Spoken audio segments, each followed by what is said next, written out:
The story we're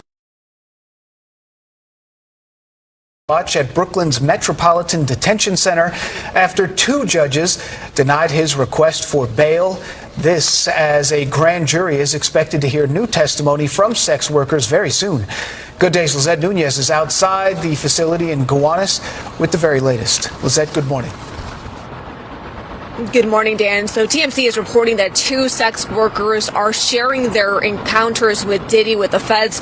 We're also hearing that Diddy has a target on his back while he is behind bars here at the Metropolitan Detention Center.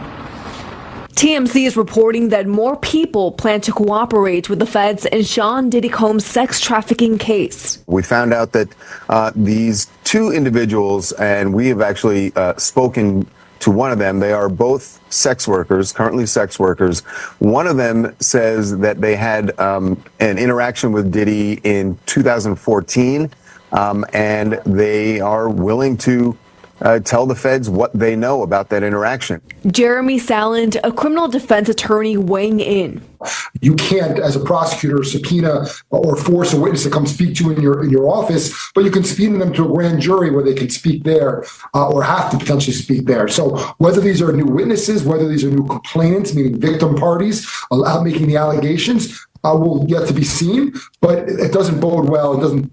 Certainly it's not a good thing if you're Sean Combs' team. According to several reports, Diddy has been placed on suicide watch at the Metropolitan Correction Center in Brooklyn. The music mogul's mental state is unknown, but being placed on watch is considered to be a preventative measure. This week, two different judges denied his request for a $50 million bond.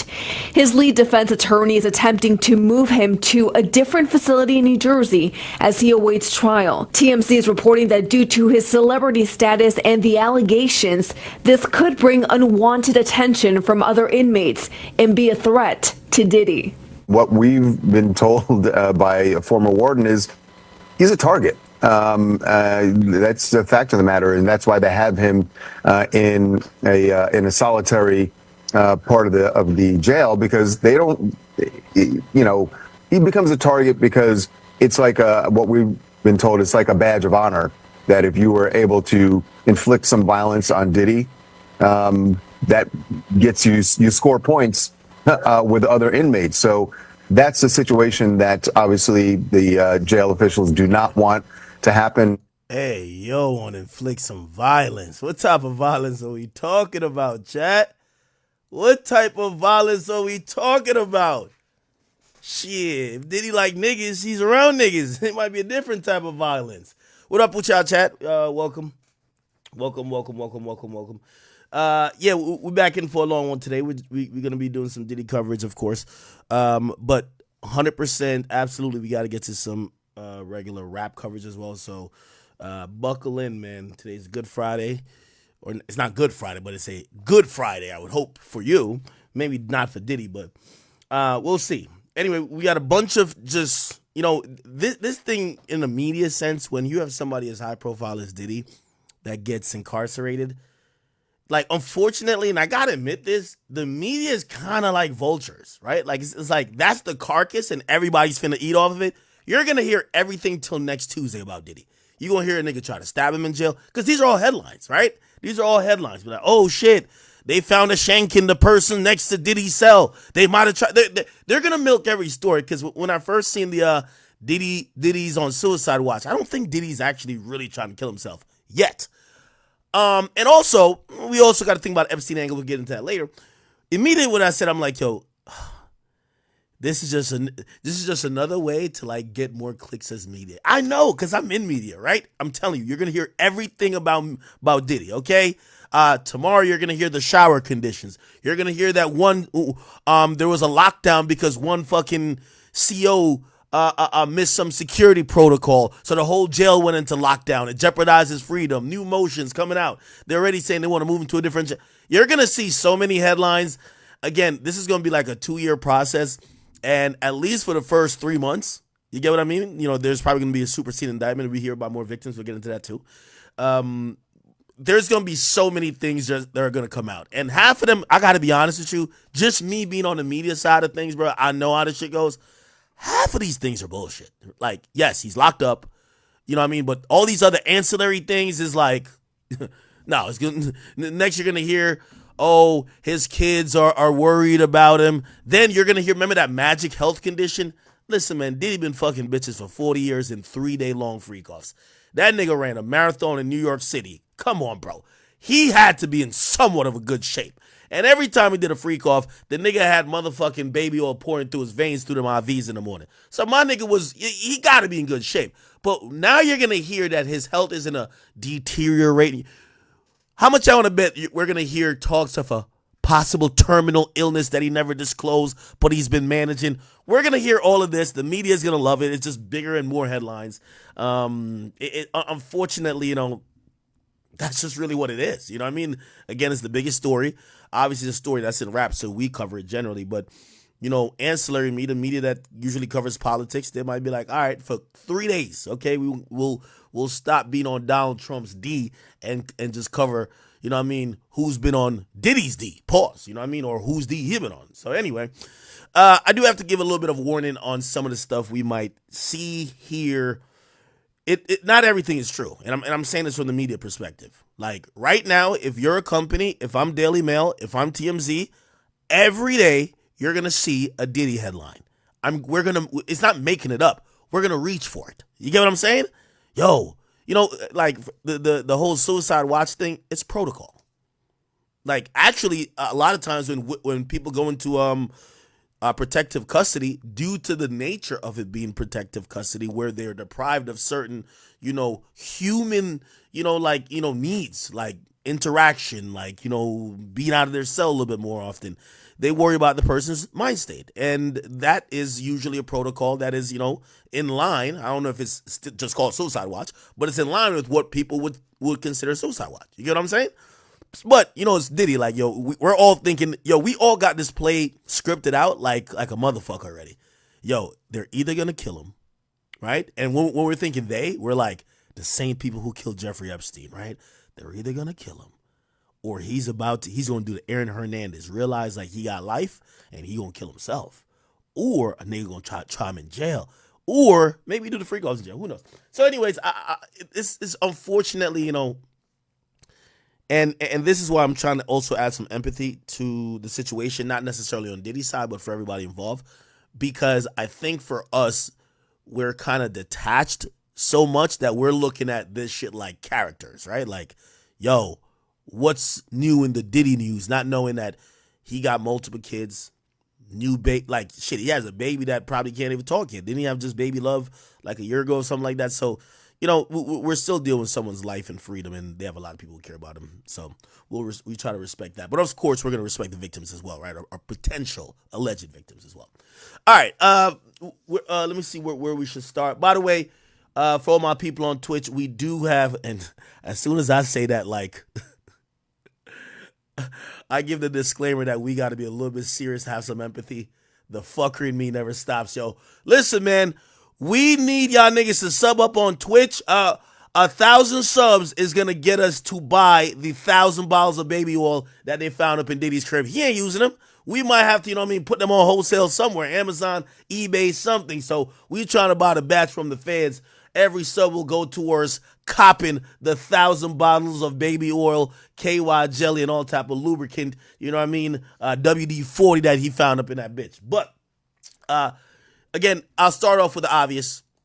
The news did come down that Diddy was on suicide watch, right? And, you know, again, I think what's kind of fascinating about this whole entire story is not only that Diddy is getting pretty much taken down. It's like, for me and you who've never really experienced that level of luxury, right? Like that level of luxury. Like someone was telling me a story last night. They're like, yo, if you think Diddy ain't going through it, they were basically saying like, they were at some spot with Diddy. And who was telling me this? Or maybe I've seen it on an interview. And basically they said Diddy went to use the bathroom, came out of the bathroom. I guess his hands were wet. I don't even know, or he didn't wash his hands. All he did was hold out his hands, and he had handlers or like butlers or whatever. They washed his hands for him. He had to do nothing. Dried it, everything, and then he just walked away. Like a guy who's used to that amount of care. Like this guy was getting daily, supposedly massages sometimes up to 3 times a day. He had a doctor on call sometimes to revitalize him after these freak offs. This guy had drivers. This guy had butlers, personal assistants. Like this guy pretty much, he's not really used to doing a lot of number one hard labor, I would imagine, in the last couple of years, and not used to not having someone that he could call to do things. So when you think about that, living in a $50 million house, have your own private jet, you have all type of vehicles, security, life is pretty much, really trumped up at that point. And to be now incarcerated in a cell where literally you are on a set schedule to either get out or to eat, that is a tough thing to adjust to. And I think for us, I'm pretty sure y'all have had a homeboy or uncle or, unfortunately, like that's going to jail. And you don't think about it for them, like, damn, how are they dealing with jail, right? But like for Diddy, we're like, how is, like, how is Diddy gonna cope, right? And really, it's just that we're trying to, put ourselves maybe in his shoes and then think about the drastic change in lifestyle and how some of the amenities he might be afforded when he was free, they're all taken away. What would that do to a person, right? So I think that's part of the fascination. Anyway, here, let me see this. He sent, okay, I'll read this, then I'll read the update up top later. Anyway, it says Diddy, who's now, if you don't know, at the Brooklyn MDC. This is the Manhattan Detention Center in Brooklyn. He was placed on suicide watch. And he was placed on suicide watch on intake. And apparently his lawyer is coming out to save, because now everyone's, speculating and saying, oh man, there we go. Like, I seen one of these. It's kind of sad how even gambling has gotten at this point. People are betting on the election. People are betting on Diddy's case. They're betting on him either beating it, him going to jail for life. But I seen another site today put up a bet, like they have a line on if Diddy kills himself, and it's like, wow, people are really genuinely intrigued, but also kind of watching this to see like how this is on play as a movie. So when you hear suicide watch, it kind of fuels those kind of narratives like, oh shit, he's already trying to slit the wrist, right? However, his attorney did speak to TMZ, and the attorney said, listen, the suicide watch directive that was issued by the MDC officials were merely routine for how new high-profile inmates are being done or are being taken in. I think suicide watch as well, it's not only meticulous amount of supervision where they're keeping an eye on you, but also like certain things aren't in the cell that could be used, potentially in a suicide attempt, right? Which once you kind of get off of that level of suicide watch, you're like afforded those things to kind of be around, if you get what I'm saying, right?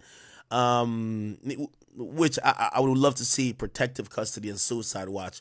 How much of, obviously protective custody, you would just think you're in isolation and protected from the rest of the inmates. I want to see what suicide watch probably, entails. Anyway, they says Agnefilia noted he spent 6 hours with Diddy at the federal lockup. Okay, yeah, shit. If I'm paying my lawyer millions, he got to be in jail with me. Like, shit, he got to have the Brian Steele approach. Remember Brian Steele, Young Thug's attorney? He said, Your Honor, if you're going to lock me up, could you lock me up with Jeffrey? That's when I knew that nigga was real. Lock me up with my client. Let's make sure everything's on the up and up. Anyway, the music mogul, I guess, so his lawyer is saying the music mogul turned criminal defendant is not suicidal at all. And in fact, they're saying Diddy is actually strong, healthy, confident, and focused on his defense. That's kind of a little bit contradictory, because the lawyer for Diddy did file a document in seal to the judge saying that there's a health condition, an underlying health condition that, the judge should consider before denying bail, right? Yeah. I guess this is a press conference by this lawyer. We're considering. I believe this was after the bail hearing, right? So this is after he got denied bail. Here we go. An appeal to the Second Circuit, and we're. So this is how it works. The magistrate said no. They did the first appeal, which is the district judge. The district judge is going to be on the case entirely. He said no. Now they're appealing his ruling to the Second Circuit Court, which is almost the Court of Appeals, damn near. They're gonna look into this, and I'm pretty sure they're gonna stick with the same circumstances or stick with the same decision. But you never know. You never know. We're certainly getting ready to try the case. Also, this appeal, whatever appeal they have, they could come back with more evidence, right, to satisfy whatever the last judge claimed was the problem. Flight of risk. Well, we did this. We gave the passports. Blah blah blah. Also, I keep telling you, the biggest thing is that he contacted witnesses. I don't know how you could make that abundantly clear that he will not contact anybody who could be a witness. I mean, by the nature of like even saying you're letting him out and he's going to be maybe allowed to work or not work, but necessarily allowed to make a living. He works in an industry where supposedly he abused the people in the industry. So it's like even doing business would be pretty much like talking to people who could be indirectly either witnesses or people of interest. So you don't know. So that's really what our focus is. How did last night go for him? How, like, did he give you any details? I'm going. It's tough. Listen. It's all tough on him. It's tough on everybody. Yeah. And I expect that he's going to have to reach deep inside and find the resolve to go on and watch, and fight this case, which is what he's going to do. Flight risk is that he is too dangerous. What you took away, and what do you think about that? Listen, I'm planning on appealing it, so that's what I think about it. Weird question. What is he eating? Have you heard anything about the food that they're serving him in there? The treatment? I don't think the fruit's very good. He eats a lot of fruit. He's actually a very healthy eater. How's his sons doing? They're doing okay. I think they're disappointed. Right. Do you think there's some bias with his bail getting denied, but Donald Trump is being convicted of numerous felonies, but Trump is running for president and he's free? Do you think there's some bias there? Be honest. My honest answer is 20-something felonies versus 3? I hear you. I hear you. Versus 3? Has anyone? This guy offered up $50 million in bail. I'm with you. Has anyone actually sat down and kind of explained to the twins what's going on? Are they fully aware of Yes. Okay. They're fully aware. Watch out. Sir, can you address one more time why you requested Essex County? It's better for the person who's being housed there. It's a little less difficult. MDC is famously, I'll just put it, difficult to be there. You mean conditions-wise? Conditions-wise. Yeah. Maybe with the other inmates and maybe the way that the COs are, or It's just MDC has historically had tremendous problems, and the problems aren't resolved. okay. Essex will be better, you think, for feeling right now for him? I think Essex would be better. He's focused on his defense. He's focused on his Best as defense. he can be in this bad situation. That's true. What did he say to you when this happened? Did he say anything to you? Did he give you make any emotions to you after he found out that it was denied again? He's disappointed. He's disappointed that it was denied, and he's a tough guy, in the real sense, not he's been through a lot, and he is resolved to keep defending himself. He's not broken. Mark, can I ask you a quick question? Are you planning on filing any motions immediately to try and raise this issue again and getting We are. That's under serious consideration, and we're going to talk to him about that probably tomorrow, and that is certainly a possibility. And how soon could that happen? It could happen in a matter of days or a week or 2 weeks at the most. Okay, cool. By the way, we're gonna get Myron on here for a second. He has some information to kind of help our report and go along. He could help us. Oh, here we go. I'm gonna call him. He could help us kind of understand the angle of the suicide watch part, and also what I did want to ask him too. I'm pretty sure he's gonna get in the call. I'm calling him right now. If you probably can't hear it ringing. He'll probably add some additional. Yo, Myron, what up, bro? Yo, what's up, bro? Can you hear me? Yeah. Chat. Let me just make sure your levels are good. Add some additional. Yo, Myron, what up, bro? What up, man? We're hearing the feedback. My bad. I was watching your stream. I just muted it. Okay. Great. Hear me now? Yeah. I'm gonna just turn your voice up a little bit more. I'll bring the mic closer to me too. All right, cool. Yeah, chat. We're here with my guy Myron Gaines. You guys know him from multiple different things at this point. Obviously, he has a very successful channel called Fresh and Fit, but he does do Fed Reacts. If you don't know, and I feel like I've explained this a bunch, he's a former HSI federal agent that worked at the southern border, I believe, for the majority of his time there, and he worked meticulously with all of these elements that we're talking about. And he formulated multiple cases, testified against multiple people for convictions. And I think there's no one better to get on here to give us like an insight, especially when we have questions about high profile people, how they got the video just leaked, and we'll go over that after we get past the suicide watch part.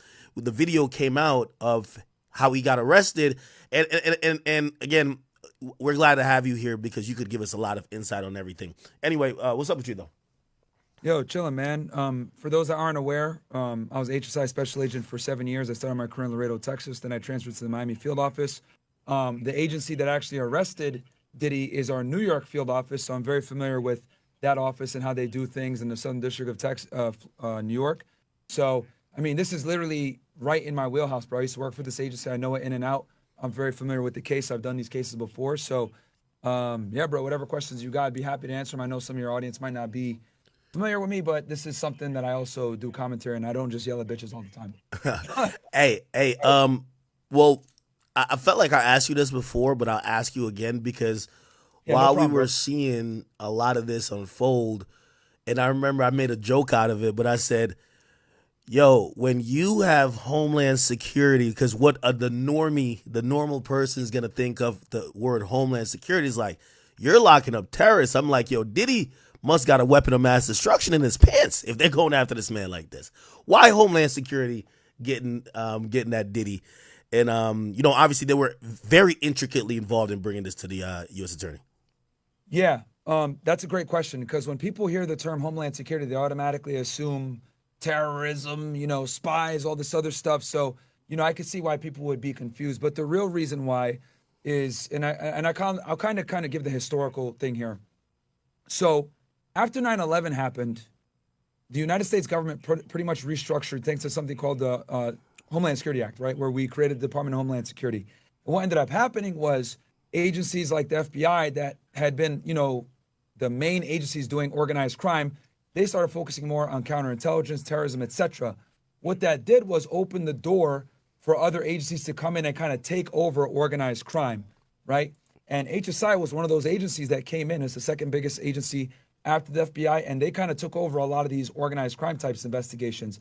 Now, with that said, HSI investigates a multitude of different crimes: human trafficking, human smuggling, money laundering, drug trafficking, weapons smuggling, anything that has to do with crimes occurring going into the United States, having international nexus or interstate nexus, like in his Diddy case, transporting minors around, deals with HSI. So one of the big programmatic areas that HSI focuses on is human trafficking, not to be confused with human smuggling. I'd be happy to distinguish between the two if you want me to, but that's kind of a nutshell of why they're focusing on this. Human trafficking is a programmatic area that HSI focuses on because it's so intimately tied to human smuggling.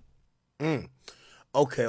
I'm glad you gave us some context on that. Okay, so two things. Diddy's taken into custody. Again, we're going to go over TMZ put out, and obviously they probably just hit the hotel with some money, which, by the way, I'm still shocked the hotel would, this is a 5-star. I was looking at the average prices. Diddy's probably sitting at the top of the suites, $10,000 a night. We calculated it. If he stayed there for 12 days, $120,000, my boy was spending, okay?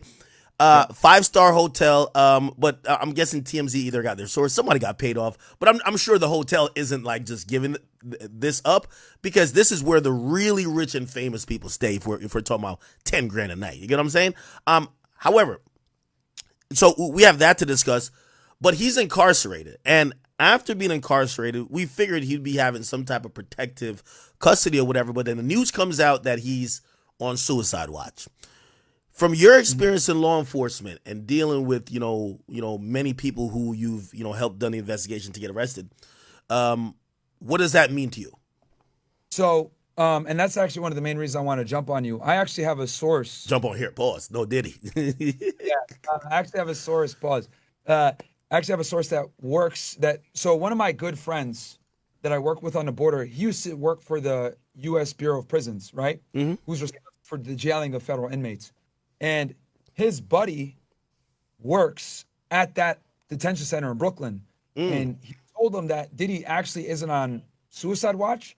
They're just watching him very closely and making sure that he's segregated, et cetera, because he's obviously a celebrity, et cetera. But he's not necessarily on suicide watch. He's more in like protective custody. Okay, and by the way, this wouldn't be voluntarily, right? Like, you know, I don't think he gets the choice. You know, this guy, if anything happens to him, by the way, I've looked up MDC. It's been known, like just in July, footage came out of an MS-13 gang member stabbing somebody 44 times in Brooklyn, MDC, before one correctional officer intervened, right? This looks like some type of general area. You know, obviously, I'm not saying Diddy's the most hated person, but people could be in there trying to make a name. You know, you're never getting out. If you're the person who tried Diddy, it could be what it is. That would be very bad for, you know, the federal government and even New York City itself. Do you think it's voluntary that he's in this state or no? Nah, completely involuntary. You know, they understand that a high-profile case like this puts them on the hook, and obviously, if something like Epstein happens again, it's going to lose an enormous amount of public trust. So they're going to do everything in their power to keep him safe and not have another Epstein situation, because that gave the federal government a very big black eye. So they're going to keep him in protective custody, no bunkmates. They're going to be watching him on camera, etc. And yeah, you're right. MDC Brooklyn is one of the worst jails in the United States by far, because the thing is that it's like an intermediary prison, right? So like while you're fighting your case, that's where you stay, right? It's not like a real, you know, prison where you're going. That's kind of like an intermediary lockup, and there's like, you know, well over 1,000 guys in there. So definitely involuntary just on who he is, and if anything happens to him, it would really look bad on them, especially after the Epstein situation. Yeah, speaking about Epstein, I don't know how you say his name, but speaking about that situation where it was said and announced that he committed suicide, even though he was supposedly on watch, right? I'm wondering, like, especially what would be protocol afterwards. I don't know if you would know, or maybe like your friend who's probably worked at these institutions would know, because I would imagine after the Epstein situation, anybody who's super high profile, who comes in here, who is facing a charge that carries life, we're immediately starting to do like, you know, some psychology tests or some, you know, evaluations of you to see where your mindset's at, that we could properly assess the situation, right? Like some people might be able to put up fine with that. You know what I mean? Who knows? Maybe El Chapo's like, yo, little Chapito is coming in like 3 months to get me out of here, so I'm cool, or 3 years or 30 years, or he's just used to that type of lifestyle, knew he was going to go to jail eventually. Who knows? Versus Diddy's like, this is like beyond hell, right? You know what I mean? So mentally, he might not be able to cope as well as somebody else. Do you think they do like these mental evaluations on intake, or maybe they're like, man, tough it out? Yeah, for something like this where it's kind of like pretrial detention, not really. You know, their job is to kind of hold the body while the guy is, you know, pending his case. Okay. That's kind of their job. So they're gonna do the bare minimum required. You know what I'm saying, to keep him safe and do what they got to do. But obviously, with someone like him, they're gonna be a bit more careful just because of how big he is. Yeah. So, and you know what I said about that too? I said, when I seen the news that he's on suicide watch, I said that's a very sexy headline, but it also fools the public to think that Diddy might be expressing signs of suicide, which, you know, again, I don't know what he's feeling or how he's acting at the moment, but I felt like that was more of a media thing, and the media right now is going to grab at everything and trump it up like, yo, suicide watch. It immediately makes us think Epstein and other things, while maybe it's just protocol, and I'm glad his lawyer kind of like, you know, is trying to clarify it. I do want to play the video of him being taken into custody. Compared to the raid, it was very subtle, not heavy-handed. Exactly like how I told you it would be, right? Yeah. Did I tell you it was exactly how I told you it would be? Yeah. No, you're absolutely right. Chat, if you guys haven't seen the video, this is on the front page of TMZ. It appears, by the way, I've talked to several people who were with Diddy as he was strolling down Manhattan and going to various places. Looks like as soon as he got back into his hotel, they quickly just separated him from the group of people he was with. And they actually did this in a very, it wasn't like, hey, put your hands up, like slam him. None of that. I'll play the video if you guys haven't seen it real quick. It's a minute long. Diddy walks in with his people. Ooh, and quickly, I think these are federal agents. They step immediately. It's like they probably had somebody flanking him behind because they knew exactly when it was coming in. Yeah, no hesitation. They separate him.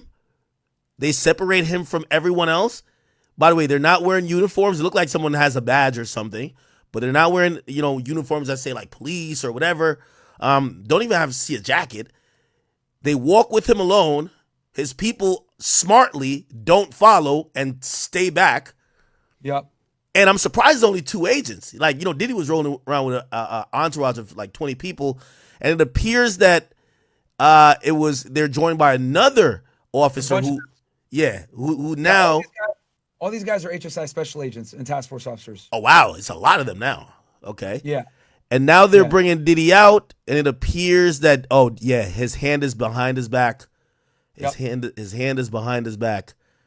And look like they stop him in that little area to probably like clear the walkway and make sure, they're probably trying to still keep it discreet, even though, it's an arrest is an arrest. And they're making sure the car is up front or whatever the wagon they're going to put him in. Yep. Yeah, they're holding him. Yeah. And then they bring him out. Wow. Yep. Yeah, crazy stuff, man.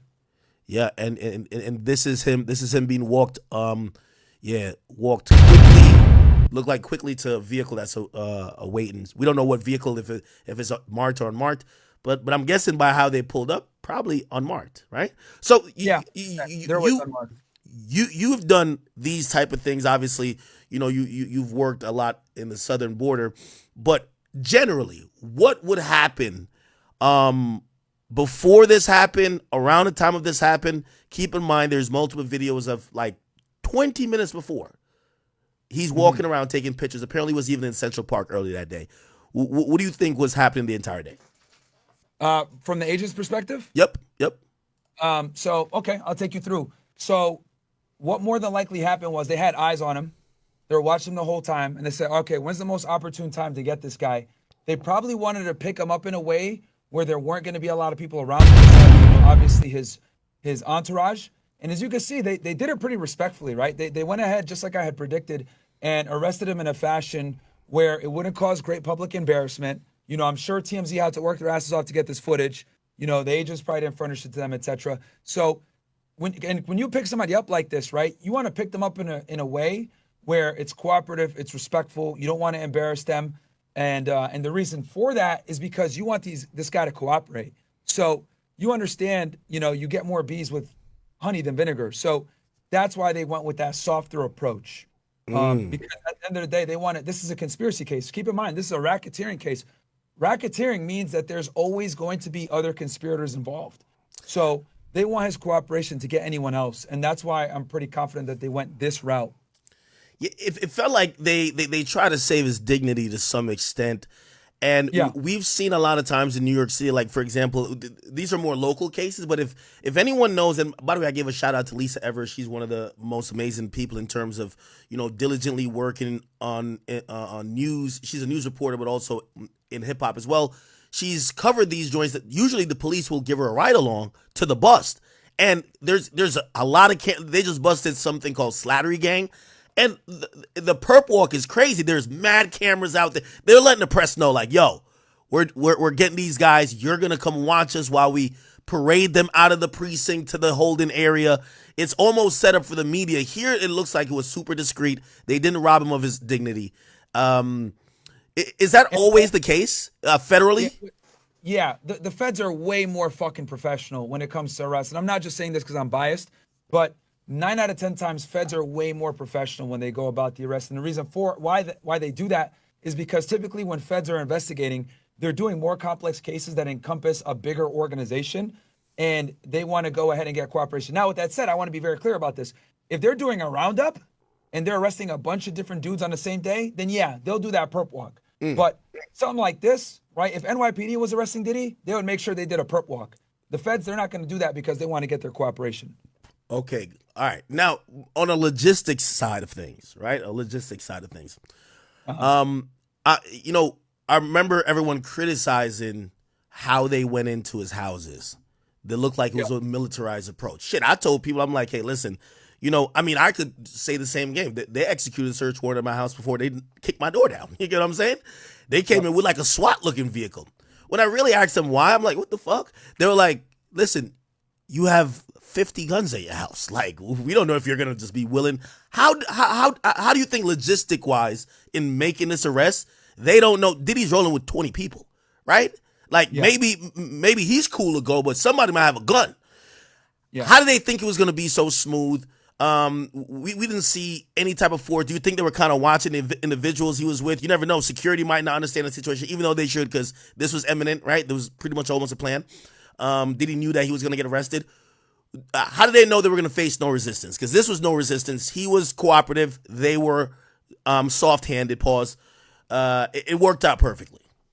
Yeah, I think it comes down to them doing their due diligence, watching him on surveillance, identifying everyone that's in his entourage that walks with him. They're obviously going to run every single person. Because here's the thing. When you're watching someone on surveillance like that, you're going to identify all the people that they're rolling with. And when you're someone like a Diddy, you're going to roll around with the same people every single time, whether it's your security guard, your publicist, etc. You're going to start to surround yourself by the same people everywhere you go. So the feds absolutely identified who these individuals were. They ran them through, ATF, see who has guns, who doesn't. They ran their driver's licenses. They got them fully identified and, ran criminal histories on them. So you can rest assured the fact that they went ahead and approached Diddy in this manner, they absolutely knew who everyone was in that entourage and made the decision to go about it that way and kind of arrest them. And I'm sure they probably still did it, what's called an operation plan, which I'd be happy to explain that if you want me to. Yeah, but, absolutely. Go ahead. Something like this, they knew what was going on and they knew who the people were. So that's why they went with that soft approach on top of what I said before, trying to elicit a cooperation. Now, an operation plan. Okay, let's go through this.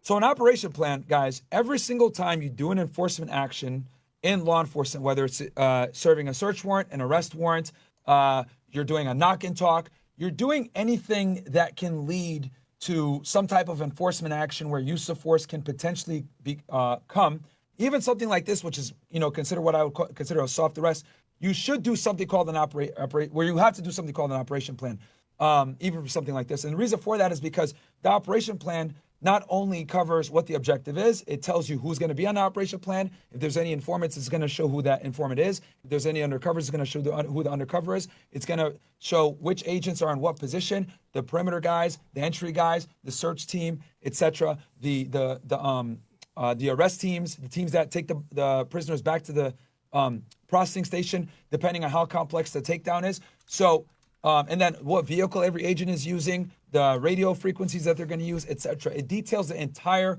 operation. And actually, this is one of the things I was extremely critical of when Trump was almost assassinated back in July. The number one thing I said when I went on a bunch of different podcasts explaining this, because I had done Secret Service details as well, and I know how they operate, is you need to go and look at the operation plan and see who the lead agent was and the supervisory special agent that signed off on it. Right. And I can go into ranking of agents and that too if you want me to, but I'll stay focused on this operation plan thing. So the operation plan details everything. And the reason why it's so important, let's say there's a shooting and someone gets killed. The first thing internal affairs is going to do is go look at the operation plan and make sure the agent that was involved in that shooting was on that operation plan. He uses authorized weapon. Then they get into, was the shooting clean? So the operation plan is kind of like a CYA and a little bit of protection when you do your enforcement action. Perfect. I do. So I have a couple of questions. I wrote them down as you were speaking. It appears that the men who stepped, obviously they're in plain clothes. The officers, the agents. We're in the time and the land of body cam. Yeah. Would they have a body cam on? It don't seem like they would, but wouldn't that be important even on a for the case. If Diddy says something, you know what I mean? Like, these are important. So I wanted to ask about the body cam generally, especially in this situation because it looked like plain clothes. Second of all, they brought him upstairs, right? Clearly, because when it goes to the next clip, you see them hitting the elevator rather than just taking him directly back outside. Obviously, we subsequently realized they searched his room. Why do you think that they took him into custody, brought him somewhere still within the hotel, rather than immediately just bringing him out of the hotel to maybe a vehicle and then getting him out of there? So what they probably did was they probably executed something called like a consent search, and they said, "Hey, look, Diddy, we got a warrant for you. This is, you know what? Matter of fact, let's go ahead and play through this, right?" They gave him paper. That's what I was going to ask you too. It looked like they were serving him papers. That's the first thing they walk at him with, right here, right here. This is what they walk at him with a paper in hand, and you could probably tell me what they're probably saying, and I'm like, usually with local law enforcement, they're not going to be like, here's the arrest warrant. They just say, "Come here, motherfucker, you in cuffs," right? Yeah, So what do you think that is, and why do you think they? Go ahead. Yeah, so I'll tell you exactly what they did. They probably walked up, "Mr. Combs, we got a warrant for your arrest. It's been signed by a magistrate. Let's just do this nice and smooth. We're gonna walk you to your room, get any belongings that you might need, because we're gonna be taking you to the marshals. And we're not gonna cuff you right now, but we're gonna have to cuff you later." And at that point, and that's kind of smart for them to do that because what they're basically doing is, look, do you need anything that you need to get out of your room? And what that basically does is allows them to up to his room, because once you tell him that he's under arrest and you serve him with that paperwork, he's your problem now. He's officially like your prisoner, and he's under your auspice. So now you can't leave him out of your sight, right? He's no longer free to go. So they take him upstairs to get whatever, but there's something in the legal system called right to see, right to be. So they lawfully have him and they're taking him up to his room, right? "Hey, do you want anything out of your room?" "Yeah, I need to get some things." Cool. That's effectively consent. Now, if you really want to be safe, you have him sign a consent form when you go in there. Okay. Right, to be extra safe. "Hey, do you ever give us the permission to consent to search?" Or they could go in, see something that might demonstrate that there's criminal activity going on. Maybe they see some coke on the counter, whatever it may be. They could secure the room, go get a search warrant, and come back and search it after the fact because they were legally there and saw the cocaine. And now they have probable cause to search the rest of the hotel. So this is actually a very intelligent way to kind of get yourself in the room, to snoop around and see if you could collect more evidence while simultaneously masking it as a humanitarian effort where you're allowing them to get their personal belongings before they go to jail. Does that make sense? No, absolutely. So it's a possibility that maybe they didn't have a warrant for the room. I also do want to ask, but that's a good way to be like, "Hey, you need to grab anything?" They walk in. They're not going to just let him just waddle in. Well, I guess he was not cuffed then. "Oh, just go in the room and do what you want. We'll wait outside." They're going to walk in with him. Now they're looking around. If they see something illicit, they're like, "All right, well, that's PC for us to keep searching and find even more stuff." Let me ask you a question. Do you think that maybe they were also set up somewhere else in that hotel? Maybe other agents, kind of monitored maybe not only his room. And what do you think that their interaction with the hotel was? You think they got to tell the hotel like, "Hey, we're here to do a police operation on one of your guests," or they're just thugging it? There's in there. Yeah. So when I would do operations, I wouldn't tell the hotel shit. I would just be sitting there. Obviously, special agents are plainclothes, as you guys can see here. So I would just be sitting there chilling and wait for him to come in. Obviously, I got agents that were following him the whole time, and they're telling me, "Hey, he's about to walk in right now, blah, blah, blah." And then that's when I, make the approach like these guys did. I mean, this is, textbook, soft approach, arrest, get him to cooperate, etc. You don't tell the hotel nothing. You kind of do this surreptitiously, especially when you have someone famous like that. Typically celebrities like this have a connection and or a contact at the hotel. Yeah. So you don't want to notify the hotel because they might go ahead and tell Diddy, "Yo, just so you know, bro, there's some federal agents here asking questions. Don't come back here." Do you think Diddy knew he was probably being followed or being surveilled? Maybe the whole time he was in New York, but definitely that day. I know that the security for 6ix9ine, he said like the 2 days before the feds he really came in, it was very obvious. It was like super obvious. Like the block is just filled with different cars. It's just clear they were under surveillance, and he was able to spot that out. Do you think that maybe Diddy, who was primarily walking around, probably started noticing? I know he's famous, so like you might just think his fans, but started noticing a couple things different because this is an operation to follow him to make sure he's. Yeah, I mean, I'm sure he might have noticed it, but the thing is that he's been at least Diddy has been on notice that he's been under investigation as soon as they hit his houses back earlier this year and they did the search warrants. So at some point, at first he was probably really, freaking out, like, am I being followed, whatever. But then it starts to kind of, that level of paranoia just naturally goes down. You're under investigation. You know what's coming. You know you're going to get arrested at some point, and you kind of chill. And, like, at this point, you can see he's very calm when they come up to him. It's almost like he knew it was going to come at some point, just waiting for the day. Mm-hmm. And it came, and he was smooth about it, and he knew. So it's a whole different thing when you know that you're going to be arrested versus when you get suddenly arrested. Do you think, this might sound crazy, but do you think potentially he might be a little bit relieved because getting up every day, knowing that it's any day now, right? And you're like, Will it be today? I'm getting locked up. Am I going to get locked up in front of my kids? Am I getting locked up in front of, like, while I'm doing a shout out video with fans? Like, how embarrassing is this going to be? Do you think he's a little bit at least relieved? Because he again pretty much knew it was coming, right? And this was a pretty much low key gig. Yeah, no, absolutely. I'll tell you a funny story. Anytime I'm going after someone, especially with drug traffickers, because drug traffickers are like the most paranoid criminals, because for them to facilitate their crime, they have to do their crime pretty often to make the money that they make, right? They always got to be dealing with product, dealing with money, dealing with weird individuals that they got to sell to, dealing with a connect here. So drug dealers are some of the most paranoid criminals that you deal with. And anytime I caught a drug dealer, right, on the ride to the jail, they would fall asleep. And the reason why is because they could finally fucking relax. So the first night that you get caught is actually some of the best sleep that they get, ironically enough. Oh, wow. Okay, yeah. Because I mean, at that point, you can't do anything. It's kind of over. Wow. They've been on edge. It's something that not many people know unless you've been a federal agent and arrested high-profile criminals. Yeah. They literally fall asleep the first time you get them. Let me also ask you, so in this process, and I think, damn, I feel like we're like a hip hop legal channel at this point because we've been covering so many like cases and stuff. But a lot of people who are watching, they're familiar with like Miranda rights, and that's being informed of your rights, that anything you say or do afterwards could be used in that particular or any subsequent criminal case against you. And it's called Miranda rights. So it's like you have the right to remain silent.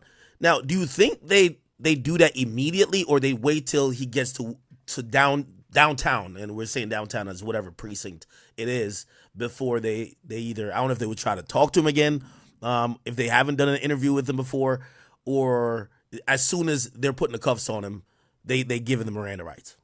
All right, so that's a fantastic question. Really good. I'm going to have to answer this in different parts because it depends. So when you first encounter the guy, like you see here, you don't want to read him his rights right away. Why not? And I'll tell you why. So you come up, hey, look, Diddy, we got a warrant for your arrest. Come with us. And then what you're going to do is you're going to kind of shut up or make small talk. How's your day today? How are you doing? What? Etc. You're not asking him incriminating questions. You're asking him, like, hey, we'll talk later. But you're just starting creating small talk, right? Let's see if they give you a spontaneous utterance when they get arrested. And I kind of explained this last time, but I'll explain it one more time for your audience because I know there's new people watching this stuff every day. Yeah. Spontaneous utterance is when you go ahead and you're making an arrest and the individual says something at the spur of the moment. Oh, I knew I shouldn't have taken that cocaine. Fuck this dude, bro. Damn it, Rico. Well, or they say like, oh, so-and-so snitched on me. Must have. Yeah, okay. Exactly. Or like, bro, I knew this was a setup from Rico or some shit like that, right? That is considered a spontaneous utterance, and even though you didn't Mirandize him, that comes in because he just said it, right? So the Miranda kicks in really when there's two things present. When the person isn't free to leave and you're asking questions about their criminal activity, right? Yeah. So, and this is kind of where you dance. This is what separates good agents from bad agents, right? This is actually what we're talking about right now. And I'm kind of getting in the weeds here, but I really want to give this detail to your audience. Like, they're going to get the sauce today. The good agents make the small talk Don't talk about the criminal shit. Build rapport. Bond with the dude. Pause. Right? And they do it totally naturally. Like, he's talking to you as if he's your buddy, and you don't even think he's a criminal investigator. Hey, how you doing? Blah, blah, blah. Look, man, I know this shit sucks.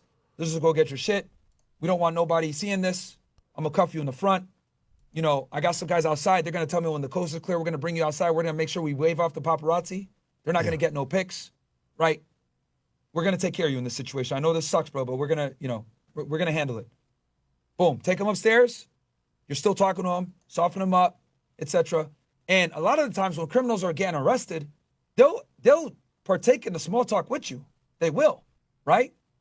So, because it's a very awkward situation, but they also kind of want to, you know, feel that they're talking to a human, you know, depending on the individual. Hardened criminals will just shut the fuck up. Dudes that have been arrested a million times, they won't say nothing. But somebody like a Diddy who's never really been like arrested for real and spent time behind bars, they're going to be more apt to talk, right? So you're going to go ahead and build rapport with your guy. Then you're going to take him to the station. Once you get him in the station, you're going to put him in a room.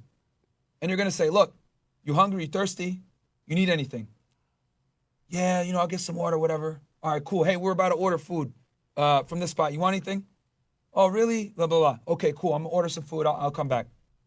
Go strategize with your partner, what questions you're going to ask, how you're going to run it, get your recording equipment ready, blah, blah, blah. Come back in, give him his food, make some more small talk with him. You know, hey, you need to make any phone calls? You need to call any family, anything like that? You know, I'm not supposed to let you do this, but, you know, you need to make any phone calls? You want to call your lawyer? You started playing the game. I'm not supposed to let you do this. Yeah. Nah. Yeah. So you know what I'm saying? Like, dude, I'm telling you, I used to really do this shit, man. Like, I got a director's award for a fucking reason, bro. Like, and by the way, I'm watching this video, and I just noticed something else. So when he walks in the hotel, there's an agent. So Chad, if you're looking on the screen, there's an agent who's in that second corridor, or it's almost like a walk up to the front of the hotel. He comes in right when Diddy walks in, he cuts off the rest of the crowd. If you notice, the crowd stops. He clearly says something to them like, yo, all y'all back up. And then he walks in front, and then you'll see him in the next frame. I'm going to show you, Chad. So these two go after Diddy, and then there's a bunch of people here, and I think he says something to them. He's right here. You see this guy stop? Everybody kind of stops at the door. They don't keep walking in. Then this is the guy right here. He's going to cut them off and join these two agents. Yep. You see him right here, bald-headed guy? He cuts these guys off, right? He kind of walks to the crowd, right? And then you're going to see him, not in this one, but I'm going to show you the same guy again, which obviously they kind of, yeah, he's right here. They kind of knew what was gonna happen. They knew he was with probably like 10 dudes. They're like, all right, cool. He's kind of in the front of the entourage. As soon as I don't know how they're communicating, but as soon as he goes in, you then. They see two white dudes come at him. They know what time it is, man. Like, you know, there's no reason 3 white dudes are coming up to me, you know, with fucking tactical shoes on, trying to talk to Diddy. But let me just finish the Miranda thing. Oh yeah, go ahead. So you put him in the interview room, etc. You're talking, making small talk. At this point, it's maybe been 45 minutes to an hour, right? Then you come in, you're like, all right, look, bro, we gotta talk real quick. I just got some questions, but before we get into that conversation, I gotta read your rights. Boom, you read him his rights, right? And also, I forgot to mention this. Before you read him his rights, you gather biographical information, name, age, date of birth, all the shit stuff. You still think they got to do that for Diddy, or you think they already got the paperwork there? They already got it, but you're going to ask him these questions to build rapport, because when you ask him where he's from or how all that, it generates conversation. So you're doing the small talk, getting his personal biographical information, even though you already got it, right? And then you tell him, hey, look, bro, I just got to ask you some questions. I'm read your rights real quick. You got the right to marry and silent, blah, blah, blah. And then they're going to give him the Miranda form to sign. And you're going to tell him, look, you don't got to sign it, but, you know, it's just to let you know that I read it. And can I ask you some questions? And then a lot of the times after you've built that rapport, they'll say, okay, go ahead. And then that's when you can start asking your questions, and everything that you get is clear. So I hate to cut you off, but I do want to ask this one question. Yeah, so okay, cool. You read the Miranda rights, and now the guy says when you say, if you sign it, we could talk. If not, you know, your lawyer or whatever, right? The guy says, I'll talk to you only if it's a possibility of me getting out of here today. Could you blatantly lie to him about that? Like, because you got to realize someone who would want to talk at that point, if they would want to talk, if they're like, hey, if I could clear something up for you that I could walk out of here, cool. But it's kind of conditional at times. What would you say to that person? Okay, so I'm gonna give your chat some sauce right now if they ever find themselves in police custody. This is what they're gonna say 99% of the time for all of you guys, right? Anytime you're the subject of investigation, they're gonna say, "I can't make no promises." Oh man. Let me call the AUSA, aka the prosecutor. Let me talk to my supervisor. Let me make a phone call. They're gonna say that. What they're gonna do is they're gonna defer that decision to somebody else and say, "Let me talk to them." That's what they're always going to say every single time. Because at the end of the day, and I kind of explained this on the last one, but I'll do it. I really want to give your audience the insight here. Federal agents don't really have as much power as people think they do. It's really the AUSAs, aka the federal prosecutors, that make the shots, that call the shots. Like, your job is to do the investigation, arrest them. But once you got him under arrest and you're starting to gather evidence on him there and then, now the AUSA kind of has a lot of leeway into what happens. So. Wait. Let me ask about that. I think you may have cleared it up last time, but I'll ask again. Maybe you could do it again. So, like, when a cop, like, for example, I've seen, like, I watch so many body cam footage, but a cop will pull somebody over and they'll be like, "Yo, I'll cut you a break, bro. I'm not gonna charge you for this little ounce of weed, but suspended driving, the kilos of coke, I'm definitely charging for." And that seemed like officer discretion on what is going to be the charges that person's getting. So is there no discretion for the agents who are doing these investigations, arresting the guy? Okay, we're not gonna. All right, come on. Of course, you had a little pink cocaine in your room. We're not gonna hit you with charges for that, though. Yeah. Well, if it's a little pink cocaine, a lot of times it's not going to reach federal threshold for them to even warrant a prosecution. But okay. But to answer your question more fully, the state and locals have way more latitude to make probable cause arrest than the feds do. And the reason for that is because federal cases tend to be more complex, and AUSAs are very picky, and AUSAs don't want to lose their cases. So the agents got to work with the AUSA for a period of time before they can get the indictment to actually go pick the guy up. Whereas if you get stopped by a local police officer, he catches you with dope, he can make the arrest right then and there. But the feds aren't like that. You're not going to go to federal prison for having an ounce of cocaine. No AUSA is going to take that. That's street level shit state. They're not going to take that unless the person's like a violent criminal. There's some other extenuating circumstances. So the feds don't have as much jurisdiction to make probable cause arrests as the state does. Now, with that said, let's say you have them in your custody. Let's say, okay, let's go through a hypothetical here, right? Mm-hmm. Let's say they bring Diddy back, right? And Diddy's like, "Look, I'll cooperate with y'all. I'll give y'all somebody big," right? And he provides information that is good. The agent can go ahead and make a phone call to the AUSA and say, "Look, we need this guy out on bond," right? We're going to continue on because obviously we got the arrest warrant. We got to bring him in front of the magistrate, but we need this dude out on bond, all right? And this is a rare situation because typically when they're indicted and shit like that, it's been public or whatever, but there are certain situations where you could get the guy out on bond after the fact to cooperate. Okay. That is when agents could kind of come in and throw their weight around a little bit because what they're going to say is like, "Yo, we want to further the investigation. I need this guy out." And then if the AUSA is like, "All right, you want to further the investigation," they kind of agree, then they'll talk to their team, and then they're going to go ahead and not object to bail. Interesting. By the way, another question, not exactly a follow-up to that, but one that I thought of in terms of like just agent rapport with maybe a potential defendant. A lot of people in hip hop have thought or has, assumed, like actually I believe one of his bodyguard has even said that based on certain communication they've seen before that seemed odd with Diddy and law enforcement, they actually believe that Diddy was a working CI at a point for maybe the feds. Okay, how would this work if you've had a CI? And by the way, we don't know if Diddy's a CI, so we're going off an assumption here, but I just want to set the scenario that we could get a realistic answer. If one of the CIs, right, ends up being a subject of a major arrest, how much of because I'm wondering, let's say Diddy was a CI at one point, could he be like, "Yo, listen, I was giving you guys information, like you guys can't come back and charge me with certain shit, like I was help setting up other people for y'all"? Like, could that be a thing, or would they make sure that the lines are very clear on, hey, if you were going to participate in criminal behavior, we would make sure we clear you for that. But there's no way you're just a CI. Because I don't know if you've seen this movie on anybody seen this? One in the chat if you've seen this. It's called fuck.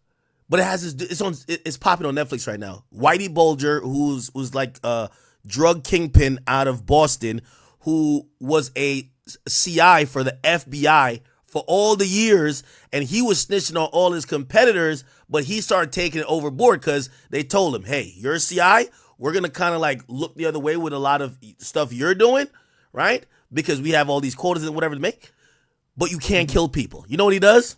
He feels like he has the protection of the feds. He starts killing people. You get what I'm saying? So later he gets taken down. Do you think that might, if Diddy was a CI, that might complicate things if now they're investigating crimes that maybe he was a CI for other people to take down other people of similar crimes? Yeah, that's a fantastic question. I'll have to kind of answer this kind of like the Miranda thing to give you the full picture, because this is another situation where it depends, but I'll go ahead and give you the different scenarios. By the way, the movie's called Black Mass. Thank you. Go ahead. Yeah. Whitey Bulger, I'm very familiar with him. Winter Hill Gang, Irish Mob. He basically provided information to the FBI against the La Cosa Nostra, the Angiulo family out of there in Boston, North Boston to be exact. And he was instrumental in, the FBI getting him, and he ended up getting John Connolly in trouble later on. I'm very well aware, and I went to college in Boston, so that case has a very significant role in my thing. But anyway, let's talk about informants. So there's two types of informants. Oh, actually, there's multiple types of informants. There's cooperating witnesses, there's cooperating defendants, and then there's official confidential informants that are signed up getting paid, right? So for this case, we'll focus on confidential informants that are paid, because these are the ones that are actually documented, I think, that you're trying to refer to. There's paperwork on them. They have something called a CI number, right? It'll be like CI-11234, right? You never use his real name when you write your reports. You just refer to him as CI, blah, blah, blah, right? Okay. So with these informants, if they're active and they're doing something where they're operating under the authority of an agent, let's say they're doing an operation where the CI is buying drugs or whatever, and that CI is arrested by police while performing under the authority of the government, yeah, the agent is going to get that CI out, because obviously they directed him to do a criminal activity, and maybe he got busted by the locals or whatever, and they'll facilitate getting him out, whatever it may be, right? But a lot of times there's something called deconfliction. Okay, holy shit. So I got to step back here. Remember how I had mentioned the operation plan before? Yeah. Mm-hmm. And how on the operation plan you got a CI in there, and the CI is identified, so there's no blue on blue or shooting the CI or any of that other shit. Okay. Another important thing when you do operations, you're going to do something called deconfliction. And what deconfliction is you're going to call all the you're going to call like a law enforcement hotline, and you're going to say that you got an operation going, and if anyone else is going to be in the area conducting an operation. And this intermediary group, which every state has a different way of doing it, is going to tell you if there's any operations in that area. Now, if there is an operation in that area, they're going to say, look, there is an op where you're going to try to do your op. It's DEA Special Agent Mike Thompson. And they're going to give you Thompson's number. You're going to call Thompson and say, hey, bro, I'm from HSI, I'm from FBI. We're going to do a drug buy here. Where are you guys going to be? Oh, we're going to be here. Okay, cool. Now you know that there's another operation. You can either proceed with your operation or push it back or try to adjust the time so that there's no issues, right? So that's how you kind of mitigate that whole CI thing. That's if your CI is active and you're actually doing something. Okay. Now, let's assume the CI is deactivated, right, and does some stupid criminal shit, which this happens all the time. I can't tell you how many times I've had to fucking go to a police station to go deal with my informant doing dumb shit. Because the thing is, with informants, the best informants are actually criminals. So that means that they commit crime. And a lot of times they're not going to commit crime that's sanctioned by you. So what ends up happening is they get jammed up, they get arrested. First thing they tell the fucking guy is, oh, I'm an informant. The fucking guy calls you, hey, I got this dude here. He says he works for you. Okay, I'll be over. Now, and depending on how good the informant is, you're either going to say, A, fuck it, do what you got to do with him, or B, I'll be right there. You go over there, you got the fucking guy, you talk to the investigator. If it's local police, a lot of the times they'll do you a solid, they just let him go. Less paperwork for them. Really? If it's another federal agency, they'll be like, yeah, bro, we kind of got him dead to rights, blah, blah, blah. It is what it is. And you're like, okay, cool, no problem. And then, you let him get arrested and you do your deactivation paperwork, because the CI getting arrested without while not doing something for you, that's a big violation. So that's kind of the whole situation when it comes to CIs. I kind of went in the weeds there, but I hope that answers it. Yeah. Okay. But all right. But in a situation like this, again, we're going off conspiracy theories. They say back in the 90s and early 2000s, Diddy was a CI. It wouldn't protect them. It wouldn't protect them because what'll happen is, let's say he does say I was a CI. The first thing they're going to ask is, who did you work for? Oh, I work for FBI. Okay, who was your handler? This guy. Okay, well, that agent doesn't work anymore, and you haven't been a CI in 30 years. It won't matter. Okay, but do you think that would affect, though? Like, for example, what people have noticed with this indictment, it starts at 2008, right? And a lot of people say, yo, where's the murders? Where's the Tupac thing? A lot of things that happened in the 90s, people are wondering why those things aren't charged. And by the way, we're going to talk about a criminal complaint next, because, or not a criminal complaint, the indictment, because the indictment is pretty, at least this first one is pretty bare bones. Clearly look like they're seeking another one because we're hearing the grand jury still going on. But still, do you think that if he was a CI at some point, maybe they're like, hey, listen, we wouldn't even want this to come up in court to fuck up our situation. If we have a continual path of criminal behavior, let's start from the years that he clearly had zero association with the feds. You think they might do that, or they're like, nah, fuck it, we're putting everything in, even if he was a working CI at that point or not? Yeah, I mean, if it's a working CI, it'll give him a little bit more protection. But if you're doing fuck shit, bro, especially a serious crime like this, it's not going to protect you being a CI at all. Yeah. Okay. The indictment. People have a lot of, and by the way, chat, we're going to get to playing some of the opinions of a lot of people in hip hop. Dr. Umar says, what the hell? Since when is being freaky a crime? Boosie says, this feels like it's just a trumped up way to try to take down a guy who was just freaky and into threesomes. Some other people are very surprised to say, well, if Cassie is the only victim, wow, think about this. Like, Wack 100 has even gone to ask the question, is like, did she really backdoor him, in the sense of she demanded money privately, then filed a lawsuit, then got it settled, and then still went to the feds. You get what I'm saying? Meaning that maybe if there wasn't a financial incentive for Cassie, this wouldn't be that big of a deal. And I guess people are criticizing the indictment because we expected to see like 10 witnesses, or not 10 witnesses, but 10 victims, and be like, hey, he beat the shit out of her. He got her beat by somebody else. She's sexual assaulted. She was sexual assaulted. It seems primarily hinged on Cassie. Thoughts about that?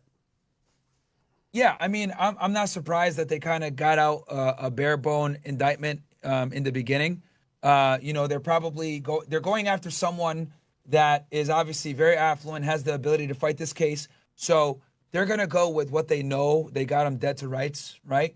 So, and then also obviously the investigation is pending. They're trying to flip people. They're trying to get more witnesses, etc. So I definitely foresee that there's going to be a superseding indictment. I mean, hell, they found an AR-15 with scratched off serial numbers at one of his houses. They could charge him with that all day, 18 U.S.C. 922K, right? So that's a federal charge right there that carries five years just off of the serial number. So I do predict that they can go ahead and get a superseding indictment, but I think that they're trying to elicit some cooperation and, not play all their cards yet, especially given since this guy has the ability to fight this case.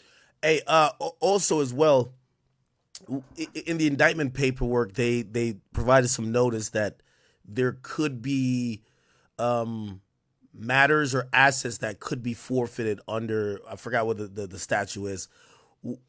Is that normal? We usually hear about forfeiture in drug cases, but a forfeiture in a freak-off case kind of seems crazy.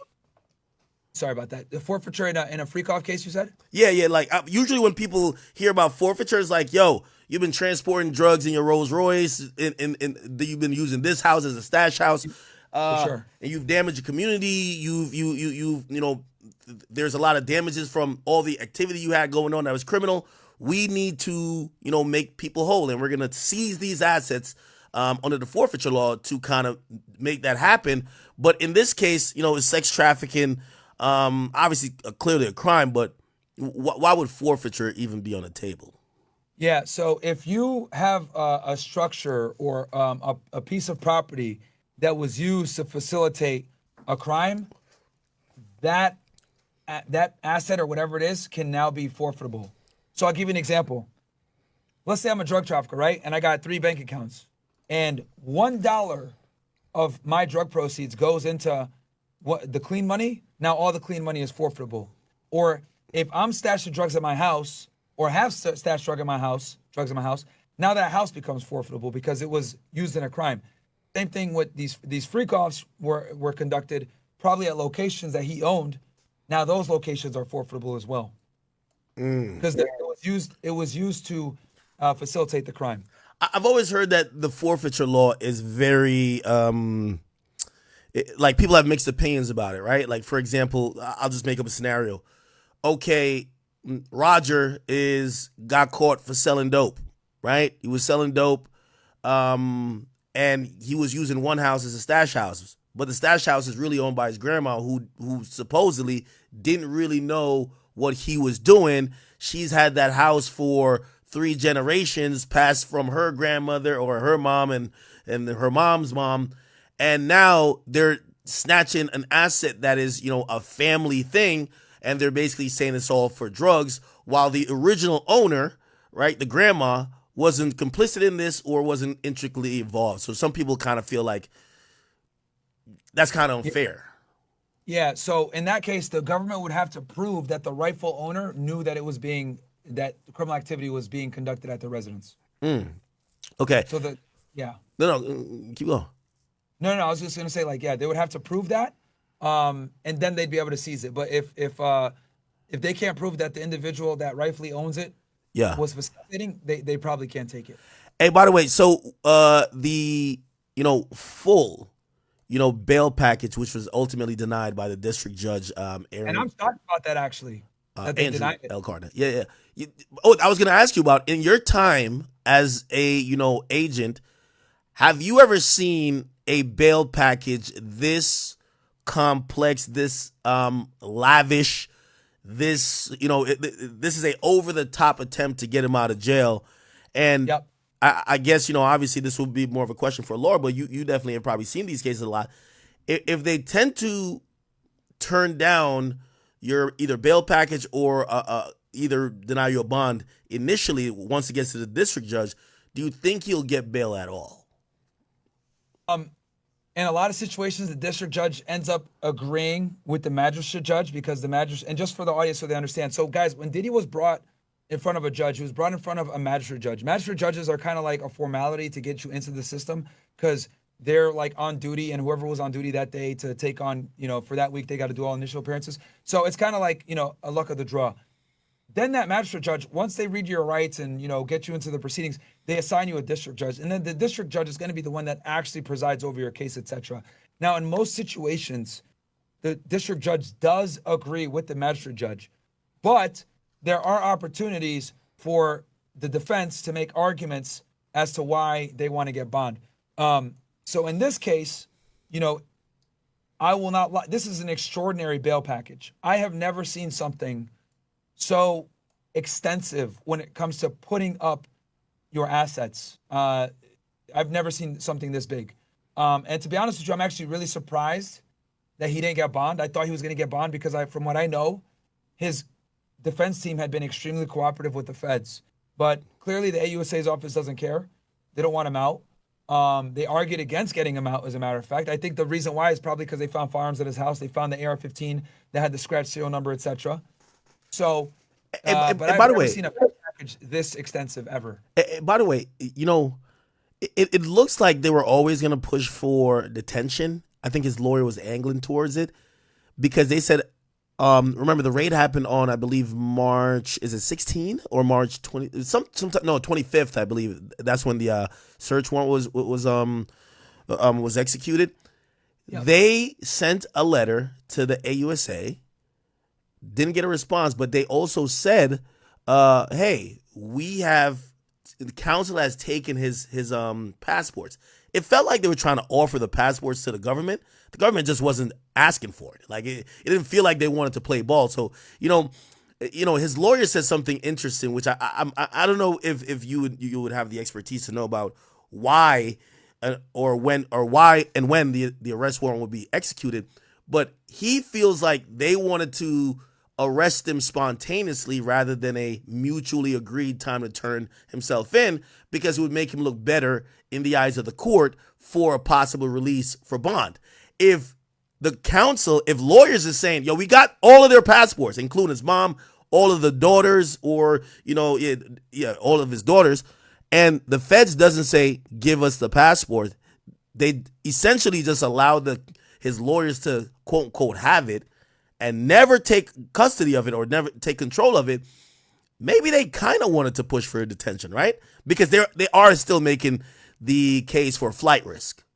Yeah, no, that's absolutely true. I mean, it didn't seem like they really wanted to play ball like that from looking at the emails and stuff.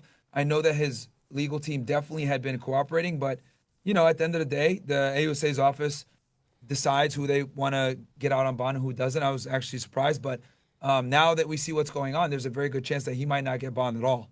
So, and that's kind of just how it is, which kind of sucks for Diddy. But I've never seen a bail package so extensive ever. Yeah, they have detailed here with all the emails, basically like, hey, following up from this email, we'd love to touch base. Hey, he's traveling from here to here. Like they're literally like offering up a lot. They went above and beyond. And like I said before, the last time we spoke, they did this in anticipation that he was going to be arrested and they wanted to angle for him to get bond. Do you think an appeal, obviously they said they're going to the Second Circuit courts, they're going to appeal this. Do you think that if you're saying this is above and beyond, and obviously the guns were an issue, right? Okay, cool, they found the guns. I think the witness intimidation is the worst thing.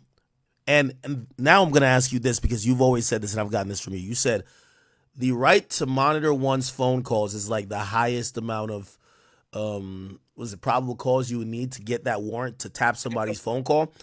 Yeah. They know of multiple attempts and calls that he made. Oh, hey, he called Kalina 54 times after he got a new civil lawsuit last week. I don't know if his phone is tapped, but it seems like they know a lot. Do you think they tapped his phone? No. And the reason why is because for a case like this that's historical, they're investigating crimes that already occurred. You're not going to be able to get the information that you need from wiretaps. And then on top of that, what about maybe a confession, an admission? Because I would think they would want to hear these conversations. To maybe he's calling them and be like, hey, you remember that one rainy night when we was all on the yacht and like you had 3 dicks in your mouth and you was drenching baby oil? Yo, I know you was tripping in the morning, but you got to tell him you were with it. You know what I mean? Like, he might say some things, He might say some things that'd be like, okay, so he himself even is knowing that he was on some fuck shit. You get what I'm saying? Okay, so we're at a crossroads here. Do you want me to explain the process of getting a Title III? Because if I explain to you the process to actually get a Title III, it'll make a lot more sense as to why that probably wasn't what they did. I do want you to do, but I also want you to answer the question of, in a bail hearing, they have it so they have knowledge that he called 54 times. They have other conversations, even though they could have gotten those conversations from those people because they eventually went to grand jury. Clearly, they testified in front of the grand jury. But they know a lot of his phone conversations. They even cite him directly saying at one point, hey, I can't talk on the phone. My phone tapped. Obviously, they're not going to admit right now that they ever tapped the phones. But how do you think they're getting these information if they're not tapping the phones? And then, of course, you can explain on Title III. Go ahead. Okay, because the things that you're mentioning, which you're referring to phone frequency and contact, that can simply be done through a subpoena. You can just do a subpoena to AT&T or whoever his phone carrier is, and they'll give you all the tolls. And you can see that he called these individuals on these days this many times, or a pen register like before. So the things that you're saying that they're collecting, these are things that don't rise to the level of a Title III. Okay. All right, that makes sense. That does make sense. Okay. I can do a full thing on how, from A to Z, what it takes to actually wiretap someone's phone if you want me to, but No, no. That's up- Well, maybe you could do a little bit of a hybrid. So let's you're back in your agent shoes. You're doing an investigation. A guy kind of like feels like the feds are closing in a bit, so he's trying to tie up his loose ends. How do you monitor that? And like how do you juggle it both like three ways? Like how do you juggle it by saying, "Oh, we need to take this guy in custody now"? Because who knows, he might be reaching out to people who you're trying to flip. You're trying to flip these people. He's reaching out to them, trying to offer whatever incentive, right? He's intimidating people, possibly. You know that, say you're working on the southern border, some of these people are prone to a lot of violence. They might be like, yo, if you talking to feds, I'll kill the shit out of you. You get what I'm saying? And also just, it's at the point in the investigation where obviously, like, you have your evidence, which may be dated, but you are hoping this person fucks themselves. You're hoping that for whatever reason, they just get on the phone and just start ranting or does something now to basically verify your case that is based on evidences that's from over like 15 years ago. Okay. I'm going to answer this question. Give me 1 second. I'm going to take a quick piss and get an energy drink, and I'm going to knock this out the fucking park for y'all. All right? Okay. Give me 1 sec. All right, it's all good. All right, chat, while we wait for Myron to come back, hopefully you remember the question, but hopefully he got a notepad. He always be writing shit down. Chat, yeah, I can't call him my boy because I don't know the nigga, but this is how MDC Brooklyn, back in 2019, notoriously, there was no heat. There was no electricity. Apparently, the inmates were in sub-zero temperatures for 6 days. This was a really, dire situation. And people have just said, like, for example, here, people have just said this is a really horrific place to be. Now, if we're just expecting that Diddy's in the same type of place that every other inmate is going to be, maybe just on an isolation like wing, he is going through it, right? Also, what we do have to get to. Wait, actually, I got my little list here. Chat, don't worry. If you're rocking today, we're gonna be here for another at least 5 hours. So don't you worry. We'll cover all the Diddy stuff within the next 2, and then we'll rock out with a regular stream afterwards. All right, I'm back. Okay. Do you remember the question?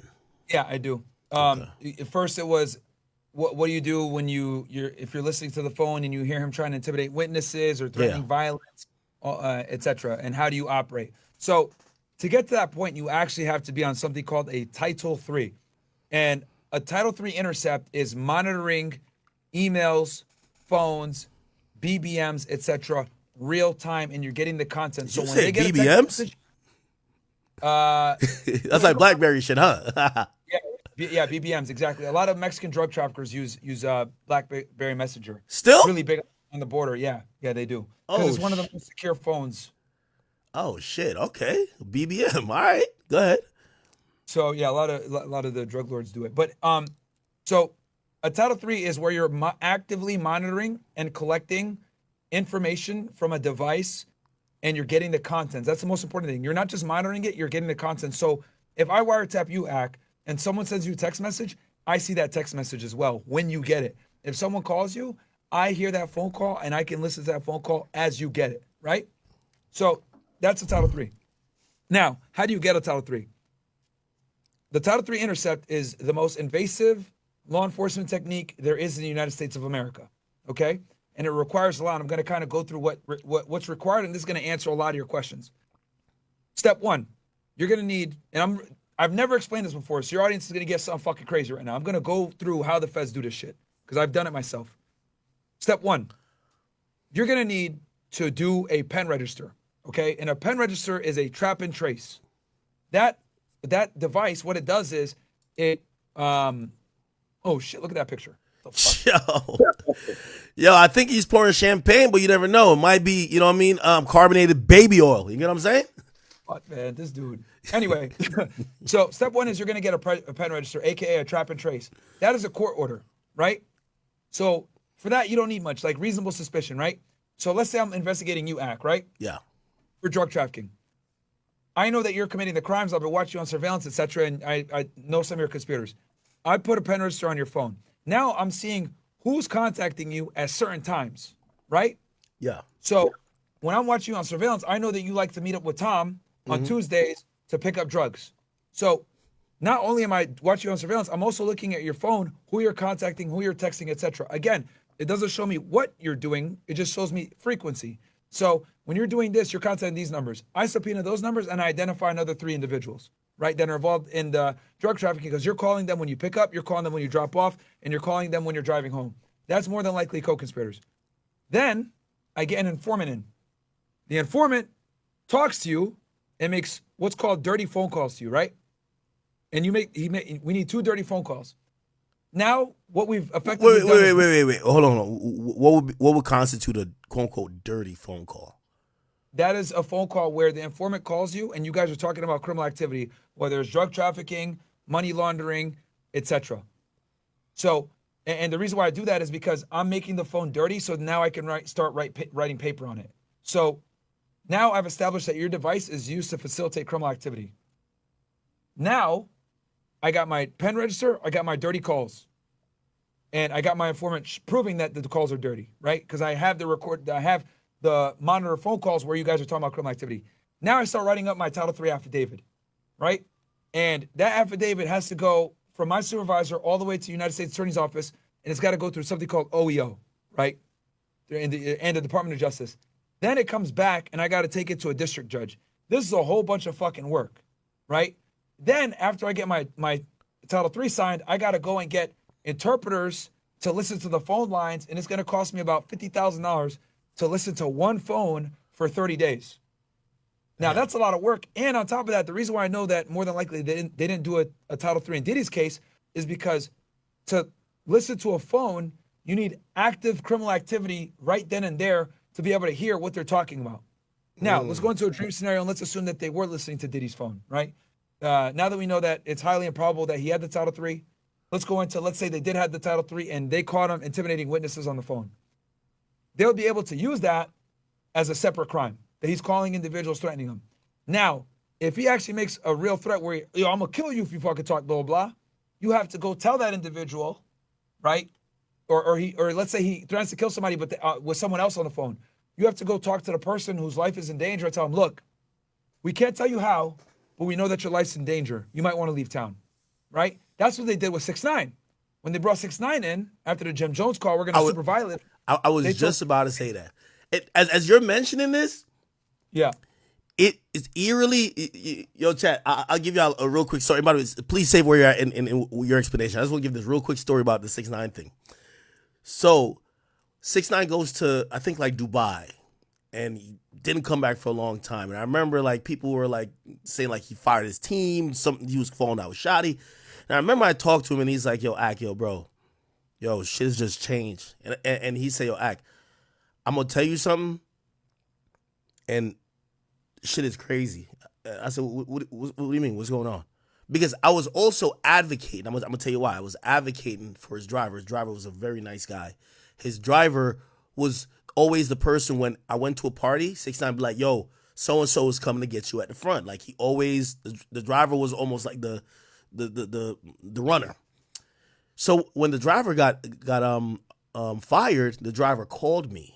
And it was basically one of those calls to be like, yeah, I don't know, 6ix9ine, he's changed up on me. I know you're friends with him. Like, could you like, and basically was kind of asking me to like talk to 6ix9ine to get him rehired. And I was just like, yeah, I'm a good guy. Like, you've been pretty good to me. I talk to 6ix9ine. If he's tripping out, let me tell this nigga to calm down. I call him and I say, yo, bro, why you fire your fucking driver? He said, that guy's an informant.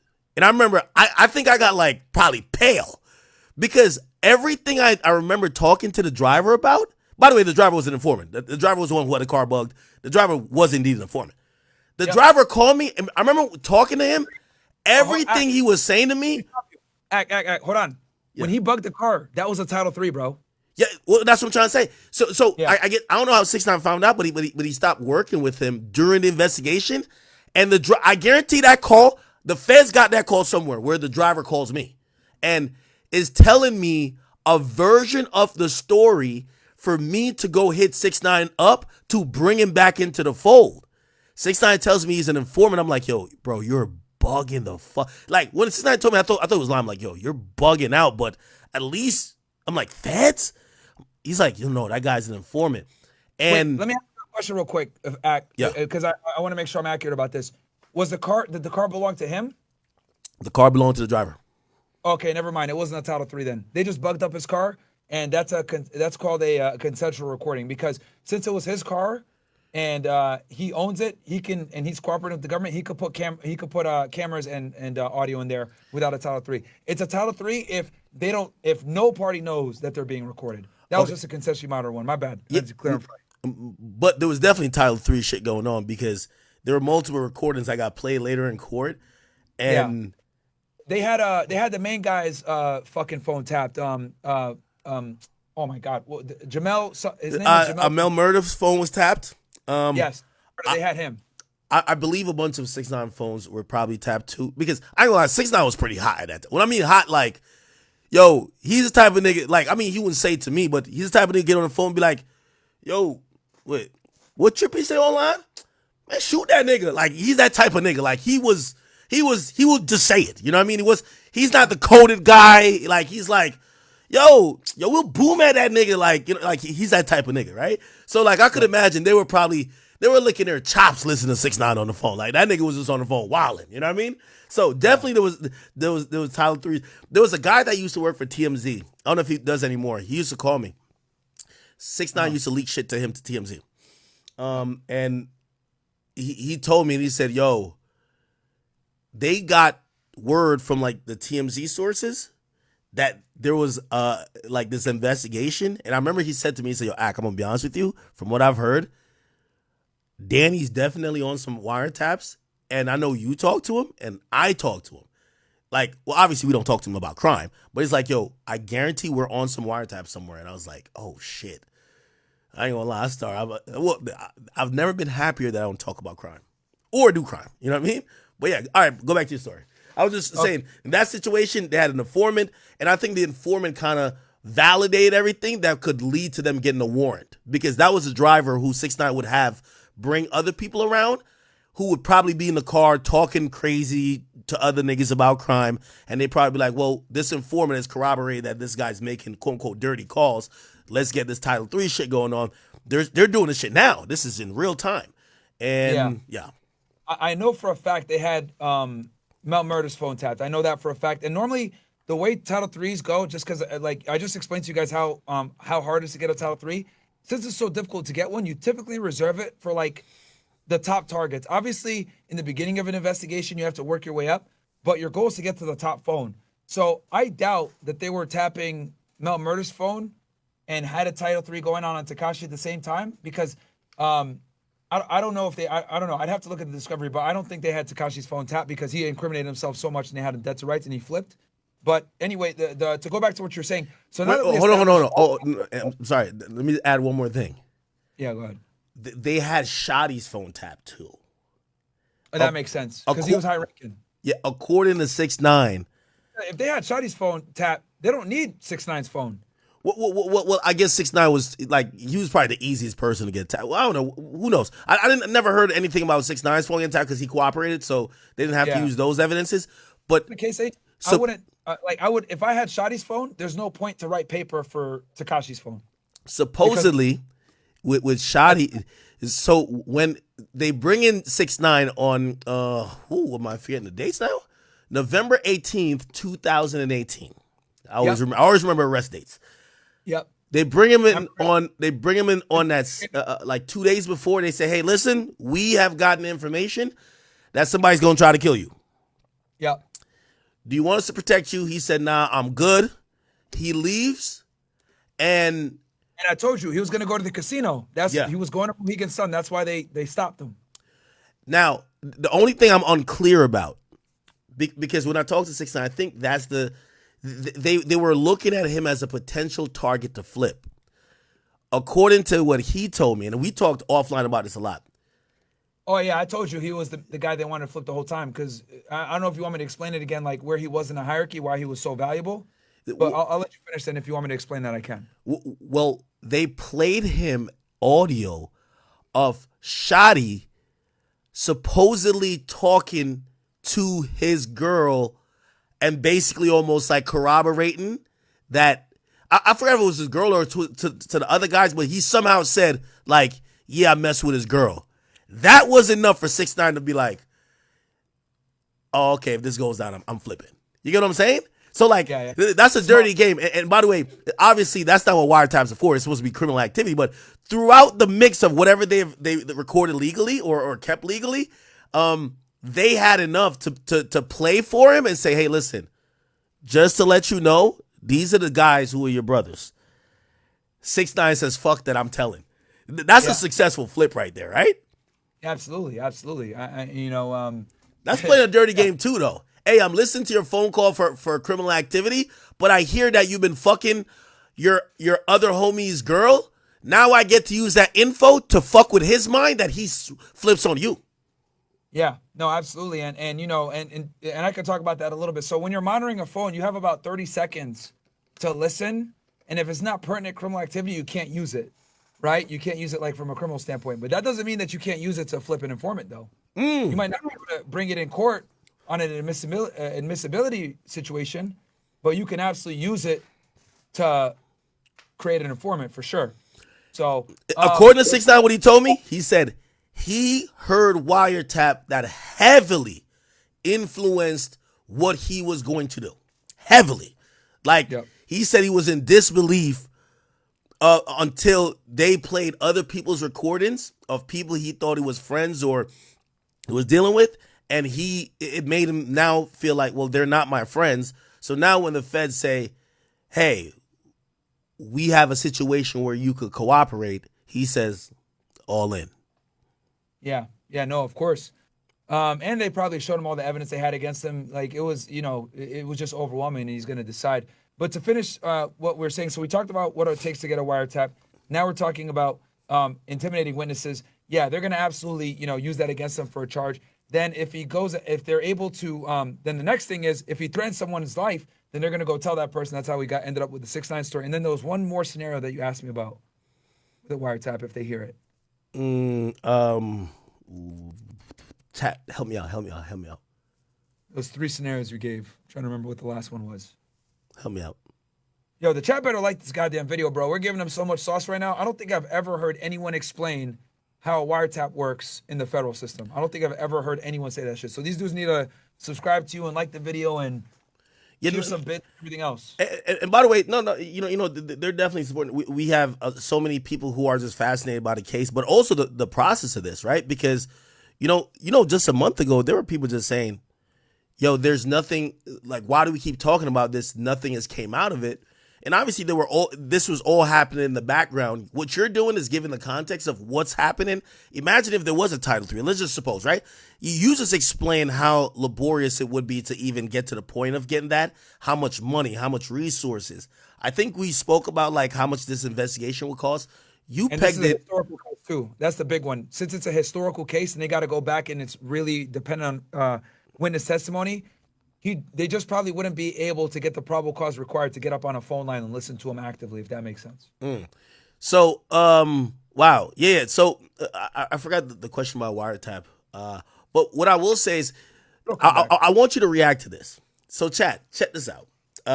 Obviously, just more sources, and I don't know if people feel a little bit more brave because he's incarcerated, but New York Post, and usually they're I won't say all the way right or always right, but they do have a good high accuracy rate with them using sources, right? They know people who are former law enforcement, or sometimes they know people will just come forward to them rather than other outlets. They ran a story to say inside Sean Diddy Combs' Hampton sex parties featuring gay rappers who was high on ketamine. And it says jailed hip-hop mogul Sean Diddy Combs' alleged freak-off party stunned one drug dealer after he saw household celebrities having sex with each other. The dealer said Diddy opened the door to his former Hamptons mansion. By the way, chat, we have to think about the Hamptons. The Hamptons are the place of usually the rich and famous. When you think about the now white parties with Michael Rubin, Hamptons, for whatever reasons, the Hamptons is like the place where rich, famous celebrities go to unwind, right? And it doesn't mean always sexually, but Jay-Z's out there. You'll see Jack Dorsey. You'll see them just walking down the street. You'll see, Leonardo DiCaprio. I don't know why, but that's the place. Anyway, Diddy used to throw white parties. I don't know if you guys know. Like, Diddy's the original provocateur of the white parties that now seemingly is taken over by Michael Rubin. This is why I call him the White Diddy. Now, this is supposedly a drug dealer who popped in. They said this guy went to the former Hamptons mansion. Diddy opened the door. He was wearing nothing but a robe. And he brought him to a back bedroom to do a cocaine deal. This is what the guy is saying. He says, weird shit was starting to happen. Celebrity guys fucking each other. There were back bedrooms. And it was like an inner sanctum. By the way, I do want to pause and ask Myron a question, because I've seen Wack made this point, and I've seen Umar made this point. What's the difference between, because some people are saying, yo, he's being charged for being a freak. What's the difference between freaky and sex trafficking? Because also, here's the thing too. The 1,000 bottles of baby oil, people are torn on it. It makes for great headlines. But people are saying, wait, owning baby oil? Why are you acting like this is 1,000 kilos of coke? Yeah. So there's a couple of things why they're going after Diddy here. The main thing is, and this is what the government's going to argue, that the sex wasn't consensual because of the witnesses' fear that they would deal with severe consequences had they not participated, which obviously I predict Diddy's team is going to fight and say this was all consensual. They traveled across country to see this man. He will fly them in. They didn't have to come. They didn't have to do these sexual acts. They don't have to participate. They didn't have to keep traveling with him for days or weeks on end. That's more than likely what his defense is going to do. They're going to argue that all of this was consensual and the beatings and the fear and all this other shit are bullshit, right? That's what they're going to say. But where the government is going to get him is that some of these girls, I don't know how many victims they have here, were underage, which in that case is game over. It doesn't matter if it was consensual. Okay, so that's what people also pointed out. And by the way, his lawyer's been using that. His lawyer says there isn't any, at least, I guess he hasn't gotten discovery yet, but he says at least in the initial indictment, there isn't any indication that there's underage women. And he actually took offense to Diddy's case being related to R. Kelly's case and, of course, Jeffrey Epstein's case, both in which there were underage victims who are unable to give consent, so automatically any sexual activity and transporting them from state to state just initially falls into sex trafficking. If you're an agent investigating this case and you're starting to see, you're dealing with a celebrity, right? So put your your agent hat on again.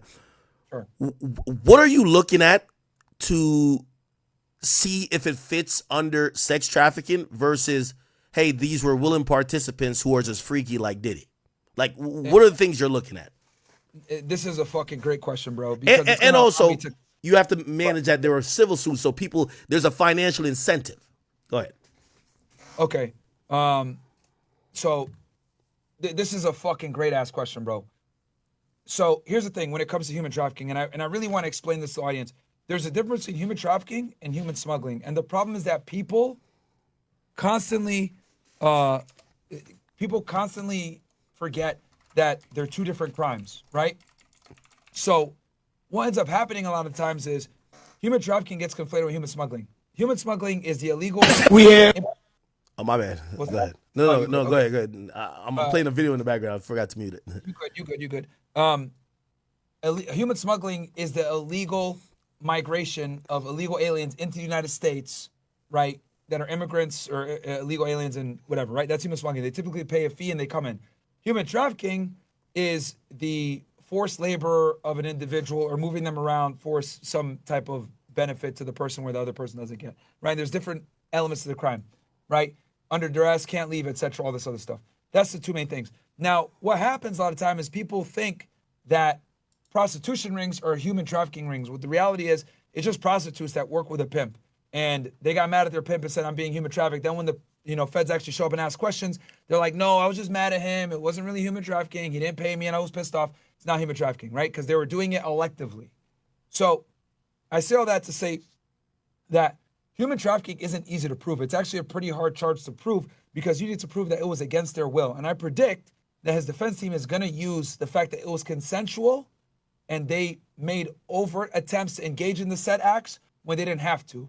Now, where the feds are going to come in, and this is why feds typically take human trafficking cases in the first place, is when underage girls are involved, because it makes it a lot easier for them to prove their case. Because even if the girl was consensual to it, it doesn't matter. The girl can't consent, so therefore it's human trafficking automatically. Okay, so you know what? So, and I know some people are like, thank God Act moved off of the Drake and Kendrick stuff, but a lot of times when people think about trafficking, we think about like containers, like, yo, you're locked against you. I heard someone say, bro, y'all got to come with better, like if you're saying trafficking or sex trafficking, y'all can't just say baby oil. Where's the handcuffs? Where are these physical things that show that people could have not left? Walked out the door. Hey, y'all about to have a 5 niggas and 2 girls all fucking? Goodbye. In your experience, is that just a fallacy that sex trafficking or human trafficking, well, let's say sex trafficking, is like people locked in vans and traveled across? Because I know Diddy's lawyers are going to make the point that, wait, how was Cassie trafficking? Number one, she was flying around in private jets. Who gets trafficked getting on a private jet?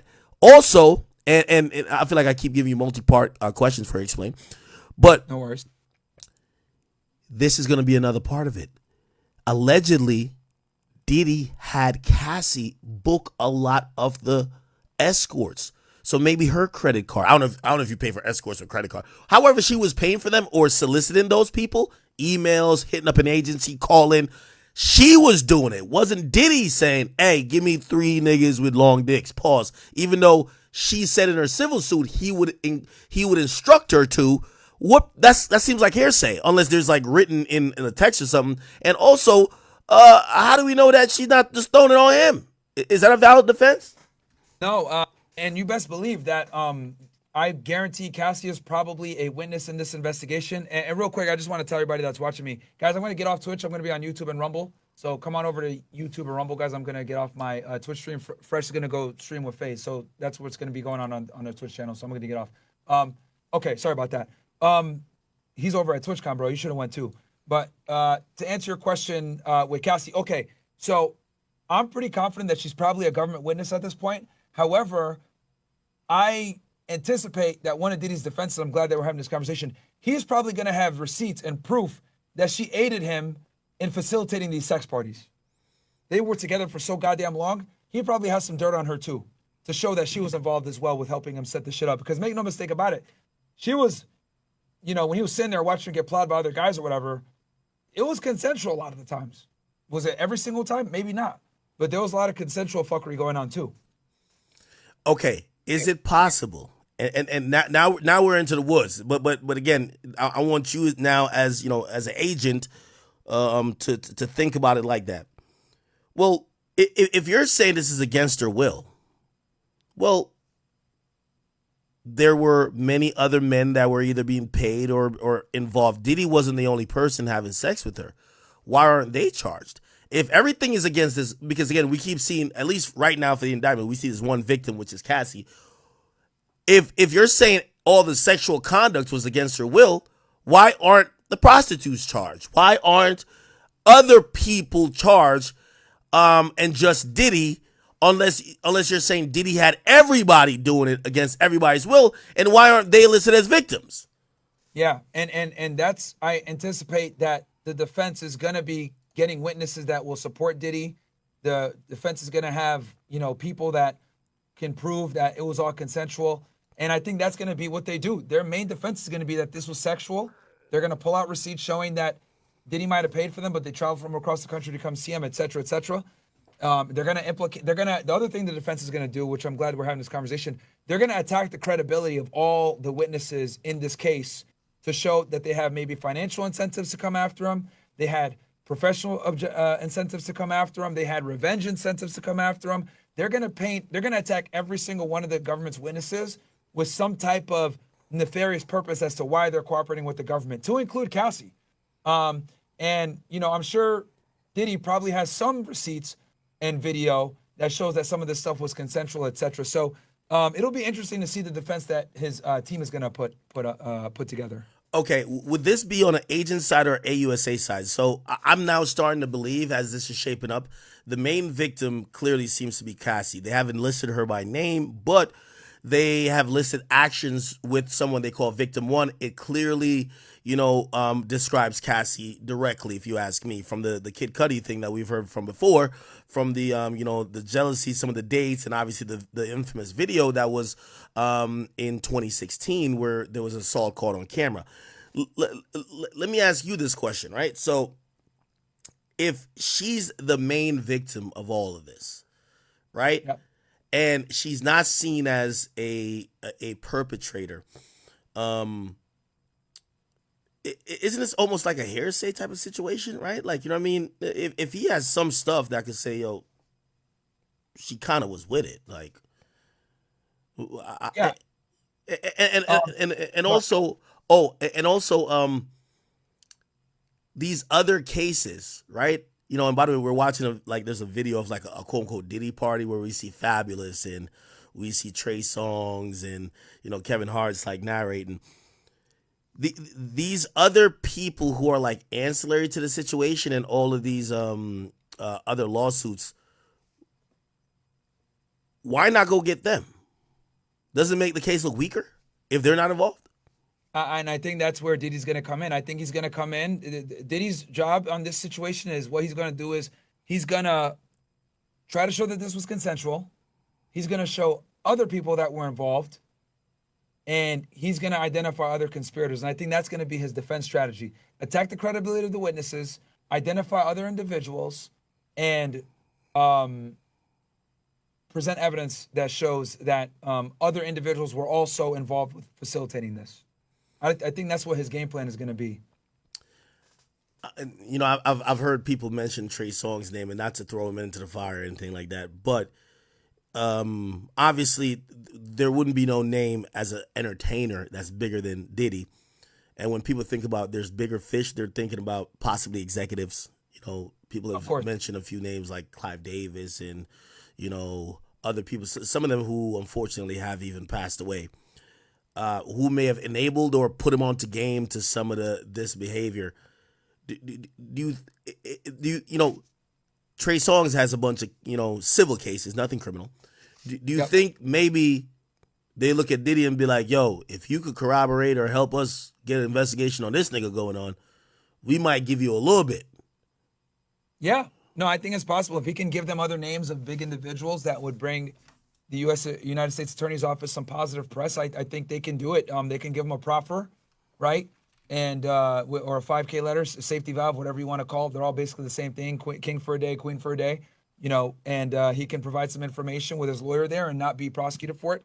And if he provides substantial assistance that leads to an arrest or, advancement of the investigation, they'll definitely give him some time off. Okay. How would you play it if, or all right, say you're the agent. Would you have talked to Young Miami? She's made some tweets that have seemingly corroborated some of these freak offs. Yo, if I wanted, Diddy could have you, sucking dick on your knees or whatever the case is, like eating my pussy. Like she made a couple of those tweets. What would you do as an agent? Would you threaten her with maybe charging her to get cooperation, or you would just, maybe just calling her in? She knows what it is. And bro, I'd be at her front door like fucking Domino's Pizza, bro. I'd be there. I'd go and talk to her, let her know, look, we got some questions. We don't want you to get wrapped up in this. We want to hear your side, blah, blah, blah. Get her to talk and see what happens. And the beauty here, going back to that Miranda discussion me and you had earlier, I don't really have to Mirandize her when I'm just doing like a knock and talk, right? Unless I'm like overtly asking her questions, she doesn't feel free to leave.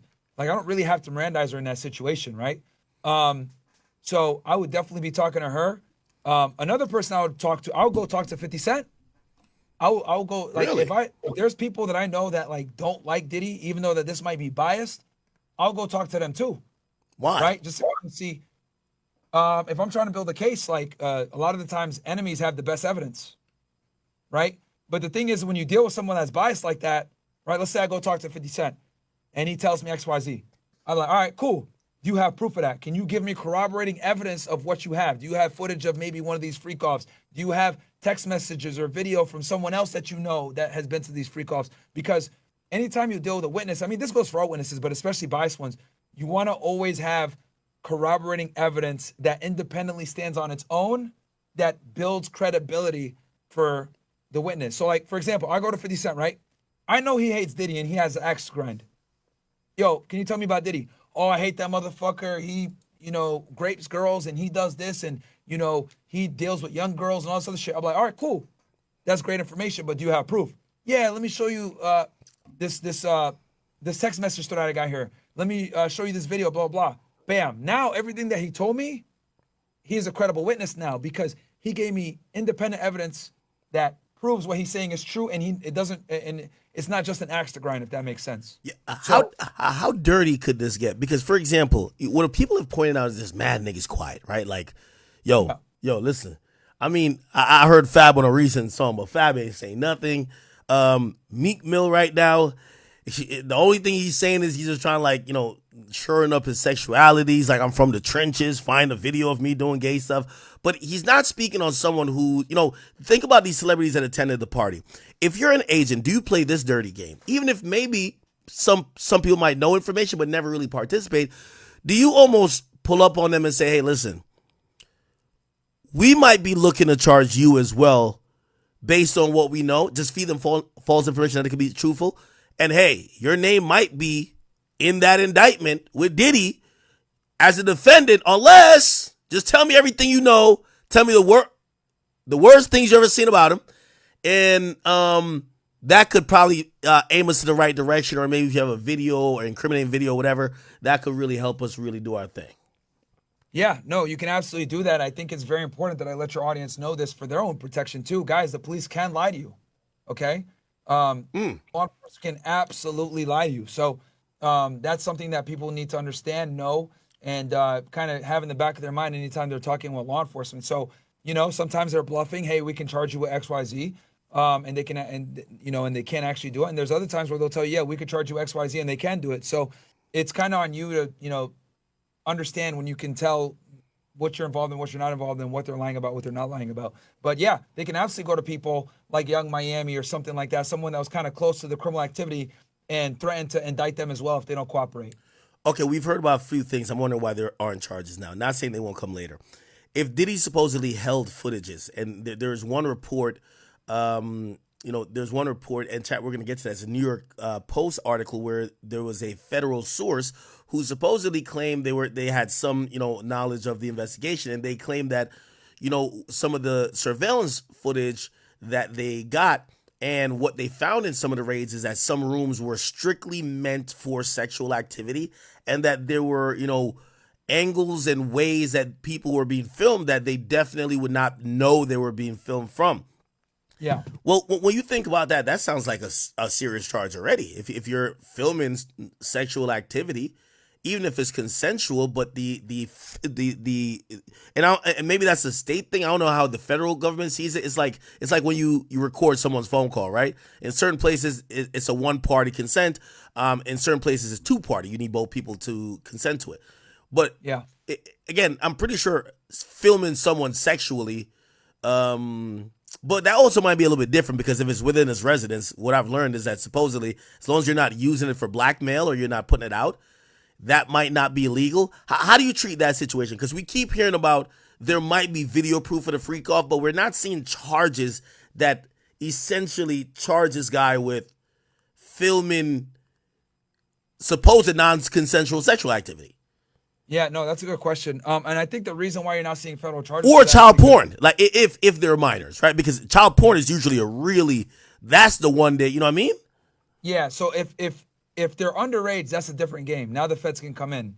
But if it's adults, consensual sex between two adults, it's gonna pretty much go to the state hell, even if it's gonna more likely go to the state, but that's probably why they're not charging. And the other thing too is, Diddy can make the claim that everyone that came into my house knows that I record everything. A lot of these artists, a lot of these, wealthy people, they make these women sign NDAs when they show up. So in the NDA, it might say, hey, I have a right to record every single part of the house, and you're going to be under surveillance. So, that's another way to kind of get around it. But I think the reason why it's not being raised to a federal issue is because typically voyeurism or recording people during sexual acts is like a state thing, because some states are one party, some states are two party, etc. It's not really a federal issue unless like children are involved.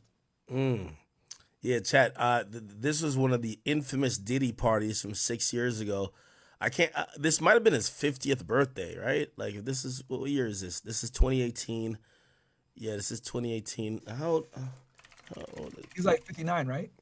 Yeah, Diddy's he's 54. He was born in 1969, so he's turning 55 this year. So that would have been like his 49th birthday, or maybe that would have been like his 49th or 50th birthday. Yeah. Wow. Again, obviously, and I think a lot of people are misinformed about his freak off shit. These aren't the freak offs. This is just a regular over the top party that's sponsored by Ciroc. The freak off is like, it's like Baby Oil Central. If niggas ain't like, you ever slip down a bowling aisle? If it ain't going like that, 1,000 bottles, come on. Yeah. Hey, by the way, on this, we don't know if, again, this is New York Post. I did want to point this one part out. And we still haven't seen this in the indictment. This is what the source said, right? The source said that and I'm reading it, you see two people you wouldn't think of be hooking up, rappers. That was what shocked me, the dealer told the Post. I won't say names, but they were rappers that I immediately lost respect for and could not take them serious ever again. The people... the drug peddler added that many people at the party, which included a mix of female rappers and hookers, were already high on ketamine and GHB. This is a very interesting point that I've heard many people repeat. But how do you prove this 20 years later? They're saying Diddy had these parties and he drugged drinks. Now, if there's no toxicology report, or there's no, is that hearsay? Like, how can we prove that Diddy was spiking drinks? Yeah, that's going to be a piece of evidence that, and that's a great thing that you pose, right? And this is also where his defense can kind of come in and fight this. A fact like that is going to be heavily reliant upon other witnesses corroborating it, right? So what more than likely happened is the HSI special agent spoke to a bunch of different people that attend these parties, and each of them, right? Remember, you're interviewing each of them at different times. So one day you interview witness 1, another day you interview witness 2, another day you interview witness 4, 5, 3, whatever the fuck it is, right? And if all of them say, yo, when I was there, this dude had GHB and cocaine, etc., and they all corroborate it independently, right? Because again, they don't know that the fact that you spoke to the other individual, they're just telling you what they saw, then that adds credence and credibility to each witness because they've all independently corroborated the same facts. So that's how you kind of get around the whole, was he in possession of drugs or not? Because you got a bunch of witnesses saying that the same exact drugs were there. By the way, also, this article leads with the headline that says featuring gay rappers, but we're not hearing men. I mean, there's some guys that obviously Lil Rod is saying he was sexually assaulted, but like he never said he got penetrated. We're not hearing men saying that they were, penetrated by Diddy. And I'm not shooting him no bail, but we just we've always heard the rumors of gay shit with Diddy. We're not seeing it though. Like, honestly, we're not seeing the men, and it might be the men are just not making the allegations, right? Like, even or they're hiding and they don't want to go public yet because it's so embarrassing. That's another option too. They might have testified at the grand jury, right? But they're not going public, public to the general public. But when Diddy's defense attorneys, which I'm sure by now they probably have a majority of the discovery, Diddy's team is going to wait. Do you think they've got it already? They're supposed to have a pretrial conference on 24th. They probably have a significant amount of the discovery already guaranteed, because like I said before, when I'm going into the grand jury room to testify, my AUSA already has all the documents she needs or he needs for trial, pretty much. A lot of AUSAs don't like to indict until they got like damn near 80% of the stuff they need for trial. So they've probably already started the discovery process, and Diddy's defense team probably already has a significant amount of it. Hey, by the way, Chad, I'll read this other article, which again, New York Post. They have these sources. This one happens to be. It says, and let me read this. I want to hear your reaction to it. One of the Department of Homeland Security agents who helped to raid Diddy's Florida abode claimed the music mogul had rooms that were clearly dedicated to sex with all cameras around. So if you were in the sex party, this is a direct quote, you were being recorded from every possible angle, including angles you wouldn't even have known about, the source said.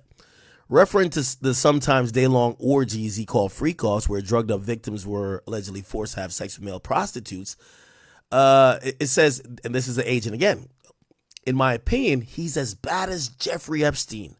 The source added about the late pedophile who hung himself behind bars.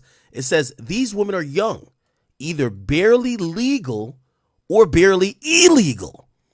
Internally, officers said that they see a lot of similarities between Combs and Epstein, the well-connected financier who served time for trafficking dozens of girls in New York and Florida. Epstein was awaiting trial on additional charges, but he died in his jail cell in 2019.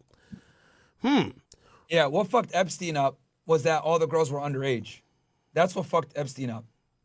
What do you think would have happened if maybe they weren't? Probably a very weak case. Really?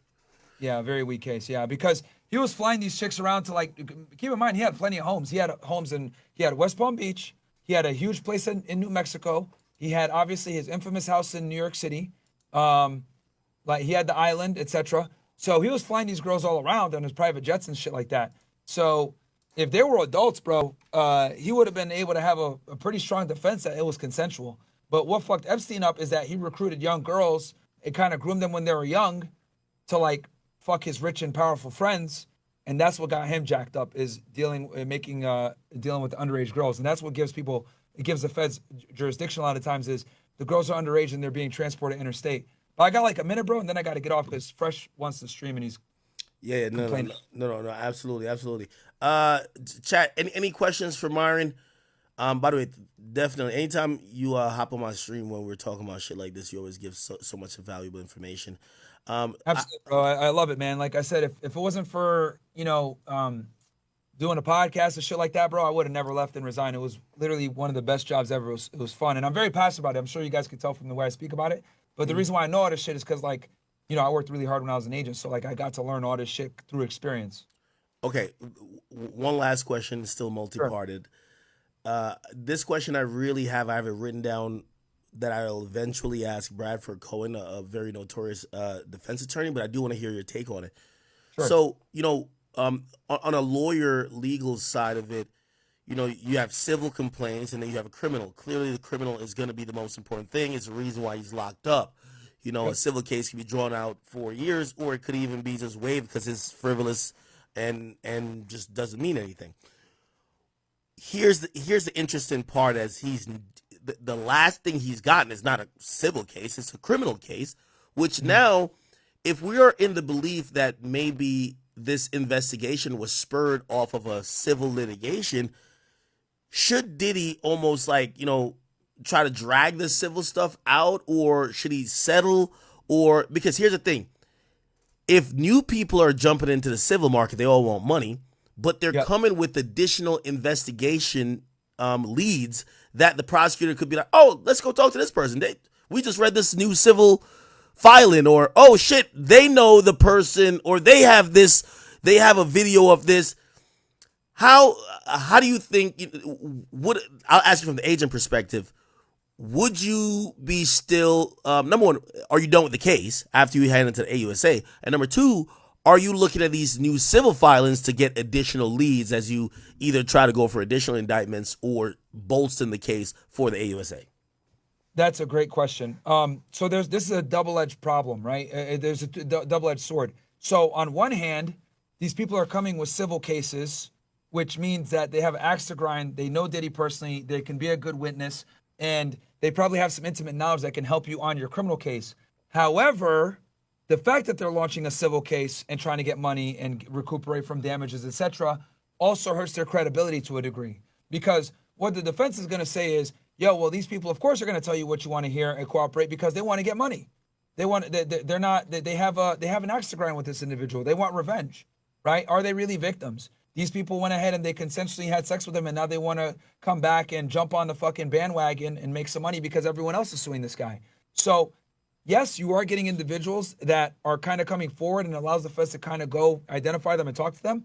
But them launching a civil suit does hurt their credibility a little bit. So, so it's a double-edged sword in that regard, I would say. Oh wow, yeah, Hey, just send me a text the next time you're because I'm gonna be doing this for the rest of the day, but like tomorrow or whatever, I love to coordinate that we at least get like an hour or two in. By the way, if this ever goes to trial, I have a really, I think, decent plan of how this could be covered. I would definitely love you involved. We can talk about that offline though, clearly.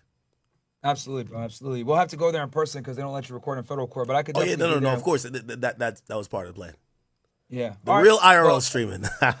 Yeah, no, let's fucking do it, man. But yeah, thank you for having me on, bro. Guys, check me out on twitch.tv/freshandfit, Fed Reacts on YouTube and on Rumble. And Act, thanks for having me on, bro. And I'm always happy to do this. I'll jump on the next time you do a Diddy stream.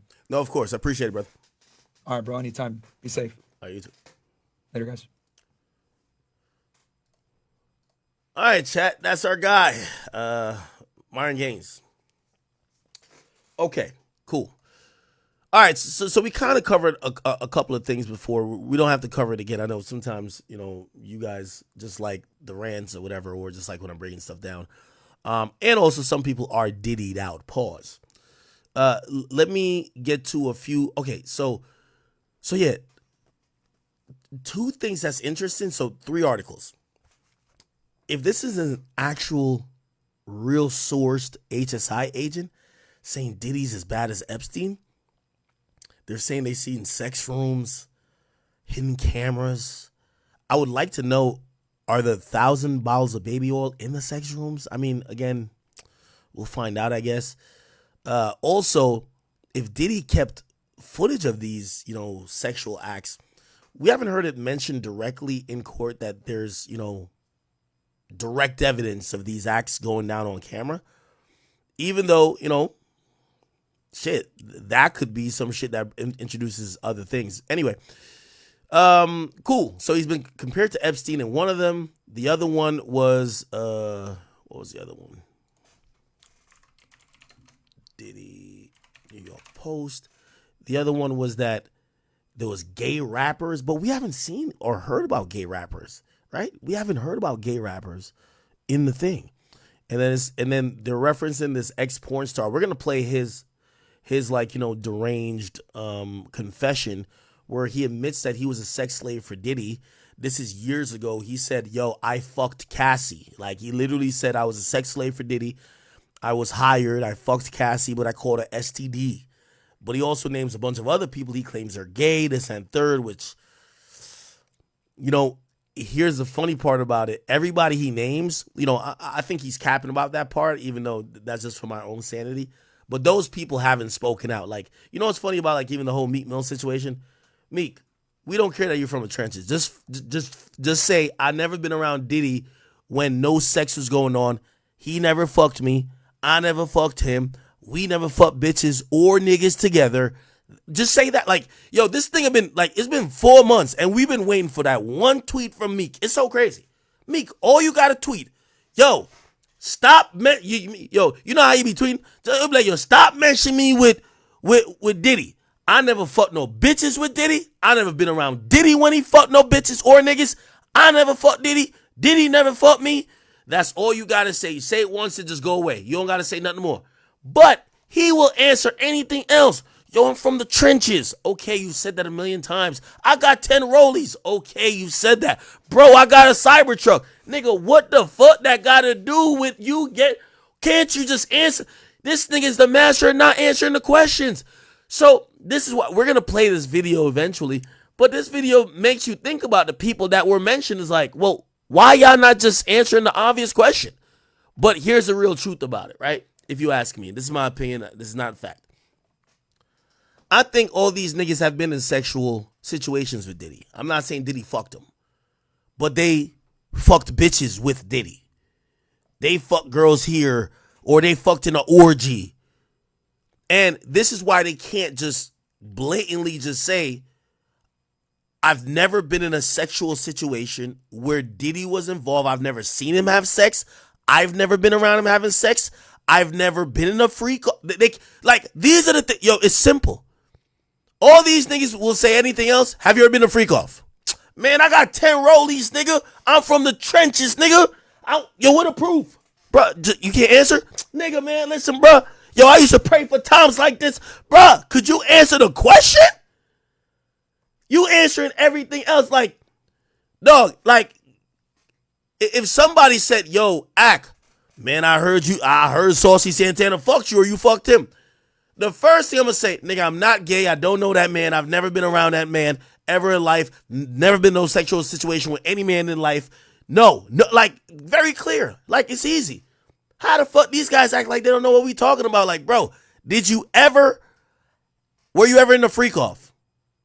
Yo, bro, all I'm telling you, I'm from the trenches. I'm from South Philly. Yo, South Philly, that's where you really get the real cheesesteaks at. Like, bro, what this got to do with the question? Were you in a freak off or not? Meek Mill recently just decided to respond. Look at this shit. This thing is a king of responding to everything but the topic. Everything but the fucking topic. Listen to this shit. Man, look, well, why can is it this? Man, I personally give you $1 million if these stories add up. And anything weird beyond trench hood level. It's 2 things we can't do in the trenches. It's, bro, just say, I'm telling you, 1 tweet. Now, here's what I personally think. You know, I keep telling you Meek Mill is the dumbest nigga God has created. He's given caveman IQ to a nigga, but giving him millions of dollars. It's the worst combination possible. Here's the thing. I think, I don't personally, but just to let you know, I don't think Meek is gay. I really don't think. I think it's funny to we can joke on him, but I don't think he's gay, right? But he's just too fucking stupid to tell us he's not gay. So he seems more gay because he answered everything but the question. Like, it's funny because somebody says, read the room. I don't think Meek could read. If Meek can't read a book, how you gonna read a room? So here's the thing. Realistically. I think Meek is not gay. This is what I personally think. He's stupid, okay? I've never accused him of being gay. I accused him of being stupid. Now, has he done some stuff that looks sus? Of course, right? Like, of course. Yes, right? Niggas call him daddy, of course. But not because you do that means you're gay. Let's be very clear. But the nigga's super stupid, and I've always said that about him. Here's the thing. And I think Meek's dilemma is this. Meek is somebody who fucks with Diddy. And I'm not talking about on some sexual shit. Diddy has been good to him. Pause. Now some sexual shit. Meek is not the type of nigga. And by the way, you got to respect people like that. We're not talking about Meek personally, but play this. I've been good to certain people. If I go through a bad day, I would hope those people don't just switch on me and say, fuck that nigga. You get what I'm saying? So when somebody's been good to you, which I think that, Diddy's been good to him, it's not like he don't want to speak against Diddy, because we do see people like, yo, finally, the streets are safer. A predator is out of here. Like, yeah, there's certain people saying it, but certain people are being quiet, not because they're guilty, but just because they're like, yo, bro, I'm not going to kick your back in at the moment when you're the weakest. I'm not going to kick your back in when, bro, as a friend or we've been cool is all right. And I completely get that. Here's the funny thing. Meek just has, I'm telling you, he's too stupid. I literally wonder how his brain still sends messages to his heart to pump and for the regular body functions to happen. Like, he's like really too stupid to live. I just can't understand it. Bro, you don't have to necessarily say, oh, that's my friend, and bro, I'm not going to be saying fuck Diddy or pause on about it. I'm not going to say like screw Diddy or good, like, bro, I'm not what the fuck? Like, I'm going to just fall back. But he doesn't know how to eloquently just say like, yo, dog, let me just clear myself if y'all think I'm involved in any of this. So he's allowed this to happen. And here's the funny thing about this. Every time niggas mention or start accusing Meek of being gay, this fucking stupid ass nigga, all he does is drop a song. He thinks it's promo. Remember the last time when I was reading the Lil Rod lawsuit and it said, yo, a rapper from Philly? The nigga thought it was time to drop a song. No, nigga. Like, you dropping a song like this is great promo shows that you can't read the room, but as I said, he can't read. Anyway. Sorry. Now, what I did want to play is, who is this? I got to play the Shine article. And by the way, where my boy AJ at? Y'all want to bring AJ on here? Maybe he could, you know, well, he don't speak for Meek, but maybe he could help us decipher what the fuck going on with Meek Millie, man. We got my boy AJ on, AJ around somewhere. We'll get AJ somewhere. We'll get him. AJ, get on Discord. Okay, until we do that, people, you know, former Bad Boy artist Shine, you know, again, after seeing the arrest, and these are valid questions.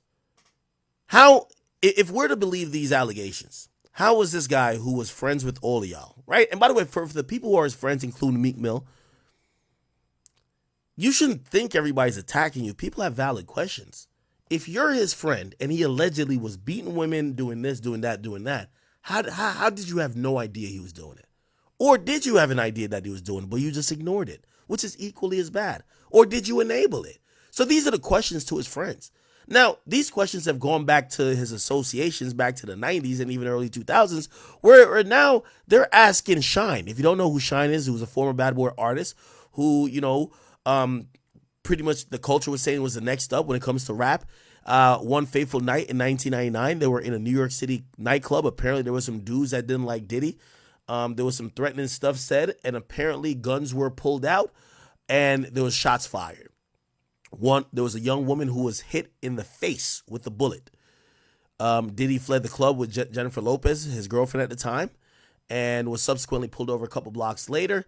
Eventually, he was charged with weapon possession, but the shooting was actually all laid and all, you know, taken accounted for by his artist, Shine.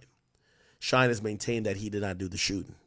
He's maintained that because he was not rich and famous as Diddy, that the system just, you know, did him dirty. Also, he wasn't a U.S. resident. He was subsequently deported from the United States afterwards. He's now in Belize, his country of origin, and he's a politician. He's no longer in rap. Clearly, his aspirations of becoming a rap star got killed. He went to jail. He went back to his country, still got himself on his feet. He's a politician. They're asking him, even by saying, did you know he used to be doing freak offs and doing all these things that we're now hearing? And he responded, but he was highly offended. And the reason why he was offended, because he was saying, you know why I'm here being a politician, right? Like, this guy took a lot from me too. Listen to what he said. When I was a 18-year-old kid, you know, just wanting to do nothing other than make my mother proud and make Belize proud and do what all of us want to do, be recognized for our talent and take over the world. I was defending him, and he turned around and called witnesses to testify against me, and he contributed. He pretty much sent me to prison. So that is the context by which you must always describe that relationship. Yes, I forgave, I moved on, but let us not pretend as if I was in Miami for Thanksgiving and Christmas. Well, I saw and you spent a birthday with him once. I saw a birthday cake. I went again to do a charity event for impoverished youth. Now, what they're asking him, so they're grilling him in Belize to say, well, look like you and Diddy was still in cahoots even after you went to jail. And I don't know if you've seen Diddy, Shine, Charity. they were seen together when he last returned back to the States. Here we go. Where is the video of them kind of being around each other? Diddy and Shine, right here, right here.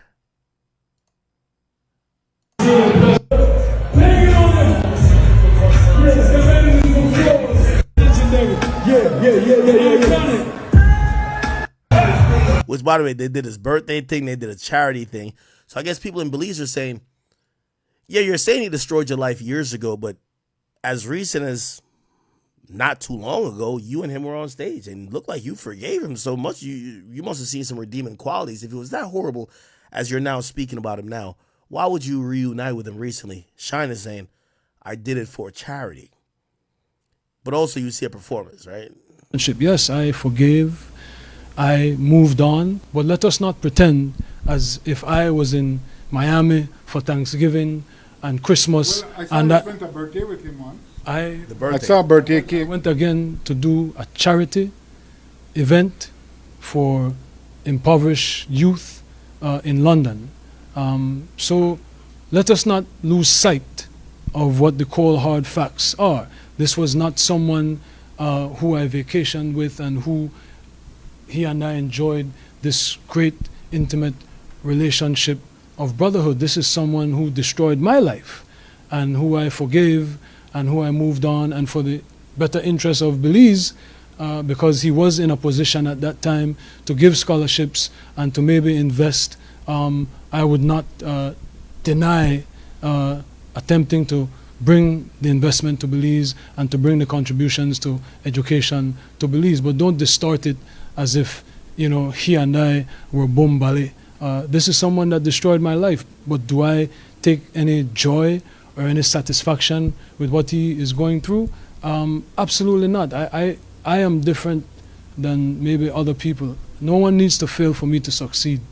No one needs to suffer for me. In your at the height of your professional relationship, or thereafter through the reconciliation, when he was an instrumental part of promoting you through Revolt Media, were you aware of these freak-off events, and were you aware of them? Did you have any participation in them? Oh my goodness, Jules Vasquez. Jules Vasquez. Were you aware of them? Jules Vasquez. Were you aware of the freak-offs? So I had nothing to do with Sean Combs' personal life, no interaction. That level, everything was strictly on a professional level.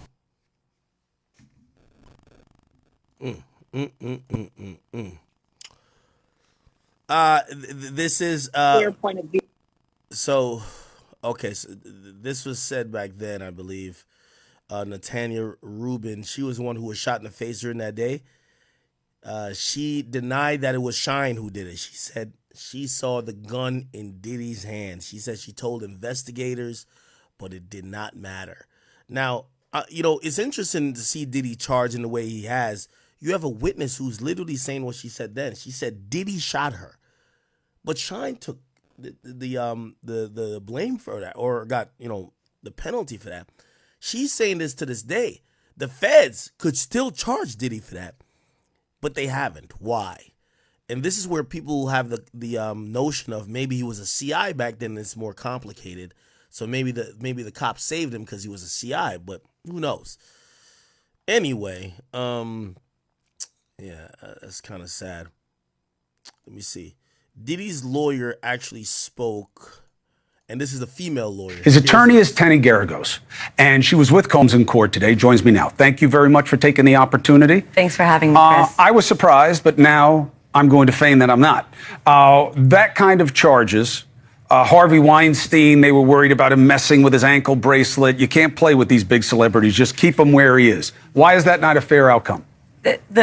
Because what he did here was so extraordinary, Chris, that he shouldn't have been denied bail. And we're going to be back at a bail hearing tomorrow before his assigned judge at 3:30. Hopefully he'll get it then. What he did here is on a magnitude. By the way, obviously it was denied, but again, this is Mark Garagos' daughter, Tenny Garagos. She's a second in command to Diddy's counsel. The first is Mark Agnafilio, I believe. of unlike anybody else you could imagine.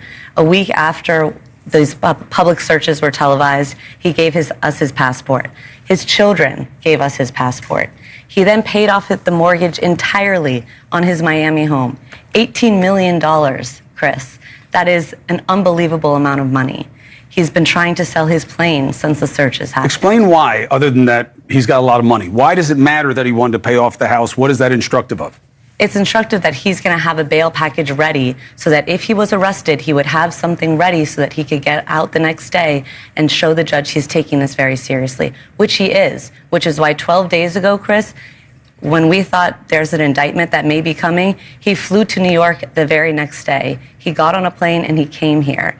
And that's an extraordinary move for a defendant who's been under investigation that he's been aware of for at least 6 months. He came to the very jurisdiction that is investigating him, and he said, I'm here, I want to surrender, let me surrender. And they obviously didn't let him do that, but he's been here for 12 days, not knowing if it would happen the day he got here, or a year from now, he was going to wait. And we told the government, you know, if you want his address, we'll give it to you.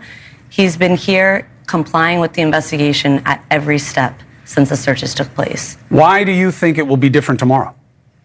Well, there's a new standard, basically. The judge will look at it completely different, not differently, but he won't have to rely on what the judge did today. And we will just have a second shot at it. We'll be able to make our case again. Is that how it always works? Or is this celebrity justice? This is how it always works. Typically, when someone gets arrested in federal court, they go before the magistrate judge on duty, which is what happened today. And then everybody, whether it's the government who's unhappy with the outcome or the defense, they have the right to appeal to the district court judge. So that's what happened. How long does he have to stay in there if it gets denied again? Until trial. Till the end of the trial. So that could be months or years. You know, but then we would have the ability to appeal to the Second Circuit. So even tomorrow wouldn't be the end of it. You think he gets out? I hope he gets out. He has done everything somebody under investigation can do. I can't think of anything else that he could have done. There was no surprises here, Chris. Chat, she's going to be very instrumental in this case. Why? A white woman defending you. Again, in a case about you being harmful to women, it does look good when you have a woman sitting there. It does look good. Now, is she a better attorney than Mark? Probably not. That's why Mark is the first, or the lead. But having her there, they'll probably have her clearly do certain things that could possibly, if it goes to a jury trial, the jury could see, well, there's clearly a woman who feels he's innocent, right? Like, you know, that's important, right? We knew that he was under investigation for racketeering and sex trafficking, and he stayed put. He committed not to fly out of the country. He stayed within the country, and they didn't ask that of him. That was a commitment he made. So, Tenny, my people that I talk to at the Southern District are talking a typical talk. It's not all the time they say this, but they say, this is going our way. Not the bail. They say we have them. We got a lot of people who are going to talk and say that this is what Diddy was about, and some people may pass it off as hip-hop culture, but it is a series of felonies and RICO. What do they have wrong? They did say in court today they've talked to 50 witnesses. We said the same thing. We've been doing a parallel investigation at every single step of the way, talking to every single there's the same kind of universe of... Now, when I tell you, you know, in estimation, Diddy's paying $2 million a month. Diddy's going to pay more than the government to do the investigation. The government has certain things to kind of twist people's arms. Diddy's going to put private investigators on it. The reason why Diddy wants to conduct his own investigation is that he wants sworn statements. He wants things to definitely counteract. And this is what it means to be, you know, rich and powerful, right? You're going to have to get you investigated just like how they would investigate it. And anything they have wrong, you have a lot of evidence that is wrong. So this is why usually the government is usually careful when they're dealing with people who got money, right? Because if somebody that don't got money and you bring forth A, B, C, and D as allegedly your facts or your allegations, yeah, the other person don't really got the time, energy, and money to put into to get, you know, oh, okay, there was this person that y'all don't know the name of, but this was a witness that was in the corner, but they saw, and they live in, I don't know, they live in London now. The private investigator is going to go to London. Let's go talk to her. All right, hey, this is going to be a recorded interview for the purpose of, I'm a, registered private investigator with whatever state or whatever precinct, and they're going to get their facts. They're going to get sworn statements. So when you have sworn statements, they got sworn statements. So like when you playing versus somebody like Diddy, if the state interviewed, or not state, the feds interviewed 50 witnesses, Diddy's people interviewed 50 witnesses. You get what I'm saying? So now Diddy might be like, well, we have video recording and audio recording and signed statements by these people that could potentially counteract what you're going to do. And at that point, the government might be like, well, this is going to make our cases look untrustworthy, even if it's the same person just saying the two different things to both different parties. Said one thing to Diddy, A, said the other thing to, or Diddy's investigators, and said B to the cops. So again, these things matter. It looks like Diddy has done his research. We don't know who he's, gave some money to be on the side, or just gotten statements legitimately from that really agree with his version of stories. People here that he's been around. We're talking to people to show that we have a case. He's fighting. He's innocent, and he's going to be able to show it. Innocent means he didn't do any of the wrong things. Not guilty means they can't make the case. He's right? innocent. So you think he did none of these things? He was never present in any of these activities? This wasn't his lifestyle? But a lifestyle and being present in activities doesn't mean he committed a crime. Unless those activities and that lifestyle are criminal. But those activities and the lifestyle is not criminal. What was notable today, what my partner Mark said in court, is they never once said that these women didn't consent to what happened. Not once. Can they all have consented, or were they minors and therefore the consent doesn't apply? No charges relating to minors. None. The difference here between R. Kelly, between Epstein, no charges relating to minors. So this is all adult consensual activity. People can judge it morally, but legally, you believe he committed no crime. Maybe it's not what someone here would do in the bedroom, but that doesn't mean that what he did was a crime. What is his disposition and his mood? He's okay. He's ready to fight. He came here ready to fight, and he's okay, and we're going to fight again tomorrow. Tenny, you have an open audience here at all steps of this process to say what you believe from your client's perspective. We'll cover it fairly throughout. And hey, thanks for watching. Okay. All right. So yeah, I mean, I think that sounded a little bit better from hearing it from a woman. And this is why when it comes to a case like this, we rarely see women being charged with sex trafficking or sexual assault or whatever.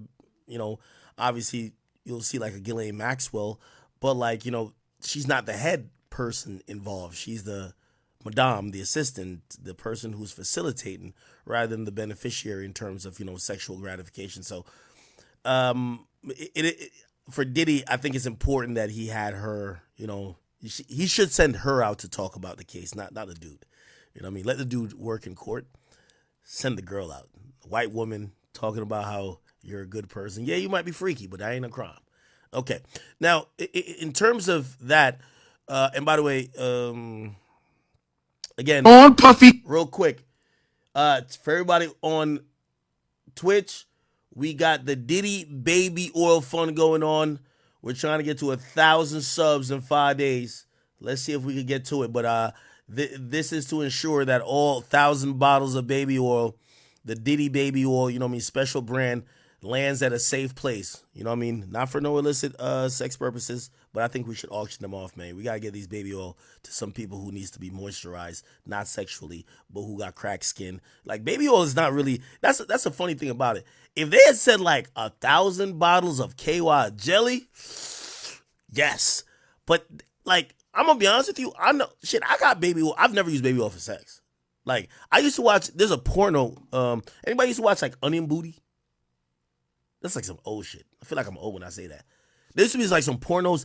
It was these big ass, these chicks with some gigantic asses, and they're rubbing it up with baby oil. And I never got the allure of that. What the fuck are we oiling up a girl's booty cheeks for? I don't get what that does. Have I ever used some baby oil or something? I think I have, but it makes shit sticky. Like once like skin and skin and baby oils, it's like sticky. Like what the fuck are we doing? So like, I don't really look at if I go into your house and I see baby oil, I don't think sex. I think dry skin. You get what I'm saying? That's what I think, right? I think I might associate like, but some people might associate like Jergens with like jerking off. Like I don't associate necessarily just regular lotion with jerking off either. Bro, people would just buy KY jelly, bro. Am I wrong on that? Bro, I'm gonna be honest with you. Yo, wait. Okay, let me do just an informal poll. Y'all don't even got to make a poll in the chat, but let me pull up the. Here we go. I just want to see what y'all say. One in the chat if you frequently use baby oil in sex. Like that's not. I don't. Or maybe I shouldn't ask that question. One in the chat if you go in a stranger's house and you see baby oil, you think of sex. I don't. Now, granted, the amount 1,000, you might be like, what the fuck? I get that. And I get how you could connect that to sex. But if you go in someone's house and say you're in the bathroom, you're taking a piss, and you see a bottle of baby oil, one bottle. We're not talking about 1,000, one bottle. Do you instantly think, freaky ass nigga need a... Do you think that? Like, oh, this is a freaky ass nigga. Or do you think nothing of it? I wouldn't think nothing of it if it's just baby oil. I really don't think of... Again, I think it's probably the amount, 1,000. That seems, it's only so much cracked skin you could have, brother. Like, you know what I mean? It's only so much dry skin you could have. Baltimore junk removal, you're saying if you go into a friend's house or even maybe a girl you're seeing, like she invites you over and you go into the bathroom and you see baby oil just sitting there, you're like, oh shit, she's a freak? Or oh shit, this is used for sex? Okay. All right. I'm not knocking it. That's just not, again, lube is one thing, and I don't want to Google lube items, but like if I see KY jelly, I know what it is. You feel what I'm saying? Like low key, like if the freak off supplies, bro, you know what I would think a freak off supply is? Vibrating cock rings, anal beads, dildos, the little rose toy, bondage, BDSM shit. What else? Like, what would I think is like freak off supplies? Like, I'm gonna be honest with you. I just think Diddy's too rich to be using. Baby oil is like some broke nigga shit. Like when you fucking a ratchet bitch, like you need some other shit to spice it up. Yeah, like, nigga, that's like, I'm surprised they ain't put like, we found 1,000 bottles of Hershey syrup. You know that chocolate syrup shit that people be using sometimes? Like, they'll put it on nipples and lick it off or whatever. Like, wait, no, maybe the niggas just like Hershey syrup, brother. We found 1,000 bottles of whipped cream. Yeah, maybe I look at baby oil like whipped cream and like Hershey syrup. Like, obviously, not 1,000 of them. Like, obviously, if I see 1,000 bottles of whipped cream, I'm like, nigga, you got a bakery here? Or I might be like, the fuck? It's booty oil in 2024?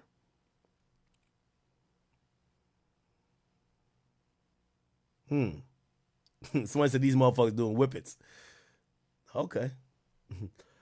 Oh, shoot. 330 RPM React says, yo, my OG in the car. Yo, shout out to your moms.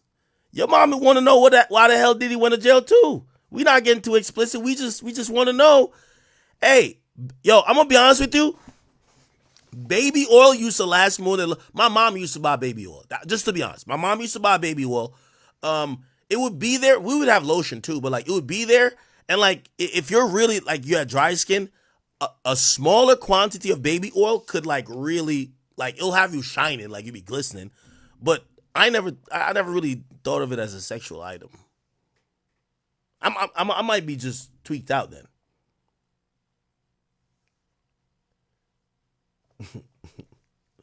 Somebody said bottles of whipped cream. Obviously, like if I seen a bottle of whipped cream, I wouldn't say nothing. If you have 1,000, maybe I think it's the amount 1,000. Anyway, let's listen to Dr. Umar. Let's listen to what he says he's confused by in this entire shenanigans. He's saying that he just doesn't see the evidence. Listen to what he says. Go ahead, Dr. Umar. By the way, I'll say this before I play what he got to say. I guarantee if he saw like some evidence of Snow Bunny, he'd be like, Diddy guilty. Well, no Snow Bunny, no other evidence other than baby oil. Holmes's federal charges have little, if anything, to do with domestic abuse or pedophilia. His major sex crime federally is he's being accused of transporting women across state lines to engage in sex. What we call prostitution. Not Casey, not the freak-offs, not underage girls, but prostitution. Why am I bringing this up? Because I don't support prostitution either. I do not support men paying for the sugar box.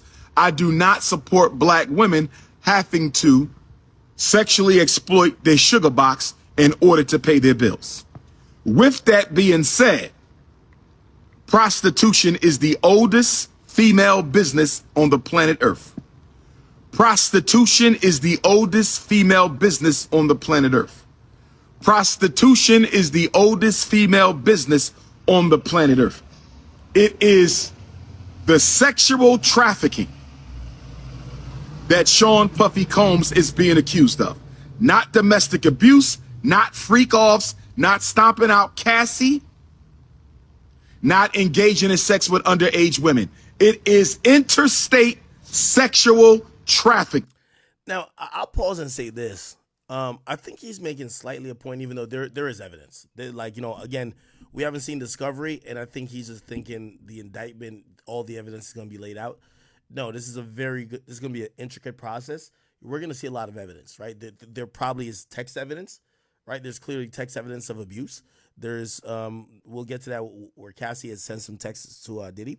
There's text evidence of abuse. There's probably video evidence of some type of sexual activity that corroborates what these witnesses were saying were freak-offs. And yeah, there's going to be evidence, right? What he's right about is that certain things aren't being charged currently, right? He's not charged for beating girls up. He's not charged for some of these other things. But I don't think that means he's completely all in the clear, right? King. And I do think, Dr. Umar's a really smart guy, but he might be a victim of speaking too soon, too early, right? It took some people to videotape for them to be like, oh shit, maybe Diddy's just not one of the boys, right? Saying there's no evidence, an indictment doesn't necessarily have to spell out the evidence. It has to spell out the charges. What the evidence is going to be spelled out is the discovery and obviously the subsequent hearing that, we're going to realize what's going on. That is the charge. Why am I bringing this up? I'm bringing this up. Another thing that I want to add to it, again, I believe Dr. Umar is a very intellectually high IQ guy, but we also got to remember when he's saying where's the evidence, this is a reason why they go through a grand jury, right? Because if there was lack of evidence, there would be what was known as a no bill. Hey, we don't see the evidence of probable cause that would lead us to say he should be charged with these crimes. So what the grand jury has seen, we haven't seen. So Cassie's testimony, which I 100% know Cassie testified at that grand jury. She's victim numero uno. She testified, or they have played numerous or copious amounts of interview footage with Cassie. She's a big victim in this case. So for them to vote majority that there's probable cause for abuse of victim one, they had to hear from her directly, or they had to somehow see enough evidence to agree to that. And all these other cases and charges, counts. Let's be clear. This indictment, this is why they go through a grand jury, that you can't say, oh, these guys are racist. They're trying to make a name for themselves politically. They're trying to go at Diddy. They got 23 people to literally vote, listen to months of testimony, months of evidence. Granted, one-sided, absolutely, 100% one-sided. But they got that person to go through a lot to essentially get to this conclusion. So they seen something. Peace, God. Because when I listen to the news, they're not talking about the evidence against Sean Puffy Combs. When I listen to the news, they're not talking about the evidence of Sean Puffy Combs. When I listen to the news, I have yet to hear anybody give me a specific piece of interstate sex trafficking evidence against Sean Puffy Combs. I'ma say it again. I'ma say it for the low political IQ Negroes.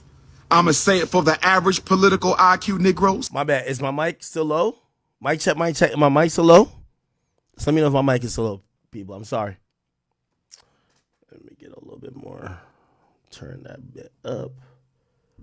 We should be good, correct? And I'ma say it for the high IQ Negroes. I haven't seen or heard a single piece of evidence against Sean Puffy Combs. I ain't read it in the New York Times. I ain't read it in the Philadelphia Inquirer. I ain't heard it on CNN. I ain't seen it on headline news.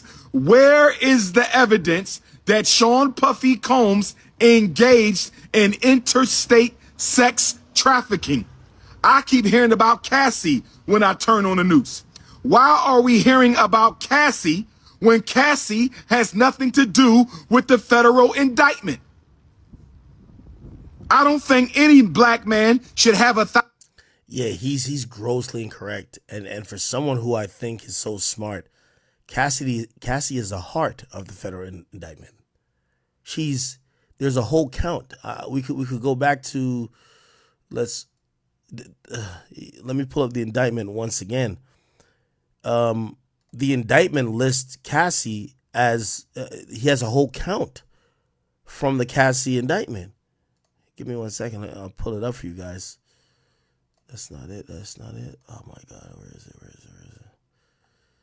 Diddy. Pause. That's not it. Where is it? That's the detention memo. Is this the indictment? Yes, this is the indictment. Yeah, I'm actually very disappointed that I look to Dr. Umar to be a factually correct guy because he speaks historically about race and politics, and sometimes I definitely don't know, so I listen to him like his word is law. But when you see somebody being just flagrantly and clearly just uninformed, you're like, wait, maybe you just chatting up there. You're not backing up everything by, listen, so this is the indictment. The first count is racketeering. The second count, which some people, that's the only question. They're like, the second count could have been under the racketeering statute, but instead there's a whole different count of sex trafficking because there's sex trafficking under racketeering, as you will see here. These are the acts included in the racketeering conspiracy for the first count: kidnapping, arson, bribery, witness tampering, forced labor, and then F, which is sex trafficking. So he's being charged with sex trafficking under racketeering, then sex trafficking standalone. It's a standalone count, which is by force, fraud, or coercion of victim one. They're saying this wasn't necessarily an organizational crime, but this is a direct crime to Cassie. How do we know victim one is Cassie? Bruv, like they're gonna literally like this only describes her from at least 2019 to 2018. Which female has he been involved with for around that time? Okay, interstate, blah blah blah, da da da. Also, when you look at it, says aided and abetted to engage in commercial sex acts in reckless disregard of the fact that victim one was engaged in these acts as a result of force, fraud, or coercion. And if you look at well, I could pull these up. I could pull up the detention memo. The detention memo clearly says the victim. Here we go. Is this the detention memo? Yeah. The detention memo clearly shows that the victim, it'll mention the video, which is March. Look, it'll say one incident, a female victim, blah, blah, blah. Yeah, like this is the only victim they talk about, period. So it's clear, and you'll see the.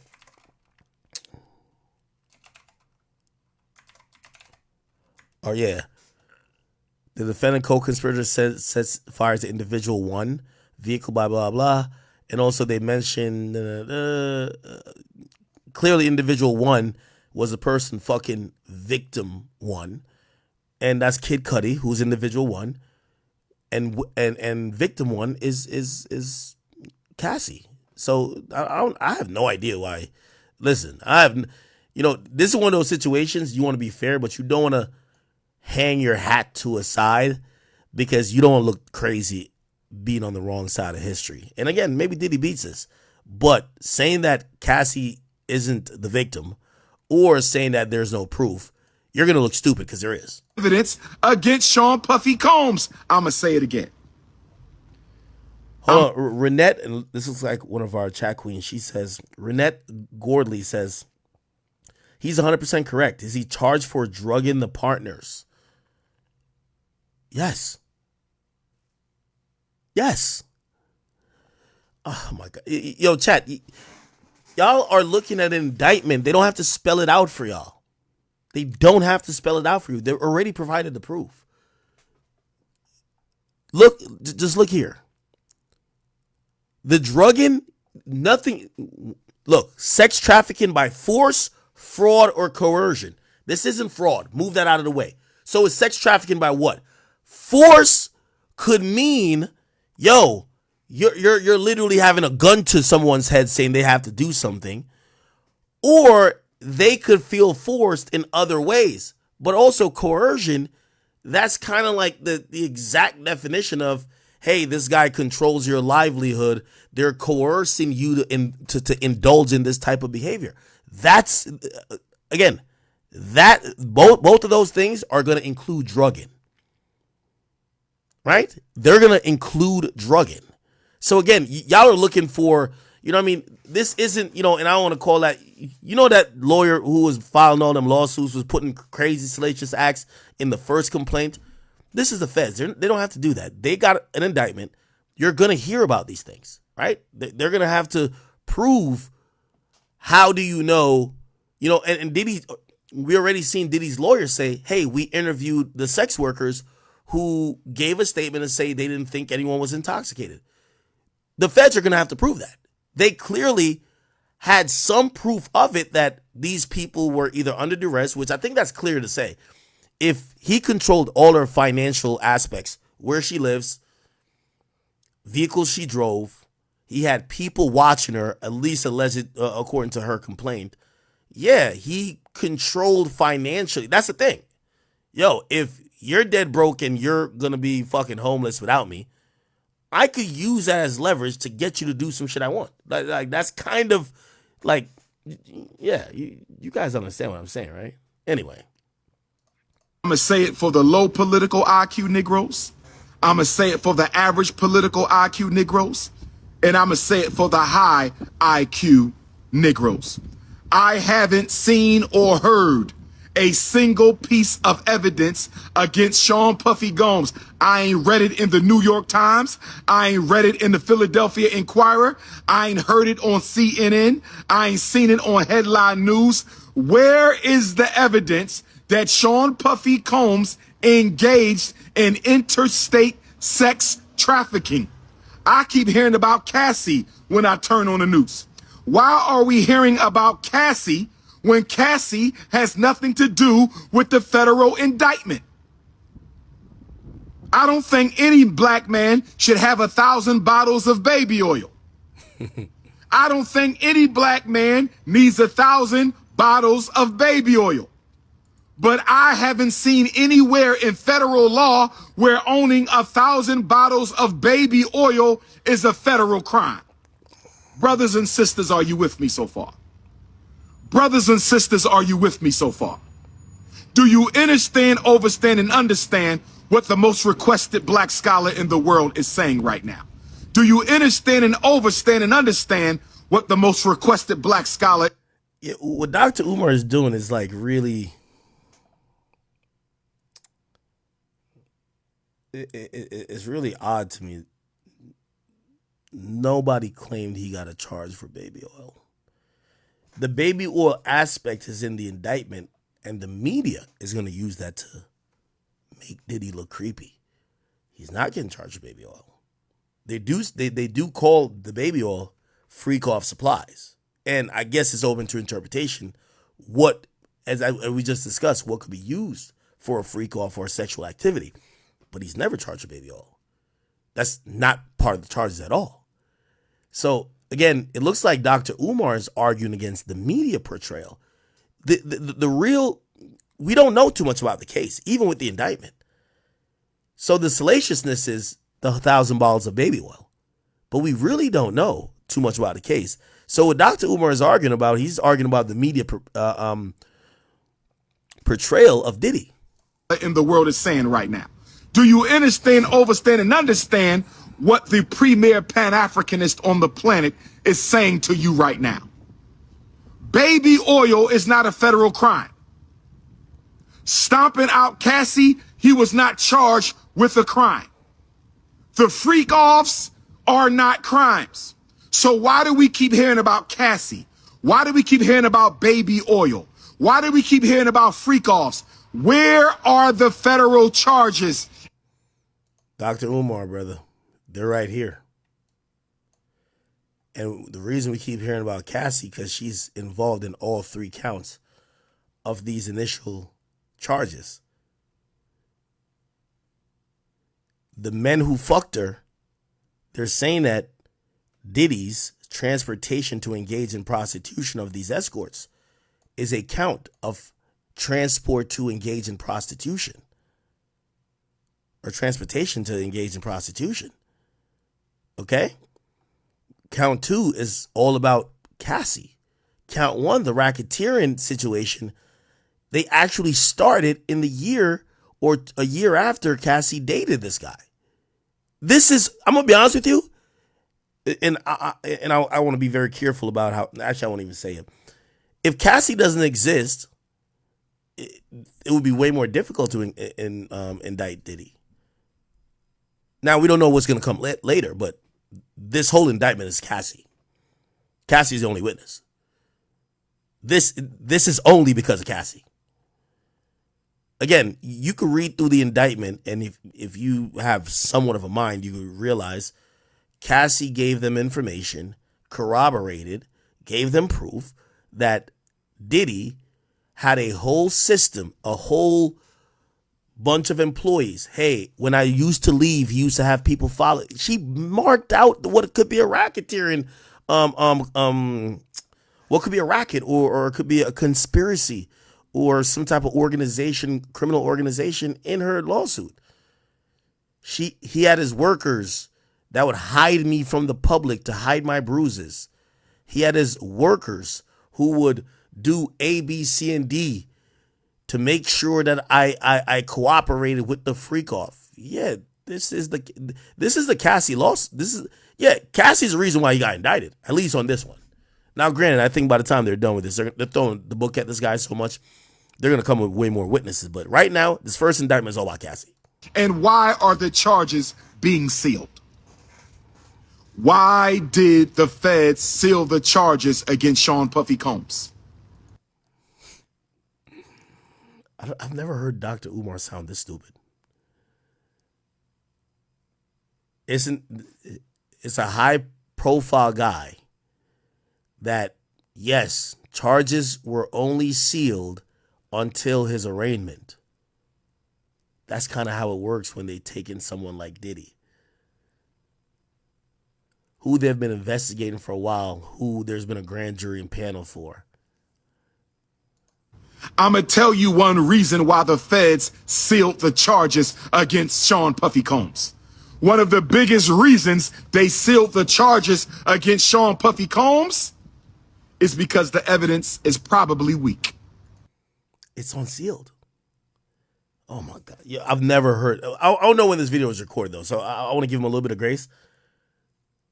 they only sealed it from when he got picked up the day before to when it was unsealed in court. They filed it. They have a arrest warrant. They arrested him. The media's going crazy. This is kind of like normal. They're going to unseal an indictment when you get to court.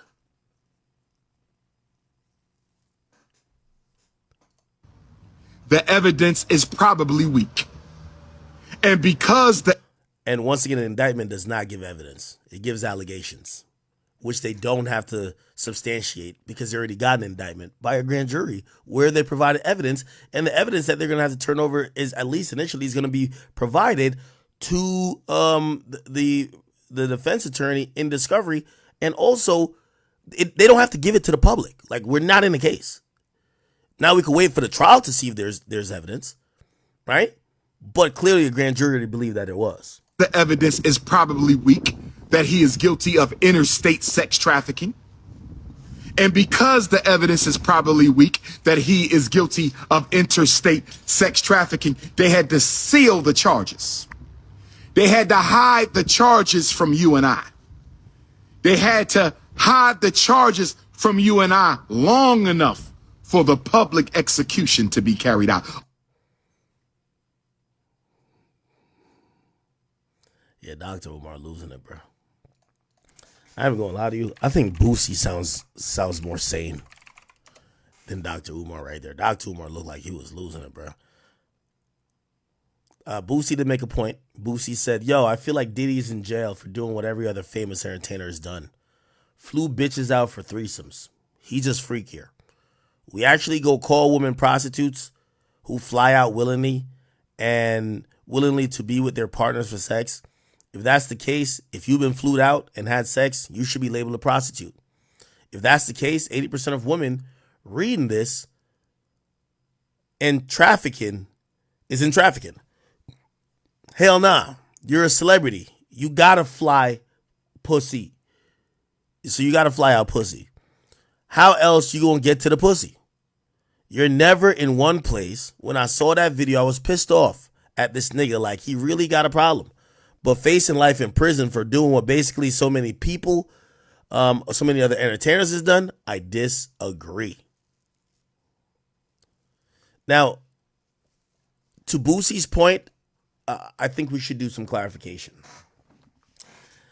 I know I've allowed Wack to spew that fuckery and nonsense here.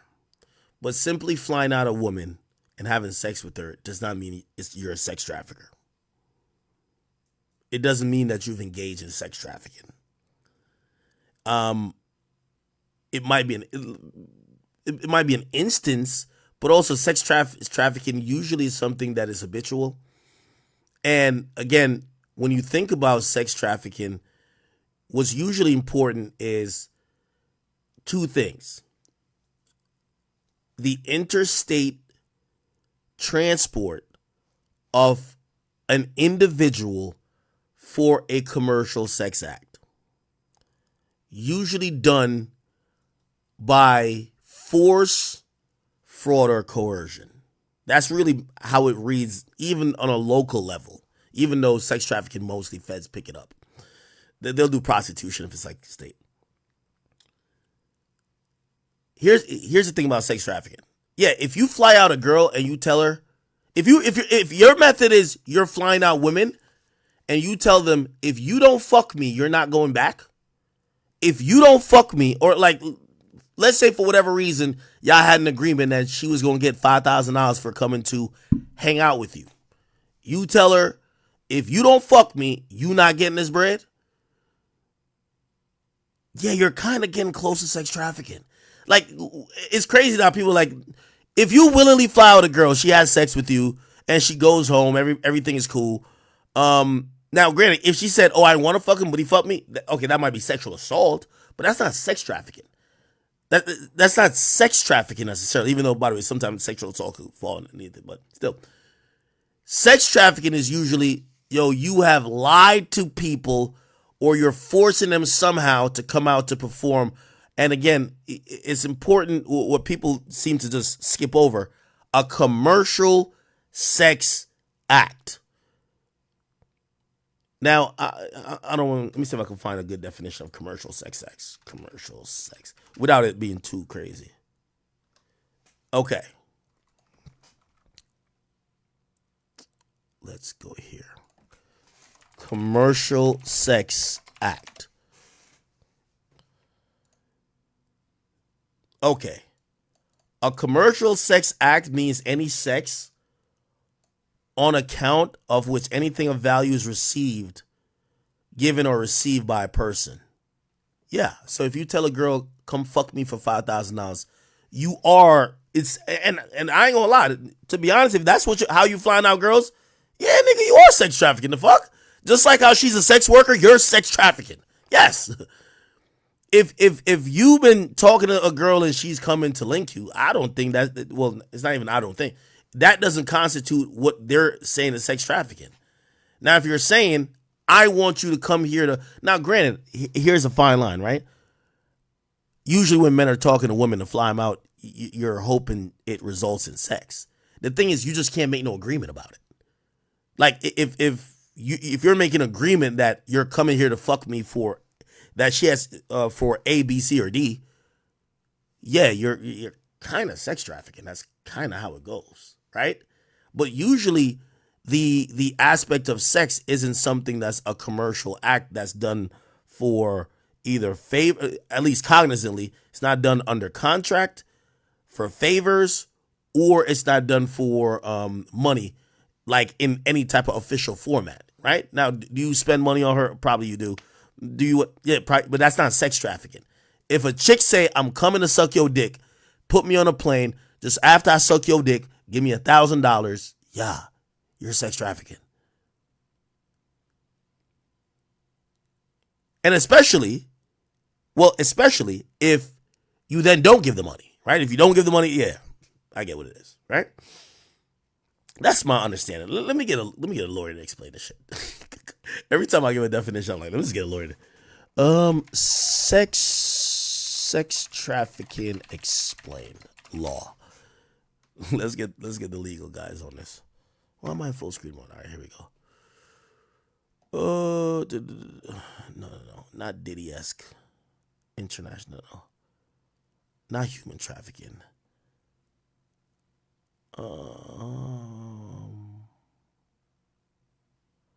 I just want to see lawyer. Okay, here we go.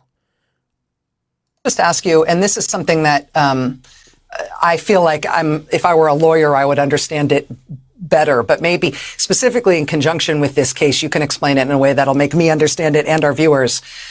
What is the difference here in terms of prostitution versus sex trafficking? And in terms of the allegations here and what Congressman Gates is being investigated for, are some of these things that would potentially be legal if the woman involved was of age, but they would be illegal if it was a girl involved, somebody under the age of 18? So we'll start with prostitution. That is a state crime. It's not a federal crime. So to the extent that investigators could prove that the women had sex with okay, so that helps us on this case. So prostitution is not a federal crime. So essentially, if Diddy's hiring prostitutes, right? Again, if you go to a town and you just try to pay for sex and they're soliciting sex, they're advertising sexual services and you pay for it, you're indulging in prostitution. You usually get locked up, right? Like, for example, I believe prostitution is legal in Nevada everywhere but Clark County, where I believe, is it Clark County or Harris County? I can't remember which one it is. Whatever in Nevada, wherever Las Vegas is at in Nevada, that county, it's not legal in, right? So they'll arrest people. Like, if you sell pussy outside of that county, you're good. But if you sell pussy at the casino in that county, which is at Vegas, you're going to jail. It's prostitution. Now, here's the thing with sex trafficking. Obviously, it's easier to understand sex trafficking when you're thinking about federal, because you're like, oh, state to state, that means sex trafficking. But why couldn't it be sex trafficking if you're going from county to county or town to town? Say you see a fucking ad, you're in Vegas, and you see an ad that a bitch is going to drive 3 towns over. Is that sex trafficking or is that prostitution? I guess she's kind of giving the definition. These men and the cash payments they received were in exchange directly for that sex, that's a state crime that could be prosecuted in the state of Florida, and Florida does have very strong laws around this. So that's not something that federal prosecutors would necessarily be interested in per se, except when you start looking at sex trafficking of an adult, not sex trafficking of a minor. That is when an adult is having sex but is coerced somehow into it. And one of the other things... Okay, so again, this is the point of what I'm saying. If you fly out a girl and tell her if she don't suck your dick, she ain't getting back on her flight. Oh, she's not getting something you promised under some... Yes, you're coercing her for sexual activity and you brought her from somewhere else. You've now trafficked this woman. Yeah, yes. That's kind of self-explanatory. Things that we found in our reporting is that there is a lot of drug use involved in these encounters. And so investigators will start... And that's another thing. And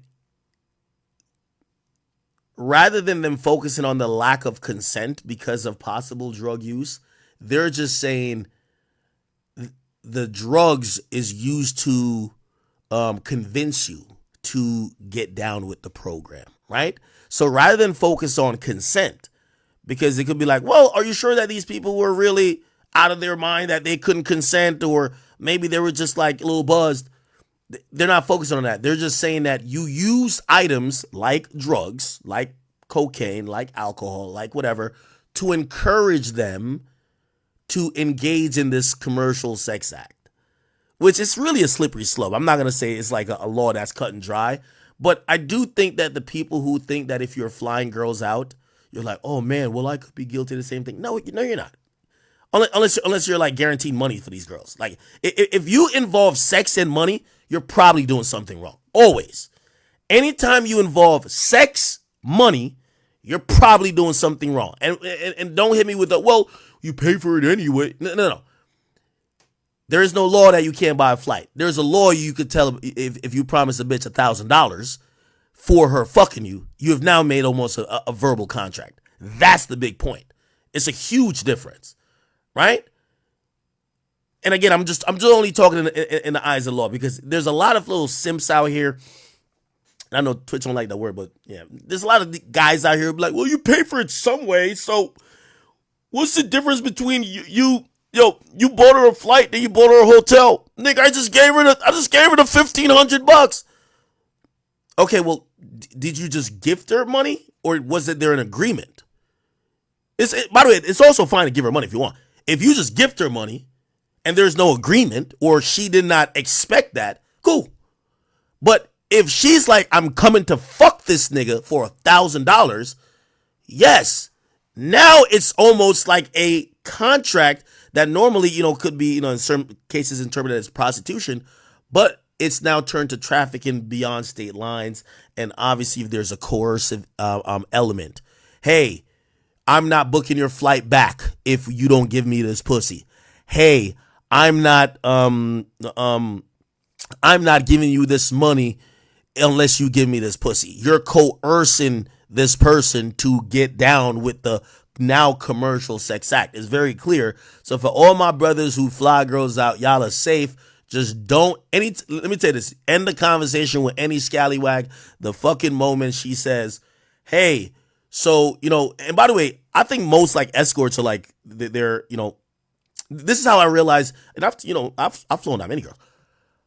I usually recognize a girl as an escort when she starts using certain words, because they talk around the transactional part of it. They'll be like, you gonna take care of me? And I'm like, what do you mean take care of you? Like, bitch, what, you think I'm not, like, you think like I'm gonna put you in danger? They're like, nah, well, I gotta get a babysitter, my dog sitter, rent due, I gotta take off work, it's $1,500. You gotta just be like, all right, I'm gonna catch you. I think you should stay at work and stay with your kid and your dog, and I'm good. But that's like escorts. You know the difference between what's a prostitute. The escorts try to act like they're something different. An escort's a prostitute. They just do it differently. Oh, you're not paying me for sex, you're paying me for my time. But we have a wink, wink, head nod understanding that when I spend time with you, I fuck you. You get what I'm saying? Like, you're just like a prostitute, right? You're a prostitute. So, like, you have the expert girls who know how to talk around it. But for dudes who don't indulge in none of that, generally, if women talk about money and you're talking about seeing them hanging out and sex, and they bring up money, just stay away from it, brother. Like, just stay away from it. You get what I mean? Any type of and here's where the element of sex trafficking comes in, right? Because it's alleged in Cassie's situation that Diddy used to bribe her with gifts for some of these encounters. Yes, you're doing something wrong if you tell your girl, I'll buy you a bag if you let my homie fuck you. Yes, that's a transaction at that point. Yes, you're also intuitively, you're doing something wrong, and it's going to lead towards sex trafficking when you're paying sex workers to come in. It's automatically, whatever you're doing, it's a commercial sex act. You're paying sex workers to come in. You're paying for this. This is transactional. This is not just like you seen a girl on the gram, start liking a couple pictures, start saucing her up, start talking to her, you fly her out, you're hoping to fuck, you do fuck or whatever, and let's say, I don't know, you bring her out to dinner, you're not sex trafficking, my nigga. That's not sex trafficking. We got to make a very clear distinction. Looking and saying, well, was the drug use a form of coercion? You know, we've seen cases where Rico Barlow says that's why you say you're giving them a donation. Okay, well, I mean, if that's your way of getting around that type of thing, but, you know, again, you know, women are going to be very forward. Yo, I need to be compensated. Or, you know what I mean? Like, again, I think a woman who don't ask, you shouldn't even have to talk about money with, because, you know, if you do want to give her money, that's on you. But she's trying to come link you because she either likes you or maybe she's playing along game. Who gives a fuck why? You run into problems when you're like, yo, hey, tell this escort, this black dude that's 6'3", I want him to come fuck Cassie. We're gonna give him $8,000. He comes to the joint. Not only is he gonna get $8,000, you give him a shit ton of drugs. You give Cassie a shit ton of drugs. You then tell Cassie, yo, because you did this freak off, I'm about to, and by the way, this is the coercive part for Cassie. Cassie's whole demeanor is, if I don't do the freak offs, my career ends. It stalls. My entire livelihood relies on this guy making him happy. I have to do the freak off. So really, you know, the only thing here, actually not the only thing, these male escorts could be as well seen as victims. What I'm thinking is probably happening is that they could be seen as victims or someone who's participating. Because escorts in that capacity, if it was known that you were coming to fuck, that's illegal. An escort technically is supposed to be for your time, not for the fucking. I guarantee all them talking to the feds are getting immunity, because the feds' job here is not to kill escorting and prostitution. They know that's always existed. It'll continue to exist, and they didn't spend that money to try to end prostitution or escorting. Their job is trying to stop Diddy, who they think is a powerful force, who's manipulating that world to then manipulate and fuck with other people. So I'm pretty sure they're going to bring the escorts in. They're going to say, hey, listen, we don't want you. We'll give you this motherfucking, we're going to give you this immunity, right? We want Diddy. You get what I'm saying? Because you got to realize these escorts talking to these people. If the escorts are talking to the feds allegedly eventually this month, and by the way, that is here. I'll post it and show you. According to TMZ, they said, let me just type in escort. According to TMZ, here we go. They said that there's 2 escorts that's about to talk to 2 escorts that's about to talk to the feds this month. I'm pretty sure they're talking to the escorts and saying, we don't want you. We're not looking at you as a co-conspirator. Just give us what we want, right? Yeah, that's clearly what's probably going on. Puffy. Because if the escort tells, like, if I'm an escort, I wouldn't want to sit with the cops. Why? If me, then, number one, you can't lie to a federal law enforcement who's conducting an investigation. That's a crime as well. So you got to get interviewed by these people, and they're going to ask you, hey, was it part of the contract that when you came that you had to have sex? if you say no and they find that there was a leaked call or a recorded call or email somewhere where you kind of admitted that you're showing up to fuck, right? Or, or it's on one of Diddy's tape to say, yo, Diddy, now if you give me another $1,000, I'll fuck her for another hour. Yeah, you're admitting that you're doing a crime. So I'm pretty sure they're getting immunity, and they're going to sing like a bird on Diddy. The only thing that is probably very important, which Diddy's own lawyers said that they try to interview the escorts too, is if the escorts are going to say this was a completely out of, to quote Quando Rondo, out of body experience. We were all drunk and all high. There is no, consent isn't a thing. Like, everybody's drunk beyond belief.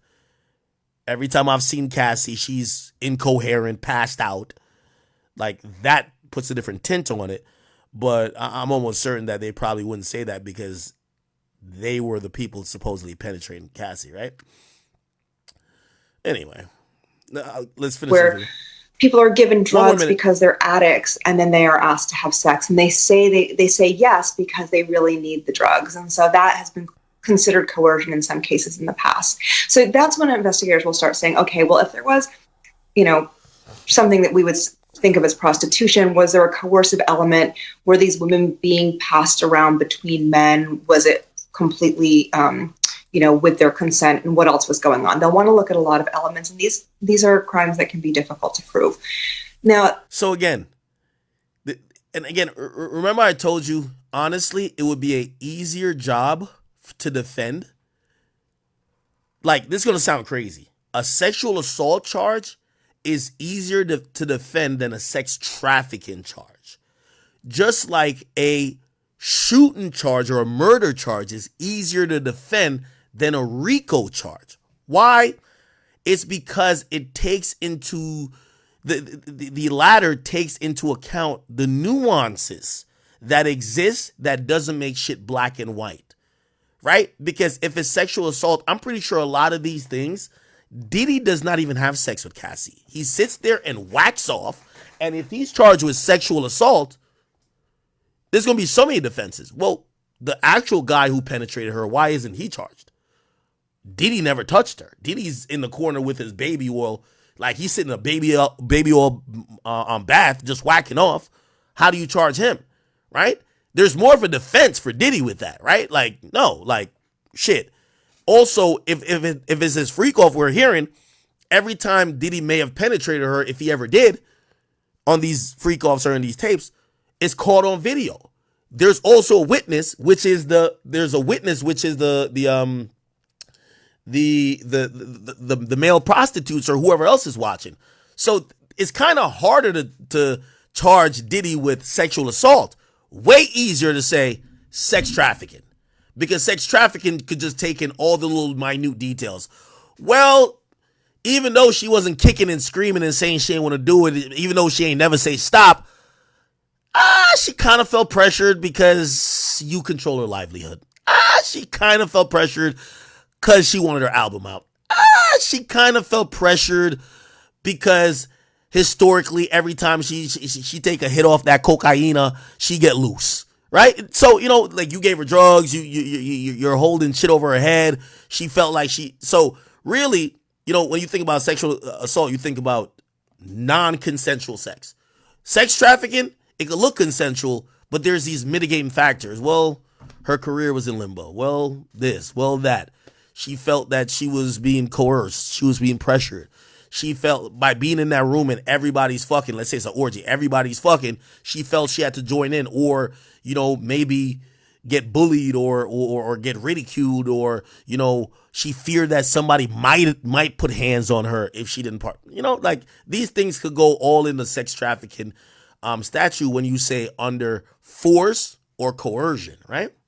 So, yeah. All right. Okay. Sex trafficking of a minor is a little bit different. Oh, yeah, we don't got to talk about that. That's not applicable in this case until we really see a charge about a minor, and then pretty much is just, did you fuck the minor or not? You don't need coercion. See? It is a hard stop on the age. It is simply somebody under the age of 18 who's given literally anything of value. It could be. And that's the interesting part of, if, Dr. Umar was going to make that point. We heard that there was a 17-year-old that Diddy fucked and flew on a private jet. And supposedly they claimed they were given substances to take. Again, it don't even matter if they were given substances to take. If you're under 18 and a nigga flew you from one state to the other state, that's the definition of sex trafficking. It's open and shut. That's Jeffrey Epstein. That's R. Kelly. It's over, right? With this Diddy case, I'm wondering why they didn't use that 17-year-old who filed the charge. You know what I'm talking about, right? The 17-year-old who filed the charge. 17, or she was 17 then. She's not 17 now, clearly. 17-year-old Diddy. This woman right here, like, would be the person to say, like, this would be the strongest case. If Diddy fucked her, remember she was 17 at the time, flew her in a jet, they're gonna have proof of the manifest. Okay, you flew here. Like, even just having a witness to say, oh yeah, I seen her go into the bathroom and take some drugs. It was alleged that she supposedly sucked off his president of Bad Boy at that time, Harv Peer, before she got on the jet. But yeah, if there's even a witness, I think that's an easy charge. Like, I'm wondering why she's not listed in there. Granted, this is in this happened in what do you call it again? 1993, I believe. Is this 1993? I think this is 1993. I think this is 1993 that situation happened. Which, again, I still don't think there's a statute of limitation, right? There's no statute of limitation. Yeah, what year was this? Let's see.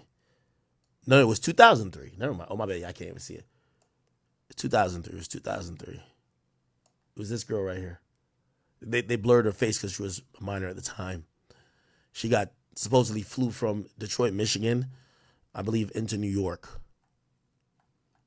So, yeah. If they could approve this, why not just bring the indictment back to that? I don't even think there's a statute of limit. No, there's definitely no statute of limitations on on sex trafficking, right? Statute of limitations on sex trafficking federally. Let's look at that. Nah, none. Well, it says human trafficking, but I think sex trafficking it's like same thing.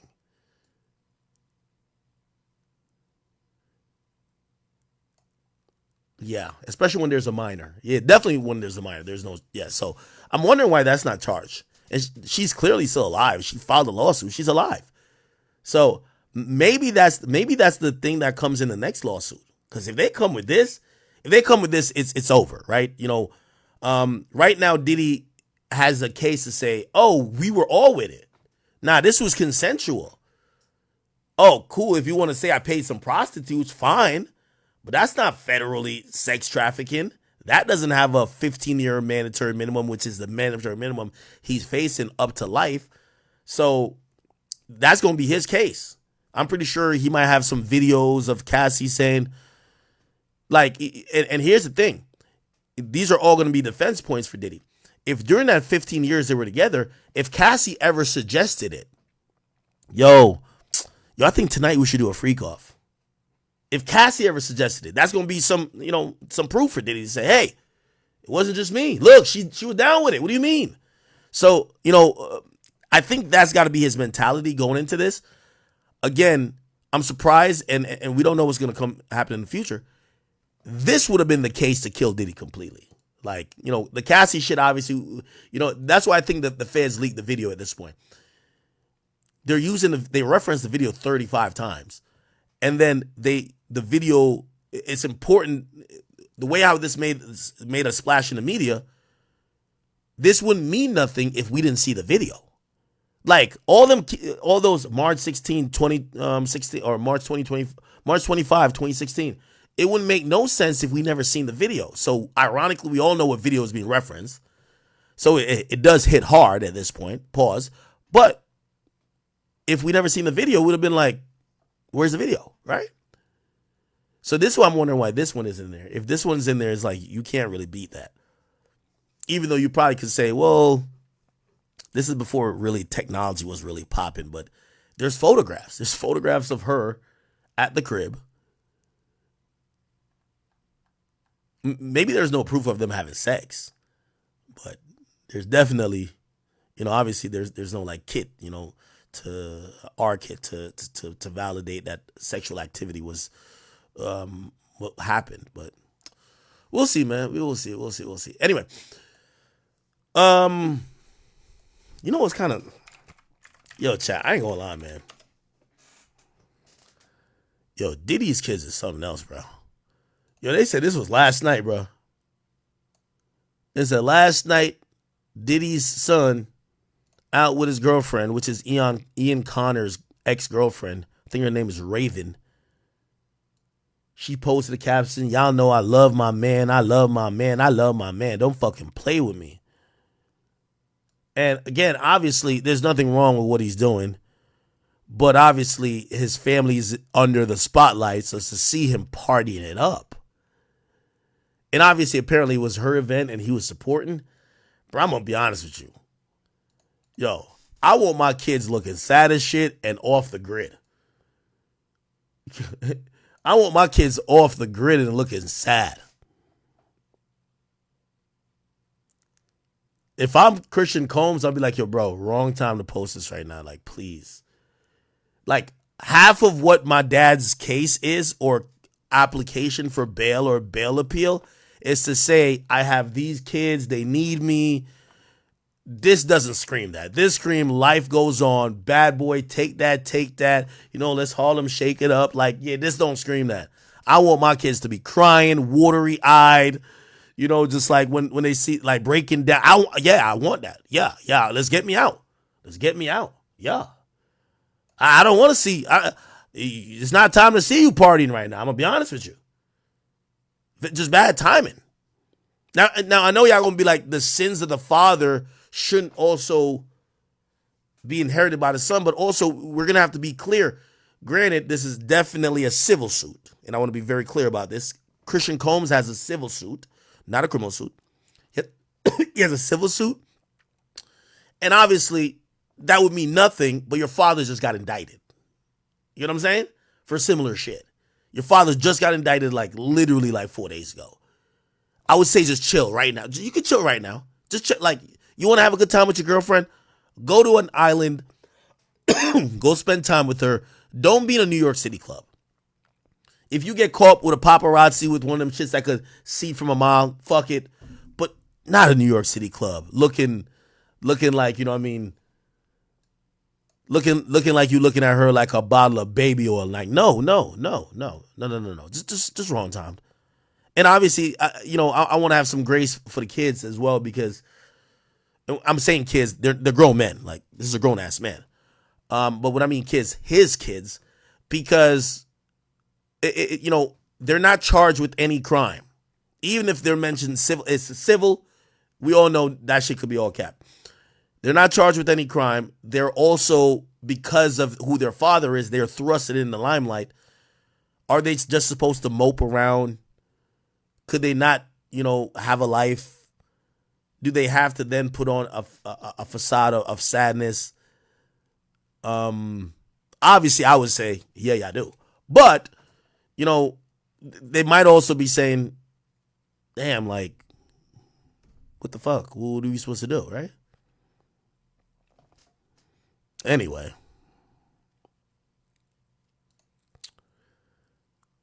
Happy for them. I'm going to be honest with you. Yeah, my son should not be smiling like this. Not when I'm in jail. Fuck out of here. My son should be on my... Yo, let me tell you this. If I have sons, and by the way, I'm not criticizing his sons, because who knows what they're doing outside of this.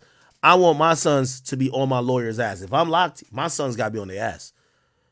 Because remember, them lawyers, they're just doing billable hours. Every hour, like $3,000. They're just billing it. Oh, yeah, we're doing this research. We stayed on the phone. They're just billing it. Oh, we have to go on CNN. They're just billing you hours. They're just like hitting that bank account. You feel what I'm saying? You need your sons to hold it down and make sure the lawyers don't just drain you dry. Pause, no Diddy. All pun intended. But, yeah, I don't want my son in the club at this time. No more clubs. Fuck that. Like, I would have called my sons and said, listen here, King. You was never going to make it as a rapper anyway. I pushed you with some nepotism shit, no disrespect. I need you now to be on my lawyer's ass. No Diddy. I mean, no me. No whatever. Anyway, I need you to make sure everything is going good because the only like the you know, with all due respect to the daughters that he has, you know, you got to let them be right now. Let them be protected, hopefully outside the media eye. Your sons, you need to have them as soldiers that's holding it down. You get what I'm saying? Right now, only people you could trust if you're Diddy, your mama. No matter what happened, you only could trust your mama. You killed 52 people, you can trust mama, right? That's how moms are so, well, I'll say all moms. I was going to say black moms, but no, all moms. Yeah. Mama hold it down. And I would imagine your sons, especially if you're a man, your sons got to hold it down.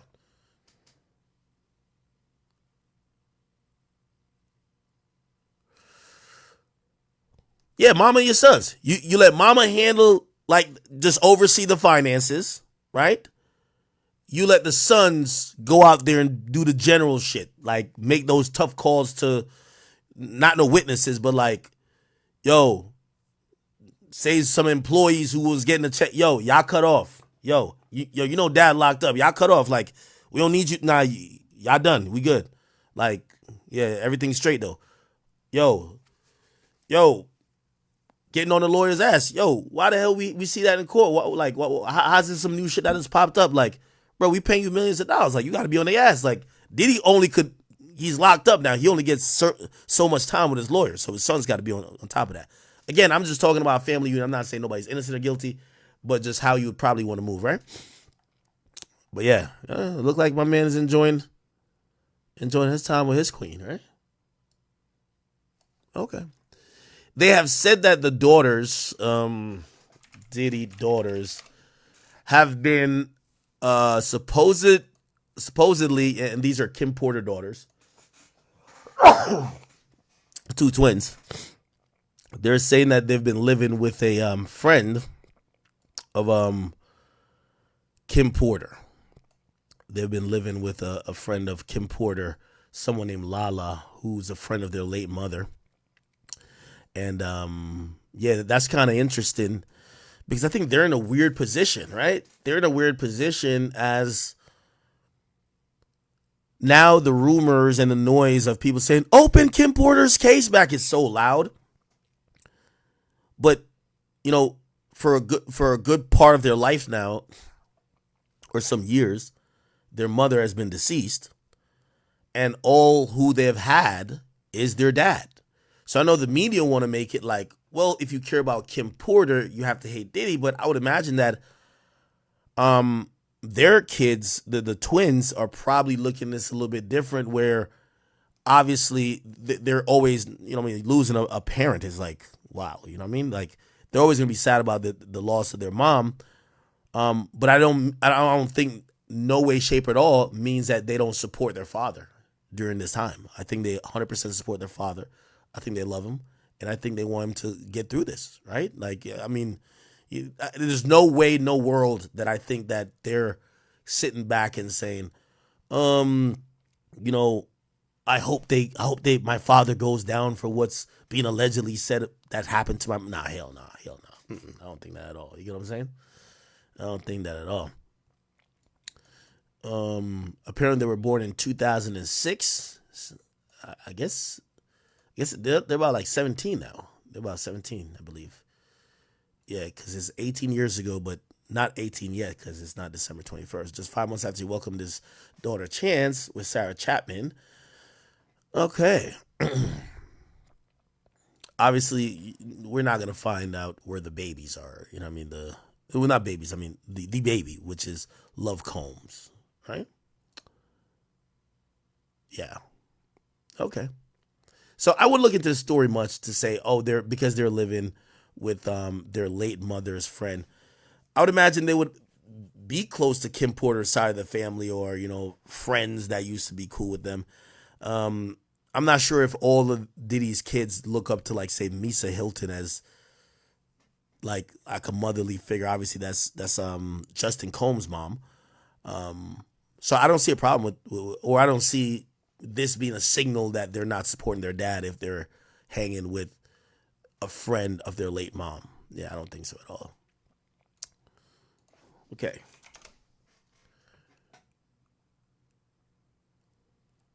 Give me 1 second. What else am I pulling up? Trying to get through this, people. I'm trying to get through this. Supposedly, Harvey Weinstein's lawyer spoke about this. Let me hear. And Harvey Weinstein's lawyer actually said they predict that Diddy is going to get life in prison. Here we go. Major crisis PR person, housing, so that if they let and Ivanka pledged. And then she says, you can't traffic somebody who agreed and wants to be there. Oh, okay. It sounds to me like Jeffrey Epstein also led this same lifestyle. And you know what's really hard to do is get out of a situation where you are surrounded by. So I have asked Arthur Aidala, whom I So this was a lawyer for Harvey Weinstein and Ghislaine Maxwell. adore. Arthur Aidala is a well-known criminal attorney. He reps currently Harvey Weinstein and Ghislaine Maxwell, who is accused of being Jeffrey Epstein's number 2. And while Arthur does not rep Puffy, I think he's going to know what is about to happen to him. So let's bring in Arthur. Arthur, how you doing? I'm doing really well. You know, I'm listening to everything you just said, and of course, that's all alleged. It's all alleged. Alleged. Alleged, and maybe the baby Actually, oil. It's not alleged. I'm sorry. No, they found 1,000 bottles of lube and baby oil. That's not alleged. They found AK-47s. They found all this stuff. How is that alleged? You know, the baby oil. Okay, could be old school when you want to go get a suntan. Remember when we were kids, we'd put baby oil on instead of suntan lotion, so it could have been used for that. Wait, they and didn't find no iodine though, because back in the 80s it was baby oil and iodine, and you know who used that? Really white chicks like me. Oh, okay, it's good to know. And the lubricant, maybe he was chafed a lot, and he needed to put that like in between his legs, so it didn't. I mean, look, there were answers to some of these questions. You know what I'm saying? But being serious for a moment. You talked about being on boats and Ivanka and having fun and partying. Mm-hmm.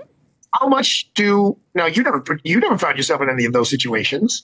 No, How much do we want? But wait, I didn't find myself in that situation. A, he did threaten me, and B, yes, I was on a boat where we had a little dance party. That was for approximately an hour and a half, and I was in a privileged position. At the time, I was a member of Page Six. He was trying to court my favor. And he did this with certain people, so I had a level of protection. I was not one of those women who was relying on him for my career, for food. He also paid for a lot of people's housing so that if they left, they'd be totally dumped. Supposing there's only one complainant. There's not women. There's one complainant. There's more. No, you're absolutely wrong. There's the latest one, this girl Dawn from Danity Kane. I'm talking about what's in the indictment. Okay. So that, I got to do that law thing. You know the law thing? I got to do the law. I know, but here's the deal. They didn't take it just off of Cassie's. They interviewed all the hookers and prostitutes that they saw in the videos.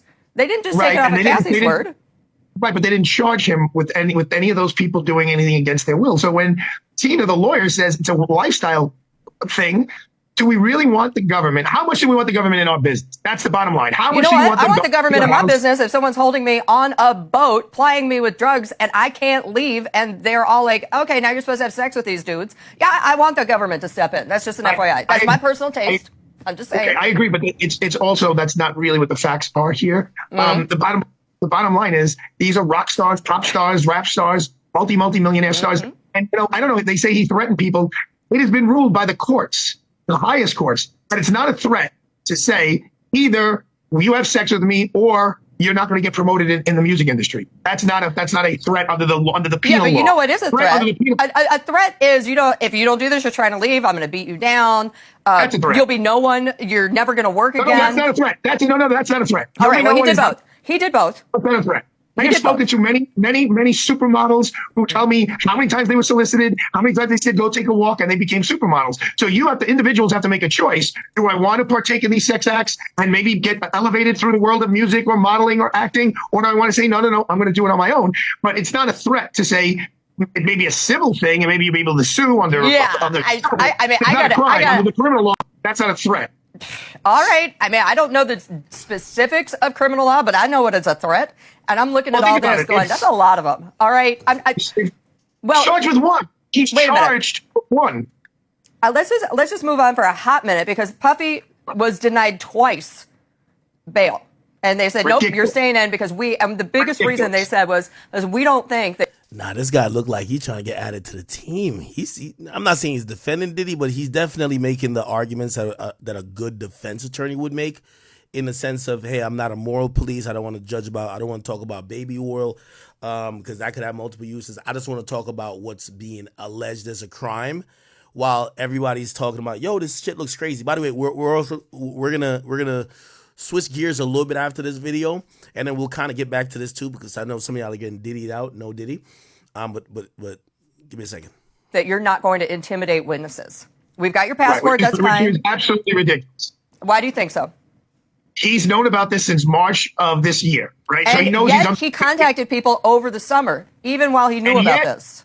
And yet he didn't go anywhere. And yet he's almost a billionaire. He could get on a plane and go to one of the many countries. He could join Roman Polanski over in France, where he's been for 40 years. Russell Simmons in Bali. I get it.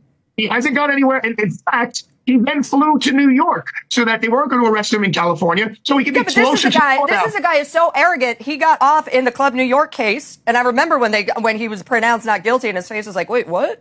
And now you've got Shine coming out saying he basically ruined Shine's life, and that he took the fall. You've got the gun victim in the New York case who still got bullet fragments in her face, and she's like, "Yeah, it was Puffy. I saw the gun." So he has precedence for basically saying, "Yeah, I can skate. I skated before. I'm gonna skate again." 12 jurors in that case, found not guilty. So I guess, as we always rely on jurors when they convict people, I guess we should rely on jurors, right, when they acquit people as well. The bottom line is, the main purpose for the bail is to make sure he comes back. That's the primary purpose. Dangerousness is also a factor, but the primary purpose is to make sure he comes back. If he was going to split, he would have split already. He was putting up $50 million, putting on an ankle bracelet and saying, I'm not going to leave my house unless I have to go to my lawyers or my doctors. There's no if his name wasn't Puffy Combs, he would have gotten that bail like that. I disagree, because I think now they want to know who he's talking to and monitor his calls, because he has. They can do that. They totally have the ability. They do that with all of us anyway. Don't kid yourself. Yeah, but it isn't admissible in court. Okay. But part of his bail condition can be all your phone calls are monitored. All right. Except You think he's going to be? You think he's going to be let off? You think he's going to beat this? No. Oh. So you think? I mean, do we think he's going to spend the rest of his life in jail?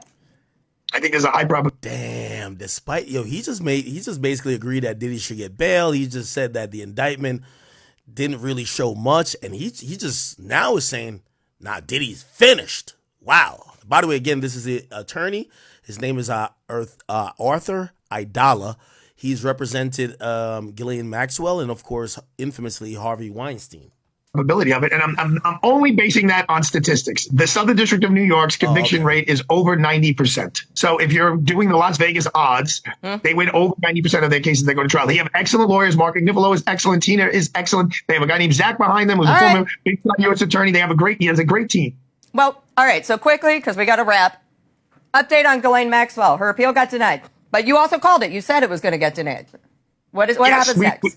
Okay. We're going to see if 4 of the 9 justices on the United States Supreme Court say, you know what, we need to hear this, because we think that there was basically in human terms. Oh, okay. So they're talking about Ghislaine Maxwell. Question for you: do his kids visit him?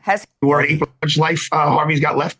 PR person long gone. His assistants are way long gone. So it's no, there are no books. There is no little computer I have a quickie question for you. Do his kids visit him? Has he seen his children at all? Always talks to them every single day. Okay. That's about I think Harvey. All right. Wow. So this defense attorney, even though was even on this interview making a couple cases in the favor of Diddy, he's just going by statistics. Again, the Southern District of New York has the strongest prosecution in the entire federal government system, where they are vigorous, relentless. They use the most resources. Keep in mind, they did multiple searches in California, or they did searches in California and Florida, but the cases in New York. Why? They're the big dogs in all of this. This isn't like, the District of Louisiana somewhere. This is the Southern District of New York. When you get indicted here, and by the way, I think they bring the El Chapos. They usually, even when the government starts something for an overseas criminal, they want to bring him to Southern District of New York. Those are the big dogs. They spank people. Like, they don't, and it's not only about getting a guilty verdict. they give out football years. So they want to get the 20, 30-year life imprisonments. They go for the big joints, okay? All right. Real quick, we're not leaving the conversation of sex trafficking, but I got to show y'all this, bro. Chat, I can't believe. I am now under the assumption, and I'm going to bring my man on from the 6 to tell me if I'm wrong or right. The sex selling capital, other than obviously Vegas, of the Western Hemisphere, got to be Toronto, bro. Let me tell you this. Toronto artists or Toronto women, I don't care if you think they're rapping, they're selling vagina. I don't care if you think they're modeling, they're selling vagina. I've never seen a place where so many women who you think would be, they look attractive and you think they would be above it, they're all selling vagina. Trust me, I've heard about so many, like even behind the scenes. And unfortunately, because Toronto is my favorite city, I keep saying that. But if you see an attractive woman in Toronto, she's selling that box. Or she sold it before. She might not sell it to you, but she sold that junk before, okay? Somebody done bought it for the 2-for-1 special. Somebody just bought it for the Black Friday discount. Somebody just bought it on the Telly Ting, discount. And essentially a woman who I thought she was like, upcoming, maybe potential artist. She just got taken down in some sex trafficking, human trafficking ring. This woman has appeared on a few podcasts, including No Jumper. There was a time that I was about to have her on my platform because of my love and fascination with Toronto. And you guys remember that I've covered Toronto so much. But it was strictly off the fact that I thought that, hey, this person is kind of moving and shaking in like media and a little bit of music. And essentially, the reason why I didn't interview her was because she had a story which turned out to be fictional, that she was saying that she set up some guy. And I was just like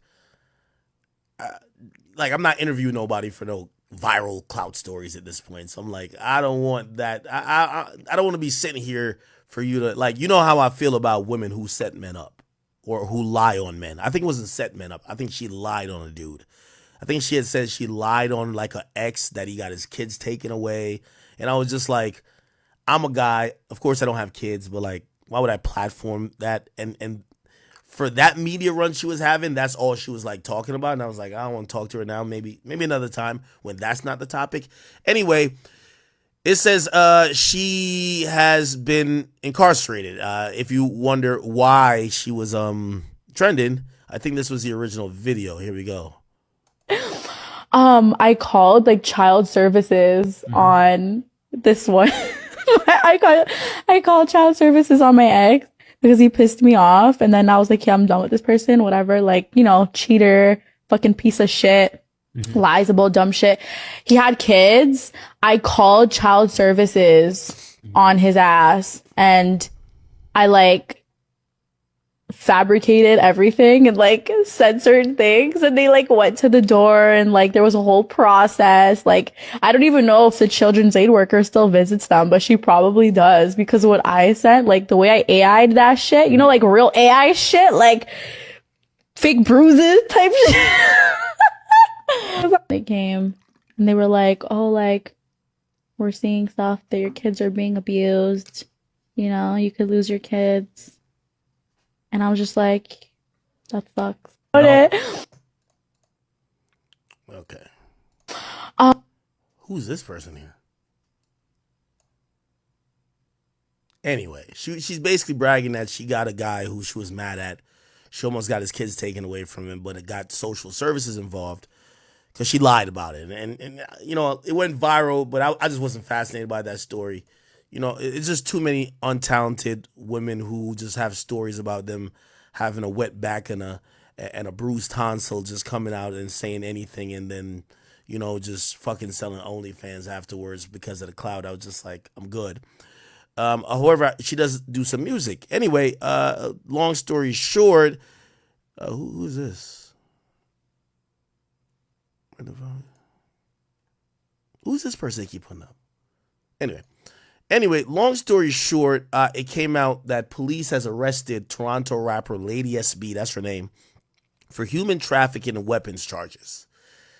She's supposedly Chroma's arch nemesis, but if you hear what they say about Chroma's, she's again, a Toronto baddie is selling the pussy. Like that's Toronto people. I love y'all to death, man. But anytime I've heard about, talked to any of y'all bad chicks up there, somebody else tell me that vagina is for sale or has been for sale. Okay. Anyway, the ironic part about it is that she had an interview with somebody we had on here before, and let me hop on Discord because I'm gonna try to get him in here. My man Friday, where we at with it? Let me get in Discord. But my man Friday had an interview with Shorty, and remember, she's like a rapper now, you know? So listen to Friday talk to her. By the way, let me give you a definition. It says, are you a tellyting? That's the caption. A tellyting is a woman who works inside hotels as a prostitute. Like, she's tellyting. Makes sense, right? She works in hotels.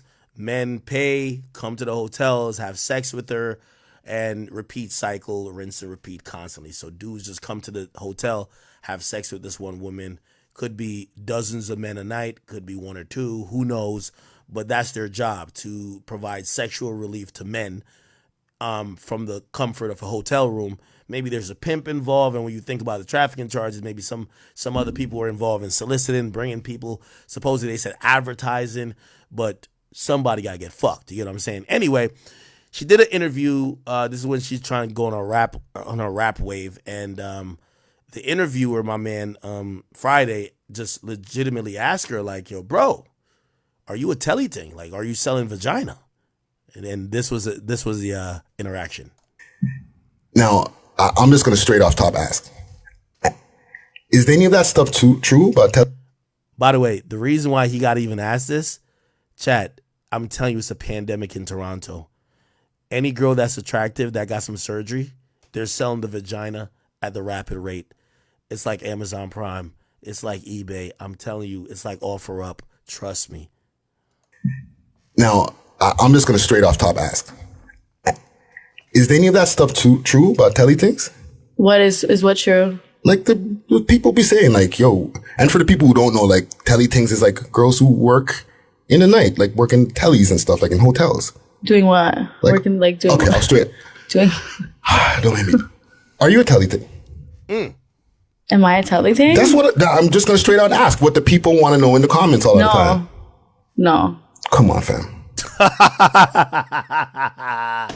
The come on fam is crazy. Chat. I'm telling you, it's bad in Toronto, bro. He said, are you a tellyting? I'm gonna just straight up ask, are you a tellyting? She says no. He says, come on, fam. Yo, this is how you know, like, come on, bro. Like, you're a baddie, you know what I'm saying? But like, I know a lot of times people get in the telly. It's okay. We can be real over here today. Yo, why keep Six Solid go put this caption. Friday, that's the interviewer's name on Friday.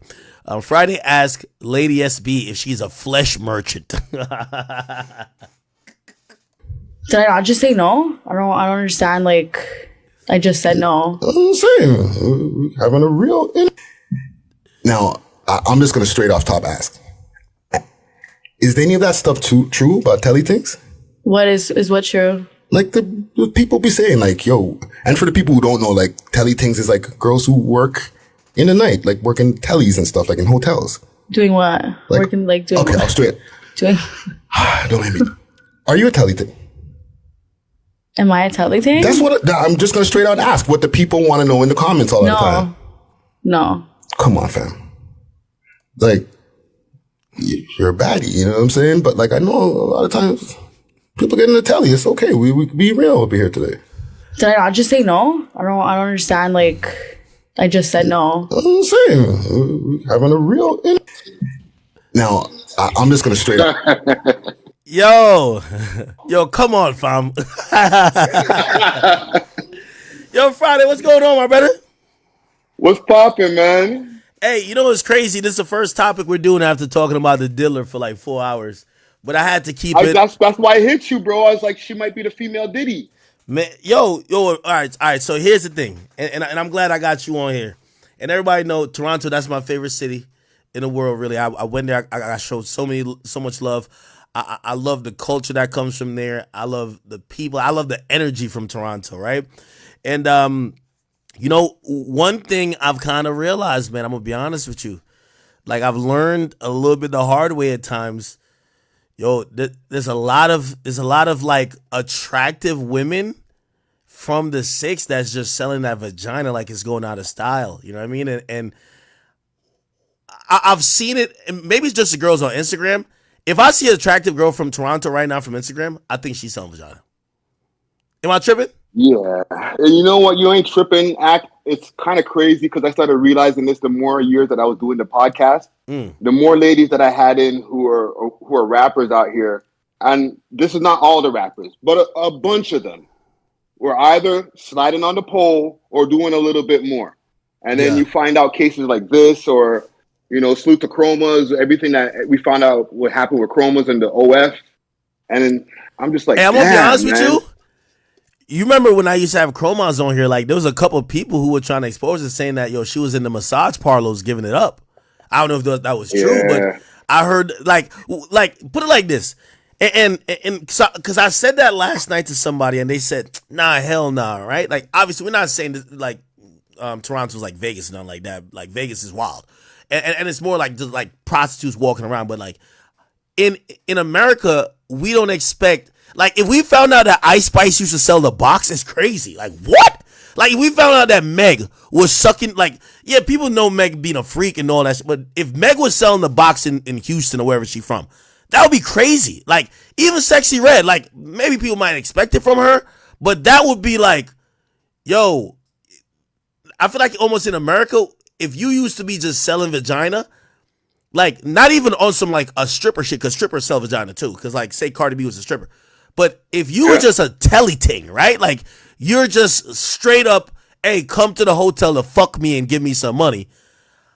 I don't think that would be flying. Like, I don't think people could get that out their memory if you became a rapper later in America. Like, if Glorilla used to just be sucking niggas off on the corner, I think niggas would bring that up all the time. Maybe I'm wrong. What about Eve? Was Eve like Eve used to be a stripper. And there was pictures that came out of her butt naked in her stripping days. Okay, so maybe it's a cultural difference, right? So the cultural difference is that we look at strippers as hustlers, not always as prostitutes. Like when I hear of a telly ting, like, and maybe strip clubs, it's because strip clubs ain't, and you can tell me if I'm wrong, ain't that big in Toronto.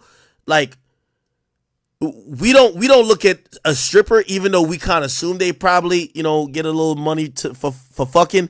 We look at them still above the girl that you hit up off, like, when Backpage was existing, or you hit her and she gives you a price and you show up to a place and just fuck her. Like, there's a lot of dudes who go to the, like, I want to mention, actually, I'm not trying to give a free promo out. There's this one stripper who I know drives a Rolls Royce. She probably do fuck a couple niggas for money, but she's not just seen as a prostitute. You get what I'm saying? Like the telly thing just looks like the low level, this is the local prostitute type of shit.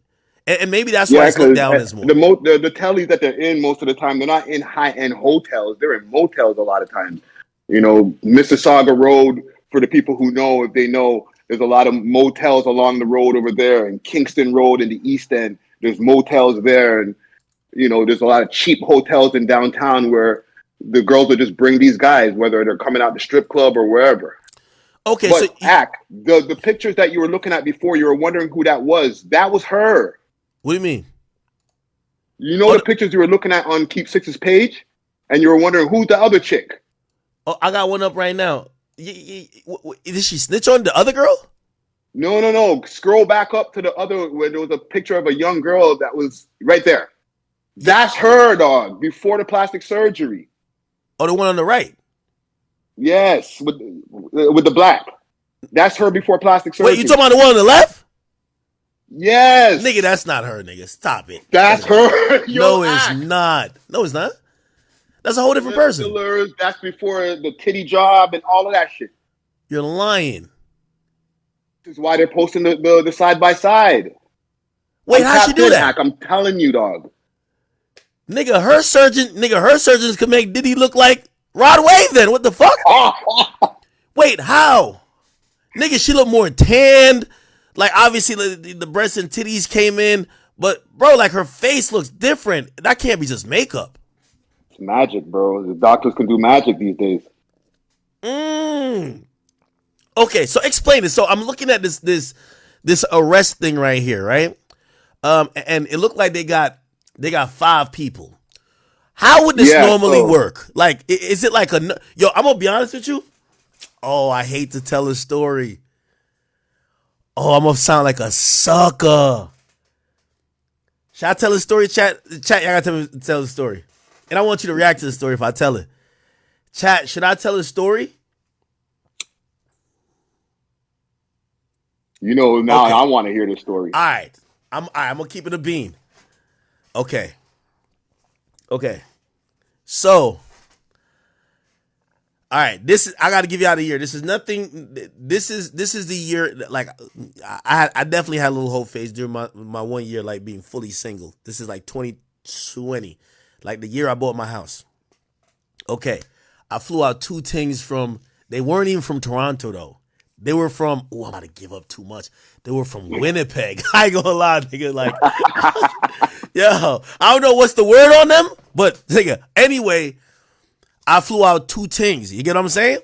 Now, this is how like I flew out one for me, and well, not really one for me. It was just 2, right? But it was like whoever I'm not rocking with, my man's gonna deal with. Anyway,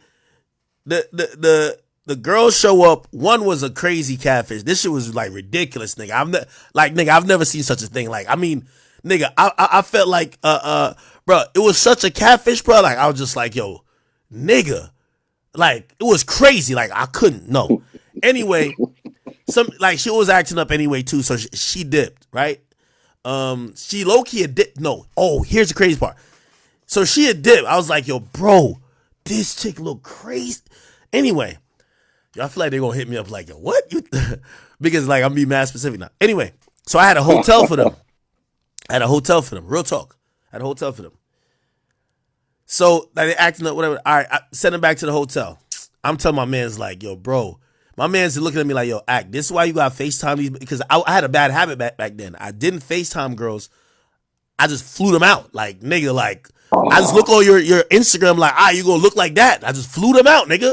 I had him on Air Canada, bro. Like, yo, I'm gonna see you when you get here. Oh my God, catfish. All right, cool. So so I send him back to the hotel, and I'm like, damn. Now me, I'm a like, nigga. I'm like nigga. I might be the Michael. I ain't gonna say Michael Jordan, but like, I'm definitely Hall of Fame flying out. So I'm like, bro, I've learned, like, I've taken a lot of W's, but I know how to take L's too. So it's like, all right, fuck it. Like, you gotta learn how to take L's. When it comes to females, what I've learned in life, you gotta know when to take L's. So I'm like, man, damn, all right, I fucked up. I'm gonna take the L type shit. I'm gonna just leave them in the hotel. I ain't gonna treat them bad. So if they need something to eat out, I got you. But I ain't trying to kick it with y'all for like 3 or 4 days. I forgot how many days we're supposed to be here. Damn, Ak, you gotta shorten those trips. No, well, you gotta realize they're leaving the country, so they think that they be like, America, like, nigga, they be on some shit. Usually it's 2. All right, so anyway, I bet. So they hear it. I'm like, all right, cool, we ain't gonna see them again. But the second one did look bad. The second one was bad as shit. No cap. The second one was bad as shit. But, and also I think that's why the first one was a little bit mad, because she's a catfish.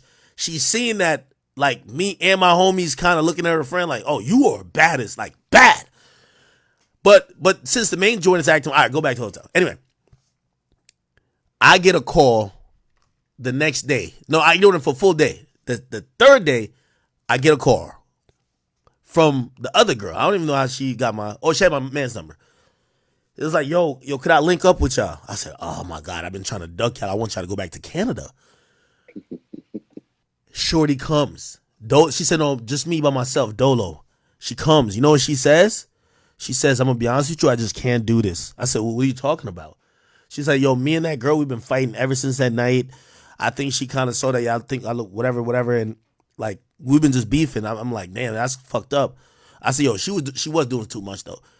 Yo, hear what she tells me next. She says, yo, I'm gonna keep it a being with you. Ever since we touched down to that hotel that you got for us, Shorty went on Tinder, changed her location to that city, and had 5 niggas met up, like came to the hotel. I said, what are you talking about? She said, bro, she wanted me to go with her to meet niggas like I said, what are you talking? Bro, the girl was at the hotel selling box. Oh, man. Selling box, bro. So I'm like, what? No way. She's like, yo, she's trying to meet up with niggas this and third. I'm feeling uncomfortable. This and I'm like, no fucking way. Yo, here's the kicker of it all. This is what I realized. I think it's a Canadian thing right now. I'm sorry to say. I thought that was the kicker. That ain't the kicker. That ain't the kicker. So I'm like, me and my homie looking at like, well, that might be a good thing. Like, usually I'd be like, yo, let's kill the hotel. Because I'm like, you're not about to fuck niggas in a hotel that I'm paying for. Even though I don't like to ever you see, if you ever strand a girl, she gonna come to the cops with some shit. Now you in some Diddy trouble. Oh, yeah, I don't got nowhere to be. He just fooled me out. No, nah, bitch. I'll let you. I don't care how much your girl disrespect. I'm gonna make sure you get back home safe. That's it. You got here safe, get back home safe, whatever. So I'm like, all right, you know what?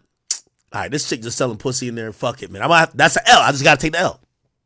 But I told the chick, I say, yo, the girl was like, yo, can I just stay with y'all? I'm like, well, this kind of works out. She's the bad one. This is the baddie. Cool. We ain't even want that other chick because she look crazy, bro. I bet. Say less. So we chilling. All right, we all chilling. I'm gonna be honest with you, and this is the sucker part about it. Because this girl, she seemed cool. But really, she's the same as the other girl. I didn't know. That time I was you coming to my house as a girl, we take all phones. Anyway, one day we collect her phone. Because, obviously she got to talk to her people. So she'll get her phone when we leave the house and shit like that. Just no phones when I'm sleeping. Because bitches used to record me when I'm sleeping.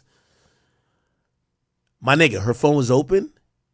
I don't know why, and I felt like a bitch doing it. I'm like, let me just see what she messaging. Because you never know somebody trying to set you up. I went to her messages. Bro, her I guess she used to live in Toronto a little bit too. Her pimp from Toronto was violating her. Yo, we missing out on Mac. This is the other girl who I thought wasn't in it. She snitched on her friend. Bad one. Yes. Like, yo, we missing out on mad niggas, blah, blah, blah, blah. But you know what I should have known? She had told me, she said, oh, she was like, she told me other girls in Toronto do it. She said, oh, they sell a pussy. I just manage them. So I said, oh, you're not the pussy seller. You're the pussy seller manager. Oh, okay, that's kind of good. Coming to find out, man, she was selling the pussy. Nigga, once I seen that, I was just like, oh, these are two prostitutes. I had to get them on out of there, bro. I ain't gonna lie to you.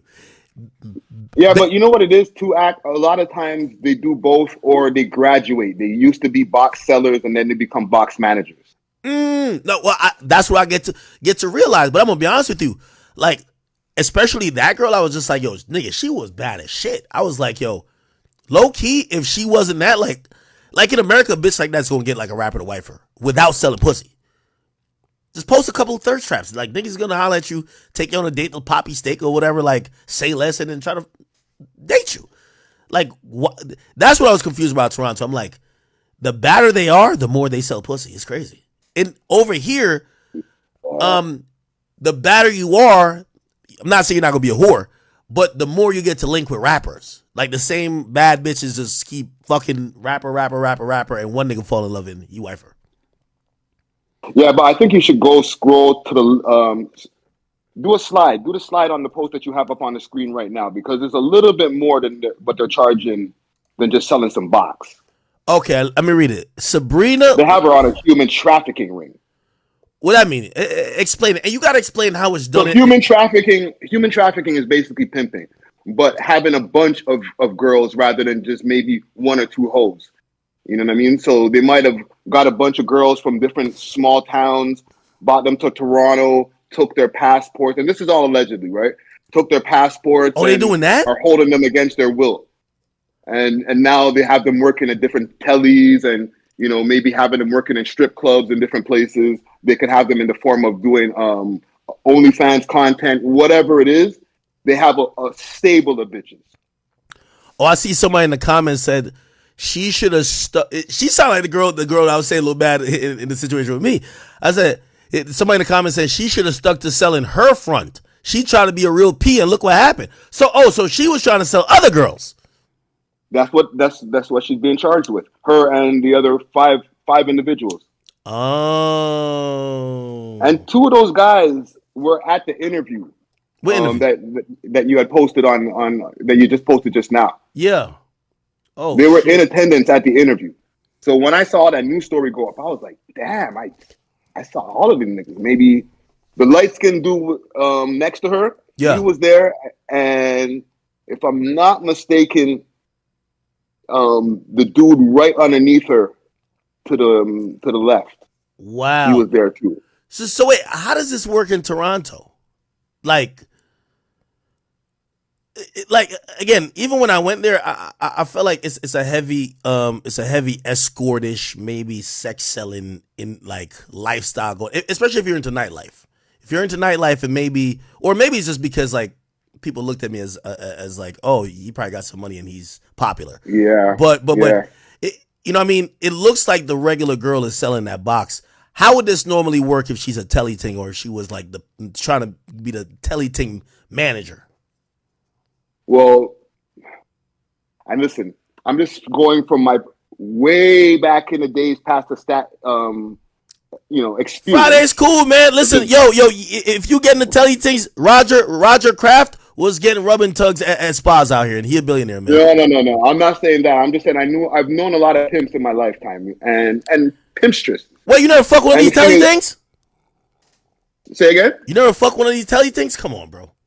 Yeah, back in the days, for sure. When you're in the streets, you interact with telly things, or sometimes, like, especially if you're the one who got the drugs, then you're getting the box for free. You ain't got to pay for the box. What's the current rate right now in Toronto? We got to track it like Bitcoin price.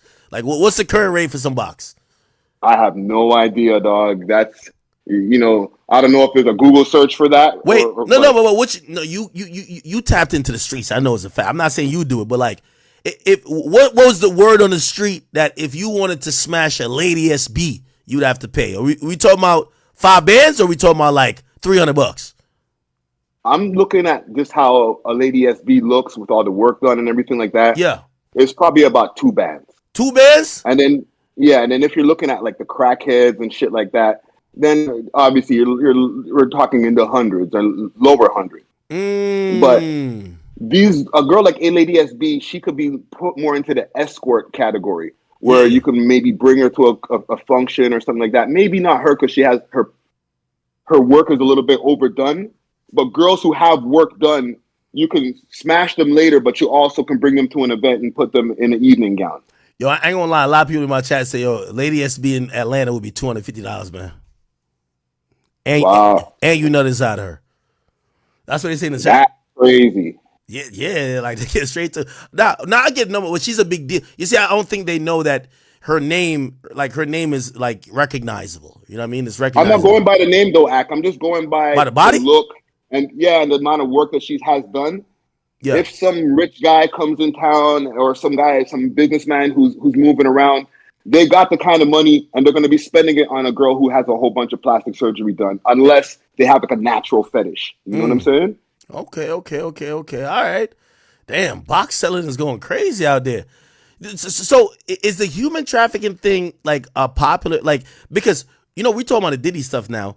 People, when we think of human trafficking, we literally think of you get an illegal, you get somebody who's an immigrant, you take their passport, you kind of almost have some incentive, like that seems to be pretty much heavy-handed, that they have to go either strip, OnlyFans, cam, or be a telly ting, I guess. Well, human trafficking used to be just called pimping back in the days, or pimping and pandering, or solicitation, different things like that, right? But now they slap that human trafficking on it, and it's technically just getting girls mostly from out of town, and then bringing them over to the city or wherever city that you want to pimp them, and taking their passports from them, taking their ID, and You're keeping them in hotels where they don't even know where they are. First of all, if they're coming from a small town and now they're in a big city, they don't know where they are. So they're already at your mercy. How long you think she's facing? I don't know if like Toronto is serious about like these type of crimes. Oh shit, she's probably facing at least 10 to 15 years. Oh, right really? now, I'm gonna read the list of charges that they have for her right now. Yeah. Trafficking in persons, receive material benefits from trafficking in persons, receive material benefits from commission of purchasing offense, procuring an excessive control, knowingly advertise sexual services, withhold or destroy identity documents, assault with a weapon, possession of prohibited or restricted firearm, breach of firearm regulations, and possession of property obtained by crime. That's just for Lady SB herself. God damn. So you think she facing? So it's time to snitch. It's time to tell. Come on now. Right? Well, I did a reaction to it because like when this shit happened, because of that interview that I did with her, yeah, a lot of people started getting at me. And when I reacted to it, a lot of people in the chat were like, "Yo, she's gonna snitch. She's gonna snitch. She's gonna snitch." Yeah, she got to. So I mean, like the man them got to be like really like worried. Like she probably gonna bring down the whole operation. Who knows? A lot of the man them snitch too. Oh, really? Wait, is snitching popular in Canada? Snitching is not mutually exclusive to women. You know what I'm saying? You know that. Nigga, I ain't gonna lie to you. Right now, I thought snitching right now was exclusive to Atlanta. I ain't gonna hold you, bro. Like right now, Atlanta is the home of Batiman and snitches. Snitches, I'm serious. Snitch every day, B. Damn. Yeah, no. Yeah, she gonna have to tell a couple people to get out of this. Damn, she do look I don't different. know, man. This because remember I think she had already dealt with a firearms offense a few years back, and she was saying that on No Jumper. There's a clip on No Jumper where she's snitching on herself, dog. How much money did, like, again, just guesstimation, like, is this even profitable though? Like, bro, like when I see influencers, and I look at her as somewhat of an influencer, when I see influencers get caught up in this, I'm like, bro, like, do you think she was even making 10 bands a month from this shit? Like, come on. Yeah. Really? If you have multiple girls, yeah. If you just have one chick, then you might be able to make almost 10 bands off of one chick, probably. But if they have multiple girls, then they probably made multiple tens of bands per month. You got to remember also the lifestyle that you're seeing these people portray on a lot of it is on the gram, but they're at nice dinners, holding up stacks, Rolex watches, all that type shit. That's not coming from rap. We all know that. Yeah, no, that's true. That's true. Damn. Well, hopefully she don't snitch too aggressively. You know what I mean? Only snitch on maybe the people on the case, not nobody else. Well, listen. Time will tell. I know I was watching a clip on No Jumper. Actually, Myron was watching the clip last night because he was reacting to it too. And on the No Jumper clip, when she was talking to Sharp, she was like, I kind of do what you do, but let's talk about it behind the scenes. And I was like, oh, God damn. Shut up. Damn. Okay. Yeah, that's what that girl that looked attractive told me. She was like, yeah, I kind of, she told me she managed females. So I'm thinking she's in HR. My stupid ass. Nigga, I'm thinking she's a human resources, except it was human trafficking, nigga. She was like, yeah, I manage girls. I make sure, they go work. You know what I mean? They work. Like, I'm like, is this bitch in hospitality? Like, I didn't know. Nigga, I looked through her phone. Man, she got a pimp. They're talking about bitches to go here, there, and here. Like, I ain't gonna lie. Like, I feel like a hoe going through her phone so much, but I was going to, at one point, it was just like, yo, so-and-so, our top girl, like everybody wants her. And I'm like, God damn, what type of, anyway. Yo, speaking of which. Hold on, quick, fast. Even with this, innocent until proven guilty. Oh, yeah. They said in the article about this, there was an investigation that's been going on since September of 2019 until now. So they've been investigating them. 2019 till now? Yeah, September of 2019 all the way until now. Oh, shit. God damn. Yeah. That's crazy. Yeah. So I don't know. They've been on them. Hey, by the way, I wonder what's the package called where they could turn a white girl into like a Spanish looking girl, give her like a nice tint. I'm serious. I don't know, man. That's the platinum blackfish package right there. By the way, while we got you on here, man, I want you to react to some. You know what I mean? I want you to react to some. There's some Toronto business right here. Well, I think it is. Well, not really. Not really. Did you see the video of hold on, chat. Let me bring it up. The video of Playboy Cardi getting a Maybach from Cash XO, and everybody started thinking about the lines. Yo, Cash spending and tricking on niggas. Shit we do for bitches. He doing for niggas. Yeah. I wasn't necessarily thinking about Playboy Cardi. I was actually thinking about, because I know a couple of street dudes who, if you look from the outside looking in, it look like extortion. I can't tell what it is. So I'm thinking maybe they're just getting a check for whatever. But, you know, the fans are talking about it in this sense. They're like, yo, Cash XO bought Cardi a Maybach. But I think he's managed by XO, though. I'm not going to lie. What do you think about that? And what's the Toronto street saying? Because Cash is from Toronto, ain't he? He's not from Toronto, but I think he's from Palestine, and then he moved here for a while. What do you mean Palestine? Like Palestine? Yeah. Like Middle East Palestine? Right? Yeah. Oh, I didn't know. Yeah. And then they moved over here. I know Belly is from Ottawa, so they had linked up with Belly before, so they might have moved from Ottawa with Belly, came over to Toronto for a little while, and then after when they blew up, they left to the States. But I think it's a message, because remember, Playboy Cardi was taken off of No Face. That is true. Isn't that odd?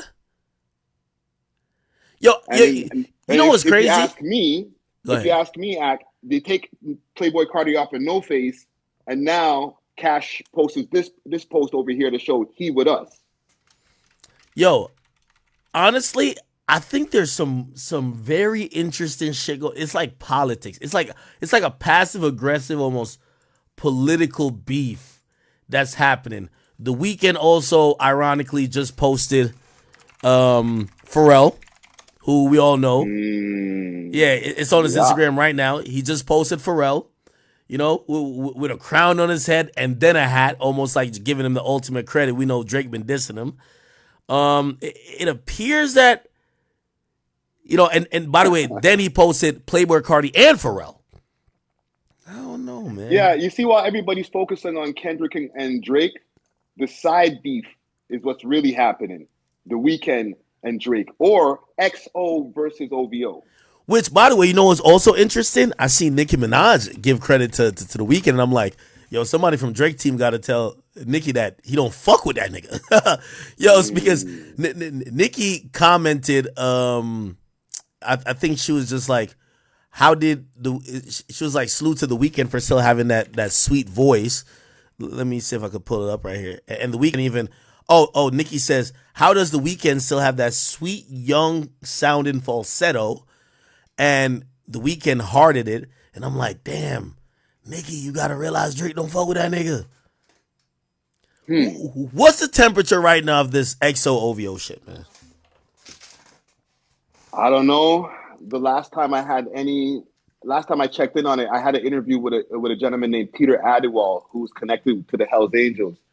And, you know, there was a whole reason why I did that interview in the first place. But because of Drake's connection with them and the Weeknd's connection with that organization, just friendly connection, I got to ask a little bit of insight on that. And he was saying that it's something that's musically related that can be squashed. But it's something that's musically related, and that's all he could tell me. Well, if we're hearing that's musically related, that would kind of just say that shooting at a Drake spot, that had nothing to do with XO then. It probably clears that, right? Yeah, I would imagine. But the music relation or music related part about it is not, I don't think, him not signing to Drake back in the days or signing to OVO back in the days. I think something else happened. And to be honest, I think it's beyond that. Nah, he fucked that nigga girl. That's what happened, bro. He fucked the nigga girl. Speculating. I think somebody got their ass whipped. And I've been saying this on my own podcast. Really? I think somebody got their ass whooped, and sometimes it's hard to get over an ass whooping. Wait. Okay, no. Let's go down this trail. Again, we're speculating, but it's great. Listen, it's always great content when you speculate something new. Nice. The best. Okay. Not one of the main guys, for sure. But maybe somebody who's, influential or important enough, right? Because I can't see The Weeknd getting his ass whipped. Like, no. I don't know. But it could be him, it could be Abel himself, or it could be somebody, like you said, who's important enough to the camp where it's like, nah, man, we can't let that down, B. Like, there's not. Wait. You think somebody got their ass whipped on EXO's side? What about Drake's side? Maybe they gave Chubbs a wedgie. I don't know. I just can't see it. I'm not saying that nobody could take an L on their side, but I just can't see it. Yeah, Chubbs is like that. Niggas ain't. I ain't hear Chubbs take no L. And just the way that Drake talks about The Weeknd and his crew, he sounds like he's bullying them in push-ups or in Family Matters. He just sounds like it's not a problem to deal with them if things got physical. Yo, I agree with you. I always just took it as just him almost saying that, yo, you're a singing pop dude. Like, I'm a rap, rugged, gritty type of guy. You know what I mean? Like, yo, your album cover got you glassy eyed, look like you finna cry. Like, I'm out here in the trenches. You know what I mean? Yeah, and there's also a member from OVO's camp that is actually over on the EXO side of things. Is it Hawk? Named P Rain's brother. Sticks? Named Gilla. Oh, Gilla. Oh, he's listed into this. Yeah, and he's in EXO. He says I don't know if he says Gilla the only shooter on Family Matters. I don't know how that ties in. Yes. Did you see the whole breakdown that What's the Dirt did? No. We about to play it later. But yo, bro, like you know the Toronto streets though, bro. I'm not saying this is playing out in the Toronto streets necessarily, but like put it like this, bro. The major players are there, like, you know what I mean. Like, whatever Drake is thinking, Pressa and them gonna be thinking. You have, like, there's a lot of parties that's involved that. You're going to know the demeanor of the main guys by just how they're moving too, right? Yeah.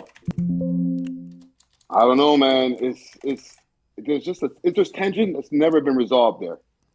And he says, realest shooter in your gang, that's P's brother. Y'all ain't getting shit shot, nigga. Right? And in the end of the day, okay, not signing a contract with OVO is going to have you guys having beef for 10 years almost now? Nah, Drake tried to fuck his girl. Everybody fucks each other's girls, dog. Bruh, niggas take it serious. Some niggas take it serious, bro. I swear to my core that I think Drake is looking at it, because I think Drake even rapped about it. He was just like, he rapped about some girl by saying, he already over her while niggas is still mad about a chick.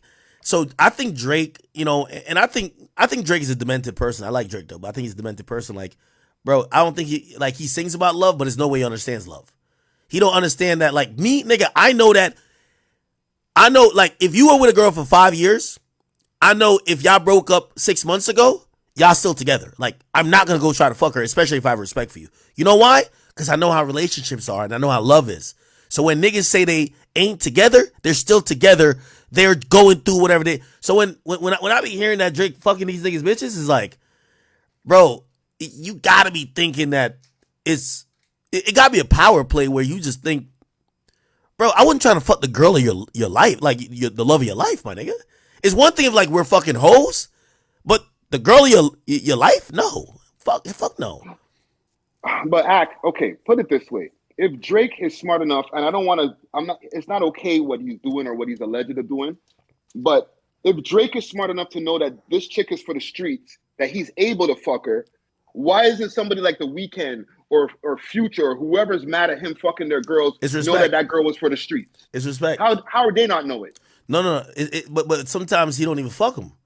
So sometimes he'll just position himself. I ain't gonna lie to you. I don't even want to like, dox whoever this is, and this person, by the way, they're cool with Drake. But the person admitted the same thing. The nigga said Now they don't think Drake did it purposely, but it was like they had to kind of check Drake. Like Drake, yo, that's my ex, bro. Chill, bro. Like what you doing, bro? What you doing, bro? Like, and I'm like, damn. Like, she belongs to the streets. Yeah, but the girl never fucked him though. But it's just like I think they're looking at him like, bro, like, man, how many bitches you need? Like, I can't get like. Let me and my ex or let me and my baby moms get through our shit. Like, why you like, yo, never want your girl saying, nigga, why you think you the shit? You know who hit my DMs? Like who you talking about, stupid ass bitch? And she be like, Drake. You're like, what? Knowing that you cool with him? Like, nigga, that shit will hurt your heart, bro.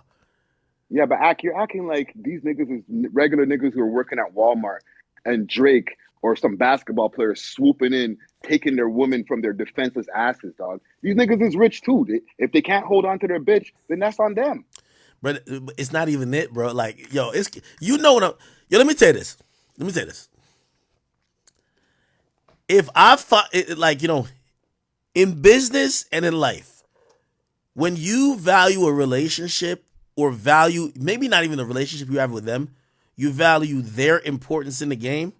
Let me tell you this. All right, I'll give you a quick story. I don't want to mention names because y'all always dig into some shit. A nigga who I know, it's not the rappers. Nigga who I know. When I was falling out with my ex, I'm talking about we're going back a couple years ago, so not whoever y'all might think my ex. It's a Hispanic chick. When I was falling out with her, he kind of was peeping the situation. He kind of knew where her weak spot was at. She had certain desires in terms of she was trying to do music. And he's looking at like, well, I ain't fucking with her right now. I could get her close to me and whatever. Anyway, I found out, Shorty had told me whatever, and I was like, damn, bro, like, why you even, nigga, like, you, again, it's just that man thing's like, bro, if you see me with a girlfriend. I don't want to interrupt you, but the difference is with that chick is I don't want to put her into the category of regular, but she's like regular. She's not a superstar. She's not a singer or something like that. The girls that we're talking about with these guys are singers and shit like that, like and models and different people who have jobs in entertainment. All right, well, here's the thing. All right, no, wait, you're right. So in Abel's situation, what's Shorty's name? Bella Hadid. Yeah, but okay, yeah, she is. But I ain't gonna lie, even I'm telling you, the person who told me about it recently, I'm telling you, he not even like him and Drake cool as fuck. Like his girl is not like that. Like his girl is nothing public. And like it's like, yeah, she might be known on the little IG streets, but like, nigga, it's not a superstar. What I'm saying is that it's not like Drake is dating J-Lo and be like, oh, J-Lo exes can't feel nowhere, or Serena's exes can't feel no way. Nigga, if the biggest rapper hits up your little IG honey, you're gonna feel a way. And again, maybe The Weeknd is also looking at pattern of behavior. I'm gonna be honest with you. That's one thing that I think Drake has to cut out. You can't fuck other niggas' girls, bro. You got to, like, you're literally telling niggas at the moment when they need to stick a knife in your back, they should absolutely do it. Listen, I'm not saying it's right, and I agree with you. And by the way, the way that these niggas are going at each other, I don't know. It's like they're looking for a reason to go at each other. If it's over girls, then that shit is soft. Yo, and by the way, I'll finish that story like in 30 seconds. So, all right, so whatever. I talked to dude. I was like, bro, what the fuck? Like, it didn't make no sense, right? The chick wasn't really going anyway, but like, we wasn't together, so she was entertaining, whatever. Okay, cool. That person's mans is a rapper that I work with, like a rapper who needs me. You feel what I'm saying? When I mean needs me, I'm not trying to like be big headed, but it's like, bro, we're working in closed circles. Like everybody's playing their role. Like he's playing his role. I need him too, right? Later down the line, me and that person had a conversation, and they were wondering, like, yo, you ain't mad at me. I don't know what it was. I think they probably thought I wasn't fucking with him as much. And I'm like, nah. And instantly came to their mind. That's why I said I know that they have that respect. Instantly that came to their mind. They're like, yo, bro, I heard my mans did try to get at your girl. Just know I had nothing to do with that, and I would never try to get at your shorty. You get what I'm saying? It was just like one of those. And I'm like, again, that had nothing to do with like our thing, but for me, it was just like that dude gets it, right? Like you never try to go fuck up a nigga's home, or I don't know, maybe the industry is different, but I do know niggas crash out over it. That's the point I'm trying to say. Like the reason why that dude said that to me, the dude said that to me is like, I know niggas who, if they got a girl and niggas try to get whatever, they might, you call it tender dick all you want, but niggas will crash out. I could imagine the Weeknd probably feel away. Like, even though Bella Hadid is because also, here's the thing. Imagine if the Weeknd thinks that Drake only fuck with her to fuck with him. Pause. Right. It's like, why would you do it? Because they got beef. And also, it's passive aggressive. It's passive aggressive. When it comes to wartime, we leave out women and children. Nigga, pull up and bust a move rather than, I'm gonna try to sleep with your girl. You know what I mean? Like that seems passive. I don't think the beef is to the point where these guys want to fight each other. I think you don't think so? They just want to hurt each other's feelings. They just want to mess each other up in some kind of way. Not eat at each other's pockets, because I think they both want to see each other win. But I'm gonna just get at you right now, just because this is an easy way to get at you. Me fuck your bitch. Yo, I think the Weeknd is having a time of his life watching Drake go through anything right now. He's having a time of his life. Yo, did I ever tell you? I wanted to say before, I was saying that that's the side beef, but I think that's the main beef. No, yeah, it is. Kendrick Lamar is just a pawn. Of course. Yo, by the way, listen, the only time I've ever talked to the Weeknd, everybody know I love the Weeknd's music. I think he's so talented, right? Only time I've ever talked to him was once this shit starts sparking off. He just hit me and be like, now is the time more than ever. I wish you and Joe was doing a show. Like, and I'm like, bro, he's tapped into the beat. Like, he wants the shit broken down like ESPN. And you could call him the falsetto singing nigga, but like, bro, like, that's the only thing. You see, if he was like Chris Brown that could rap sometimes, like, he's just sing. Like, I mean, he kind of course he rhymes too, but like, he's not seen it. C Breezy rapped with Quavo. That's the only thing. So I think he just has to almost puppeteer the beef. So he got to be like, unfortunately, I know some of y'all Kendrick fans gonna be tight. Got to puppeteer that. Him and Cash, yo, come on, bring your midget ass on over here, Kendrick. Get your diss off, cause we know he don't fuck with you neither. Yeah. Get on like that with our artists, because that's all artists, all of them that are umbrella. You know what I'm saying? Or all family in some kind of way, with Metro Boomin and everybody over there. Yo, and then, Metro and Drake. Future are, I believe, signed to XO. I think they're signed to XO management. Yeah, that's what I'm saying. So get on the feature, take off on the nigga, and then if it becomes a whole civil war, that's fine. But, mission accomplished. They don't have to do anything after that. These niggas went back and forth, maybe about 6-7 songs, whatever the beef was, and these niggas just sat there with their arms folded, watching the whole thing unfold. Yeah, no. It's interesting, and I think they keep getting that Drake. I think even, and by the way, I think Nicki's smart as fuck. I think Nicki knows this too. I think 100%. I think Nicki knows this. I think Nicki tweets this out. I thought while getting Drake's back low key, Nicki sent a diss at Drake twice recently. I'm gonna explain. Yeah. I think Nicki knows Drake and Abel or The Weeknd ain't really cool right now. But you know what she does? She sends this tweet out complimenting The Weeknd. What does that mirror? Why she was mad at Drake when Drake did a song with Lotto. Oh, you can't say nothing with me. Hey, you did a song with Lotto. Remember she called him ugly. She said the two ugly boys. She was talking about Party Next Door and Drake for giving Lotto a look. You get what I'm saying? Yo, that's my op. You giving her a look? Yo, you crazy? Yo, what the fuck? I bet. Oh, this your op? All right. I'm giving him a look. Right? The second reason why, the second thing, I think she was sending another shot to Drake. Check this out. And I got to scroll back a little bit. When she started calling out Jay-Z on the speculation highway right now. No, I'm serious. When she was calling out Jay-Z, right? Because everybody was like, "Oh, Jay's trying to block block Wayne. Why did Jay pick Kendrick? Oh, Jay's trying to get at Drake.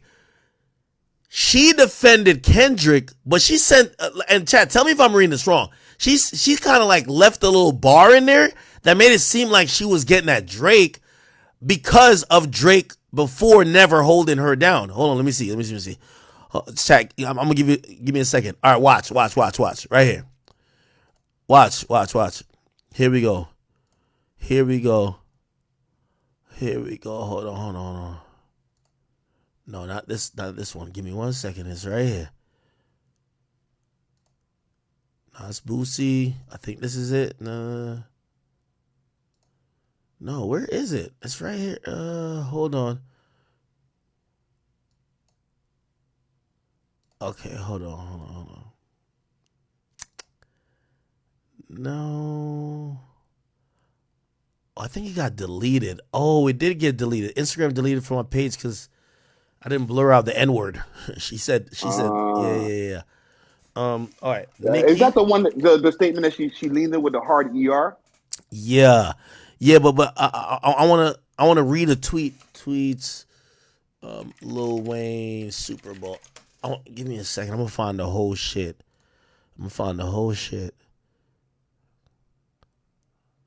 Where she was getting at Desiree Perez.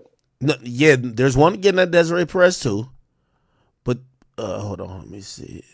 It's coming up, chat. She said something about loyalty, and I thought that was going at Drake more than it was going at anything. Oh, here it is. Denying a young black man what he rightfully put into this game for no other reason but your ego, your hatred for Birdman. Drake, Nicki, and Wayne.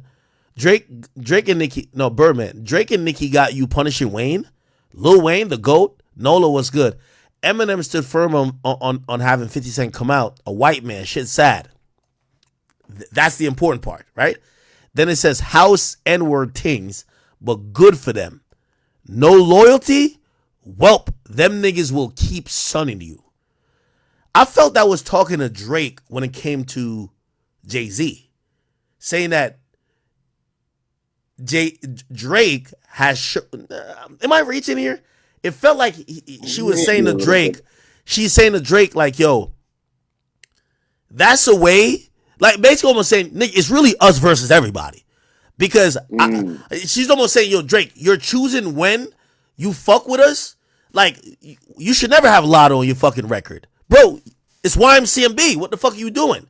Like, that's my op. Oh, okay. So you have her on your record. Cool. Now, when Jay-Z starts sunning you, right? And now Wayne is involved. Yeah, I'm picking up for everybody. I'm picking up for you and Wayne. But you don't do the same because, right here, it says, she says, but it's good for them. No loyalty? Well, them niggas will keep sunning you. And it's almost like she's saying, this, I'm just showing you that this industry is going to keep sunning you unless you pick a side. I could be wrong about that. Yeah, I don't know. That might be a slight reach right over there. It might be a reach. You never know. But as far as the whole thing with Playboy Cardi bringing us back full circle, that's definitely a shot. That's definitely to let you know whatever you're trying to do to try to heat back up, we're going to keep on stepping on that shit every time we get a chance. So if you got an artist that has anything to do with us, guess what? Don't even think about putting that shit out. Yeah, I'm wondering what that conversation is like. What do you think that conversation is like then? With who? With Playboy Cardi or with Cash and... The only thing that saves Playboy Cardi and all this, we hear a lot of unreleased music that don't come out. So some people are not gonna blame him that much and be like, oh well, Cardi don't release shit anyway, even though he did just drop a track. Yeah. But it did look obvious that he has ad libs and then it's removed. If that's because of XO, and I ain't gonna lie, ever since then he got featured heavy. I think he was in the Sao Paulo show in Brazil. Obviously, like he's been getting posted a lot by Weeknd and XO. it's clear like they're sending the message to Drake, like, yo, Drake, if we're picking sides, he's with us, nigga. He ain't with you. Yeah, and it's a perfect part of the rollout plan to be out to say I was on a song with Drake, but I got off the song. And hey, by the way, I got an album dropping right now. Boom. By the way, everybody's talking about Playboy Cardi right now. You go ahead. So everybody's talking about Playboy Cardi right now. He's hot right now. So even just being taken off of the feature is adding to the heat. Yeah. Yo, I ain't gonna lie. Cardi's a fucking great, a great like marketer. By the way, chat and this one is I'll give y'all heads up. This is a Drake source. Drake did respond to this, and I think it's good enough that I could disseminate to the world. Anyway. Remember a video that I did on stream reacting to the Joe Budden podcast saying that Drake's issues maybe with Jay-Z may have came from Drake's relationship with Beyonce?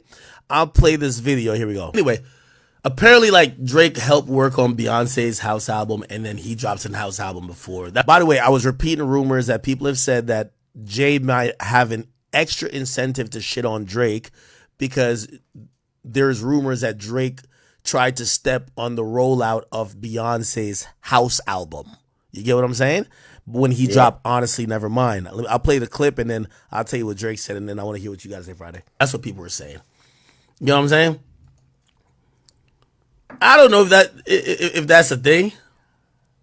No, a lot of these whole pow pows come from Drake. You worked on the Beyonce House album. And then you did a house album. And did a house album and dropped it right before hers. And they ain't like that. Like, I wouldn't like that if I'm them. I wouldn't. Because you got to understand, we're dealing with the power part of money, power, respect. That's the part that we have to focus on. People with power are going to exert it now. Like, when this much is at play. So, yeah, I don't think they like that shit. I don't know what's behind it, but they ain't like that move, that little house album. After you worked on my shit? Hell no.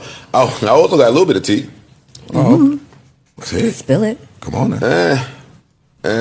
It's hot tea. Oh, we're ready. I'm sure you got the straw?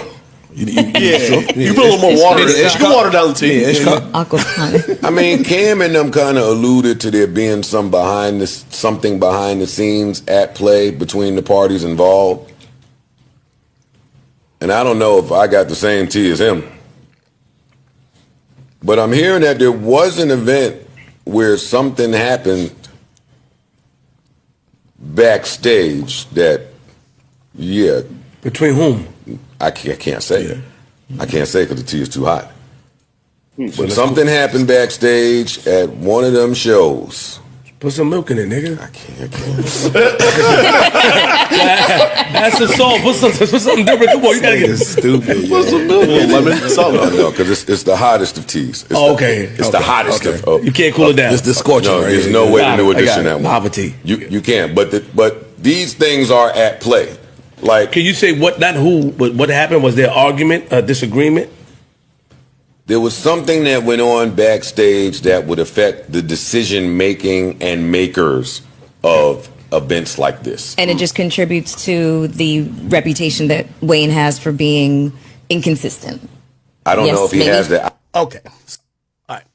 So I will say, and one of the reasons I'm reading this is because this was unsolicited. Is not, again, I haven't asked Drake just because I feel like anytime if I ask Drake a question that I feel like y'all want to know, when I tell y'all tell me it's a lie. So I'm like, what the fuck am I even talking to the nigga for? So like, fuck it. So I haven't asked him, like I didn't ask him about the Super Bowl. I think I did ask him, but me like a sucker, I unsent it. I'm like, yo, fuck that. I don't even want to know. Like, you know what, Ak? I did the same thing. I just didn't, just because I'm like, you know what it is? Whatever he tells me, when I go tell the public gonna be like, yo, Aki's lying to you. And then now I gotta go back to, like, I'm playing telephone, bro. I'm a grown-ass man and he a grown-ass man. So I'm like, hey, Maul got niggas into this. Let Maul get people out of it. You feel what I'm saying? Anyway, This is the quote unquote tea, or not tea, but like this is what Drake said in reply to whatever rumors, I guess. And shout out to the Joe Budden podcast, of course, my man Ice, and then of course Joe Budden. He said Beyonce had that record for 5 years, and honestly, Nevermind dropped before whatever she dropped, and I never worked on a house album. He says nobody has facts in this game. It's insane. Okay, so essentially, he's saying that Beyonce had that house album for a long time, 5 years, and that kind of goes against the narrative that says that, oh, Drake hurried up and put out a project. It's like, no, she had a record for 5 years.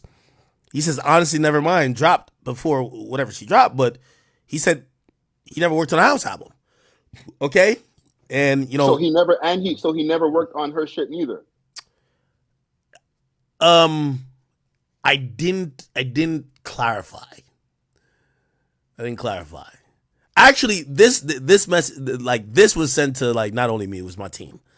So it I didn't do the normal clarification, and this wasn't just a eyes only thing. Actually, they had a conversation with him, but yeah, no, it's and I'm okay with that answer. I'm pretty sure. I think she did work on something on her album, but I guess the point, if you get what I mean, Friday, is like he worked on it. Like if he's saying she had it for 5 years, he must have worked on it 5 years ago. You get what I'm saying? Yeah. That's the point. Like, yo, she had it for 5 years. She had it for mad long. How many songs did he work on? Maybe was it more of a recent song? And listen, I'm not trying to go against whatever Drake is saying. I'm just saying there's a reason why Jigga is mad. But this is a new reason because they've been going at each other. You think it's a new reason? A little bit, for years. And the Beyonce house album was what? And his album was last year. Yo, I don't even remember the Beyonce house album. What's the album called? I'm looking it up right now. Renaissance. Oh, okay. Right, I think it was Act 1 or Renaissance Act 2. It was. That came out 2022, and then Honestly Never. It came out July 2022. Honestly Nevermind came out June. Oh, it came out a month before. Oh, okay. Okay. Well, I mean, this might be this miscommunication though. Like, so okay. Here's the thing, and by the way, when people ask, this is why, like, these days I don't want to, again, I'm starting to just dwindle down on it. First of all, I'm Big Act. I really don't need to tell y'all I'm talking to Drake or whoever. I could just rant, and I could diss anybody I want to, and it's still gonna go viral. I don't need to be saying. When I say Drake tells me something, it's to give you an official source. Drake is not talking to these fuck niggas. He speaks to me and a few other people, and that's how he's communicating. I'm not telling y'all because I want y'all for it. So I'm telling y'all to give you what the artist is saying. But at this point, I feel like anytime I say something that Drake told me, they're like, Drake's lying, so it looks bad. Or they're like, you're just propaganda for Drake, so it looks bad for even me. So I'm like, all right, cool. Y'all will never hear from the nigga until he does an album. Good. That's that. Or unless Maul says something. That's y'all new gig. But but did the Renaissance album sell less records because Honestly Nevermind came out a month before? Because I feel like the Renaissance Act 1 did pretty good. Bro, I'm going to be honest with you. I literally feel like, it was a time where Drake was responding to the culture of house music being a little bit more profound and popular, and he dropped a house album. Yeah. If Beyonce had dropped first, he would have still did the numbers he did, and vice versa. So I don't even know what the problem is. So Honestly Nevermind did 204,000 first week. Mm-hmm. Bro, and how much did Beyonce do first week? Bro, I don't know, bro. Hold on, I'm Googling. I think she did something like 350, 360 on that album. Maybe even a little bit. She more did three. On she the did first week. so more than Drake. Yo, okay. And by the way, this is why I tell Drake, I'm like, yo, and I say this publicly more than I say to him. Probably, it's like, bro, I'm gonna be honest with you. 332. Yo, I think Drake got to do an interview, or he just has to not comment on anything. But I also then say, like say that Super Bowl comment. I seen like lame ass Ebro talking about it. Like, well, why would Drake say that? Drake isn't looking at. I'm pretty sure Drake has messaged you about whatever before in the past. Drake isn't looking at you, me, Mealy Mall, or anybody he communicates with as, oh, make the statement for me. He knows who he fucks with as media. If we ask him a question, he'll answer it.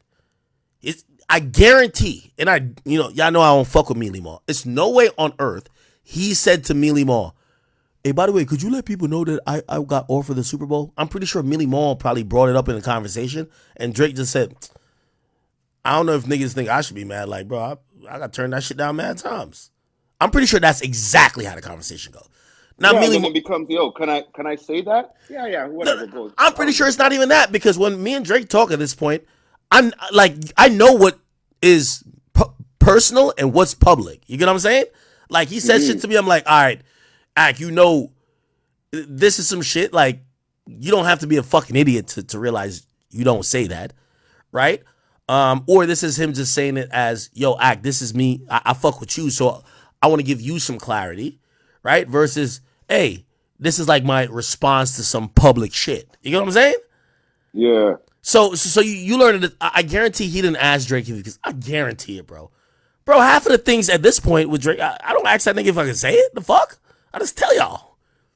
But usually he'll and I haven't said anything that he really never wanted nobody to know, because I could tell. Like, bro, if he's telling me something personal about, yo, Ak, let me tell you the story that happened with this artist. Bro, why the fuck would I get on here and be like, yo, so Drake told me that, yo, the last time he ran into so-and-so, it went, no, I could tell, like, that's just, yo, Ak, I just want to get you, just for your understanding, because, like, all right, cool, you're a huge media personality, but you're also a fan, but, like, you probably also are questioning.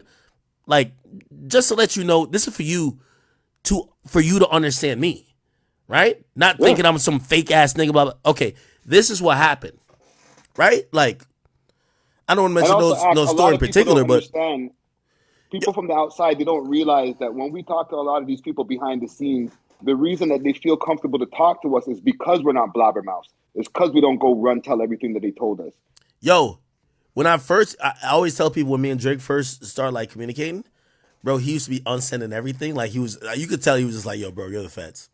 Real talk.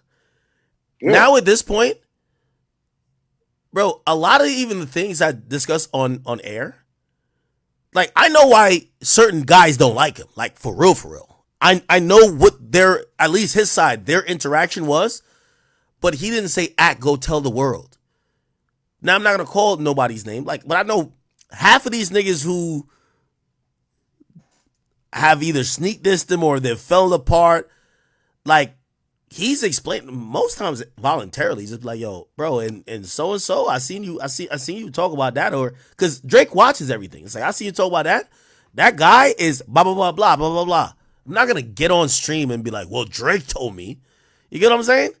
But obviously, if he like says, and that's why I can't even blame Mealy Mall. If he had told me something about like, yo, he got offered by the Super Bowl. Now, that's what I'm saying, that I think, sometimes Drake might have to be cognizant, because people you associate with, like Mealy Mall is just thinking, because he's talking the shit. Man, what y'all talking about? Drake don't give a fuck about that nigga. He been offered the Super Bowl 5 times.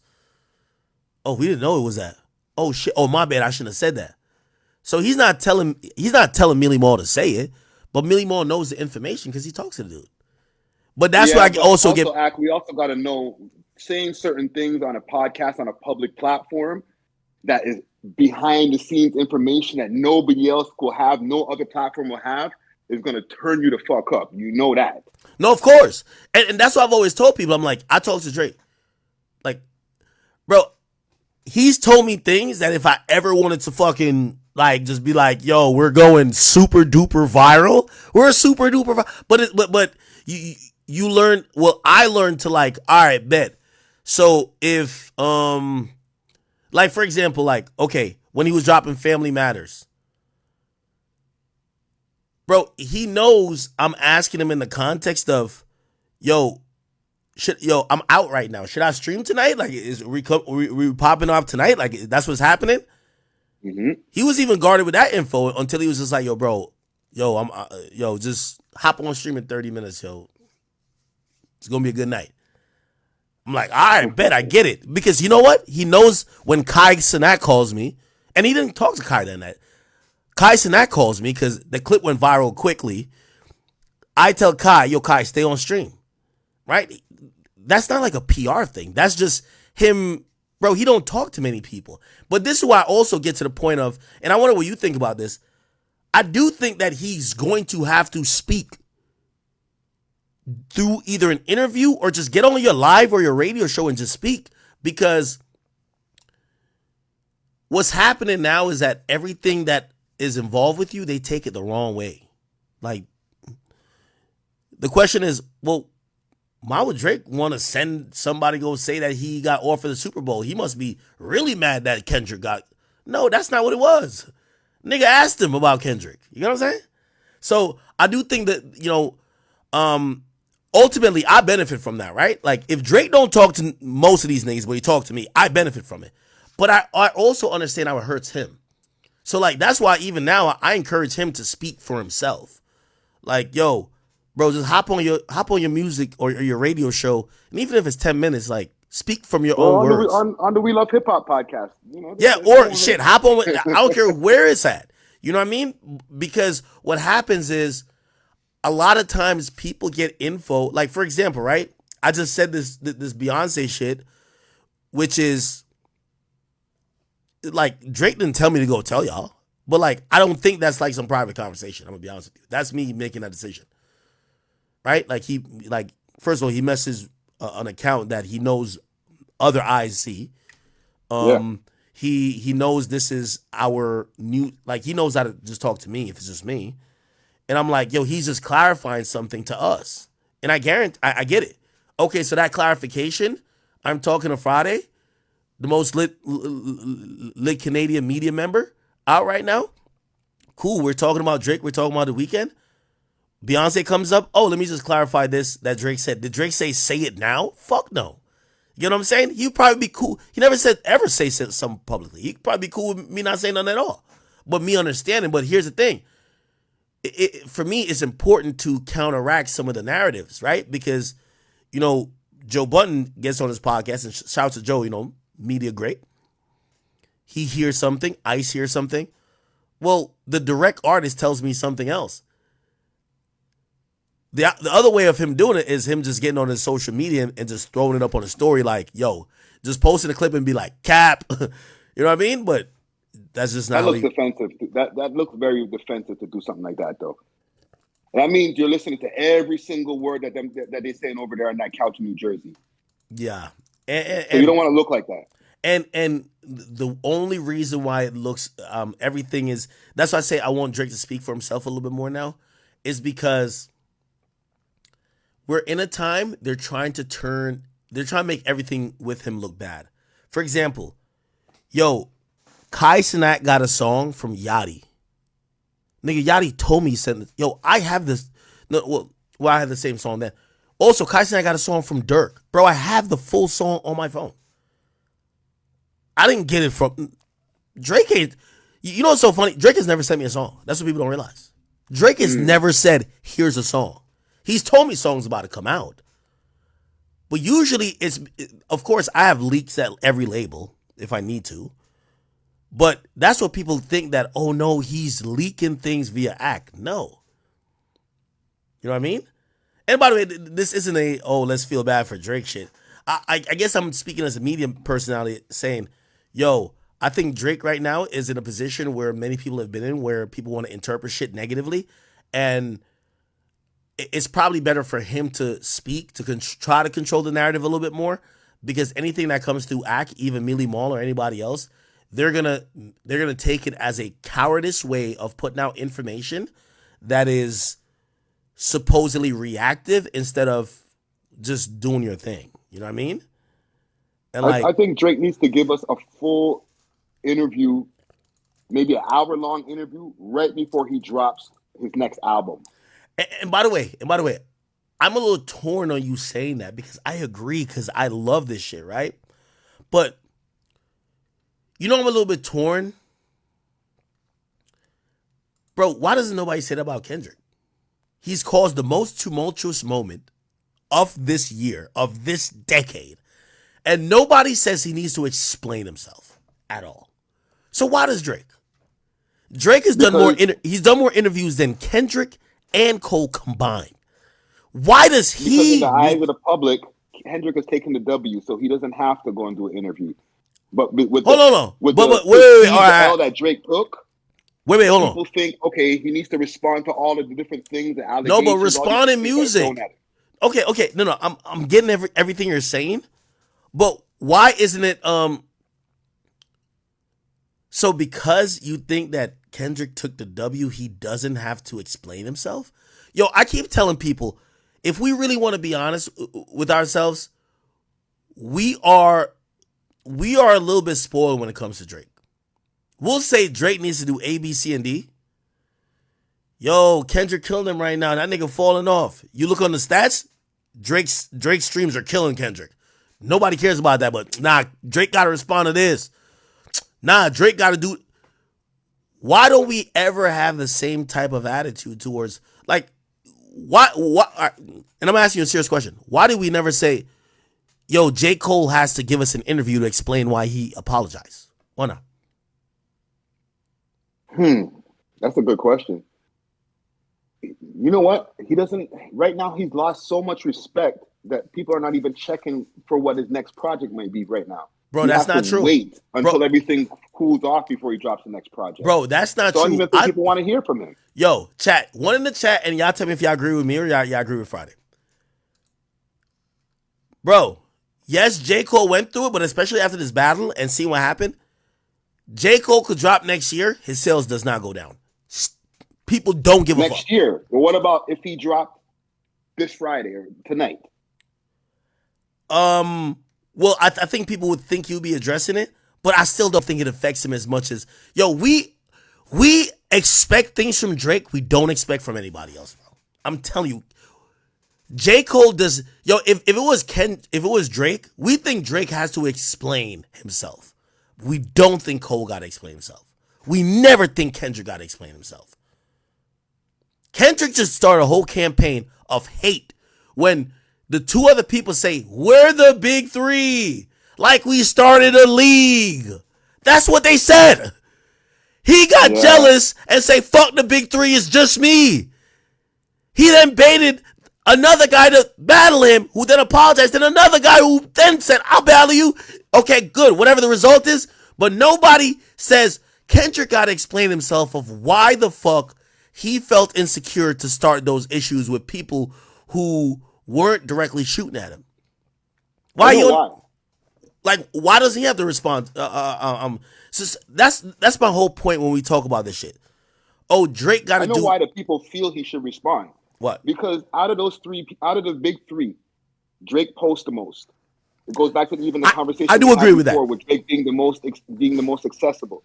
If you go on all of their social media pages, Drake is the most active out of all three of them.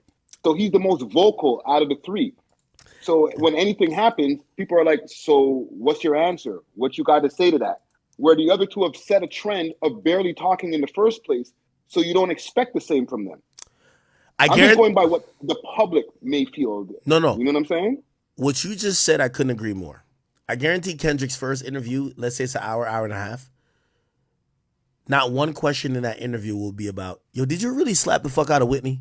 Not one question. You'll get an Emmy for it. Whoever does it will get a fucking Emmy for the fucking interview, bro. Yeah, but also he won't have to answer to certain questions because you said something right. And it goes back to, I remember somebody said, they say, yo, this is like super high up guy in the industry. He said, the thing with Drake is that everybody knows a girl or somebody who has been mad close with Drake, like intimately, not necessarily sex-wise, but just like has been in a room where Drake is mad accessible. And it's like the difference between him and Kendrick, even Cole or The Weeknd, is those people seem elusive. It feels like you would have to really look up to get to be in their space or get their attention. And I look at that and I'm like, yeah, that kind of comes into why we think he should answer for everything. Yeah. This nigga's in bedrooms. He's on the beach. He's, you know what I'm saying? He's doing an interview in his crib. It's like, bruh, it makes it look like it's way easier to get an answer from Drake, even though he hasn't given us any answers or any type of interview type of answers in the last, 2 years, 3 years? Yeah, not get It it. makes it seem that way. And then if you go on through all the old footage, Breakfast Club and all, not Breakfast Club, but Hot 97 and all the different places that he's went to back when he was on his come up, there's a lot of Drake interview footage. Elliot has like 3 interviews with that nigga. Do you think Drake could revert that? Because I do think Drake want to be elusive, but he still want to be cool. So he want to be He elusive. has reverted it. That's why he hasn't done any interviews since Rap Radar. Actually, no, that's not even true. No, hold on. That's not even true. You're right. Since Bobby Alto, you're right. But like, people still expect if some crazy shit that happened by Kendrick, like say Kendrick does some crazy shit today, you expect that in the next 2 to 3 days, Drake is gonna post a story subliminally responding. Yes. And do you think it's his use of social media? Because Kendrick doesn't post. Like, you don't even know where you would go to find Kendrick's response to something. Like, what's his demeanor? Is he happy or sad? Is he feeling depressed? Is he feeling like, oh shit, I'm under pressure? We have no idea. J. Cole, you gotta find that nigga. And then he disappeared. Yeah, J. Cole, you gotta find him on a bike trail. Yeah. Do you think that Drake could do you think that Drake could almost restore that mystique in a sense? And how does he do it? Does he just stop posting on the gram? I was thinking about, I'm like, yo, if after he dropped the Hard Part 6, he never posted anything more till now. Let's say now. So remember that happened in May. That's 4 months till now, right? Let's say Drake just pops out right now, either with No Face or Circadian Rhythm.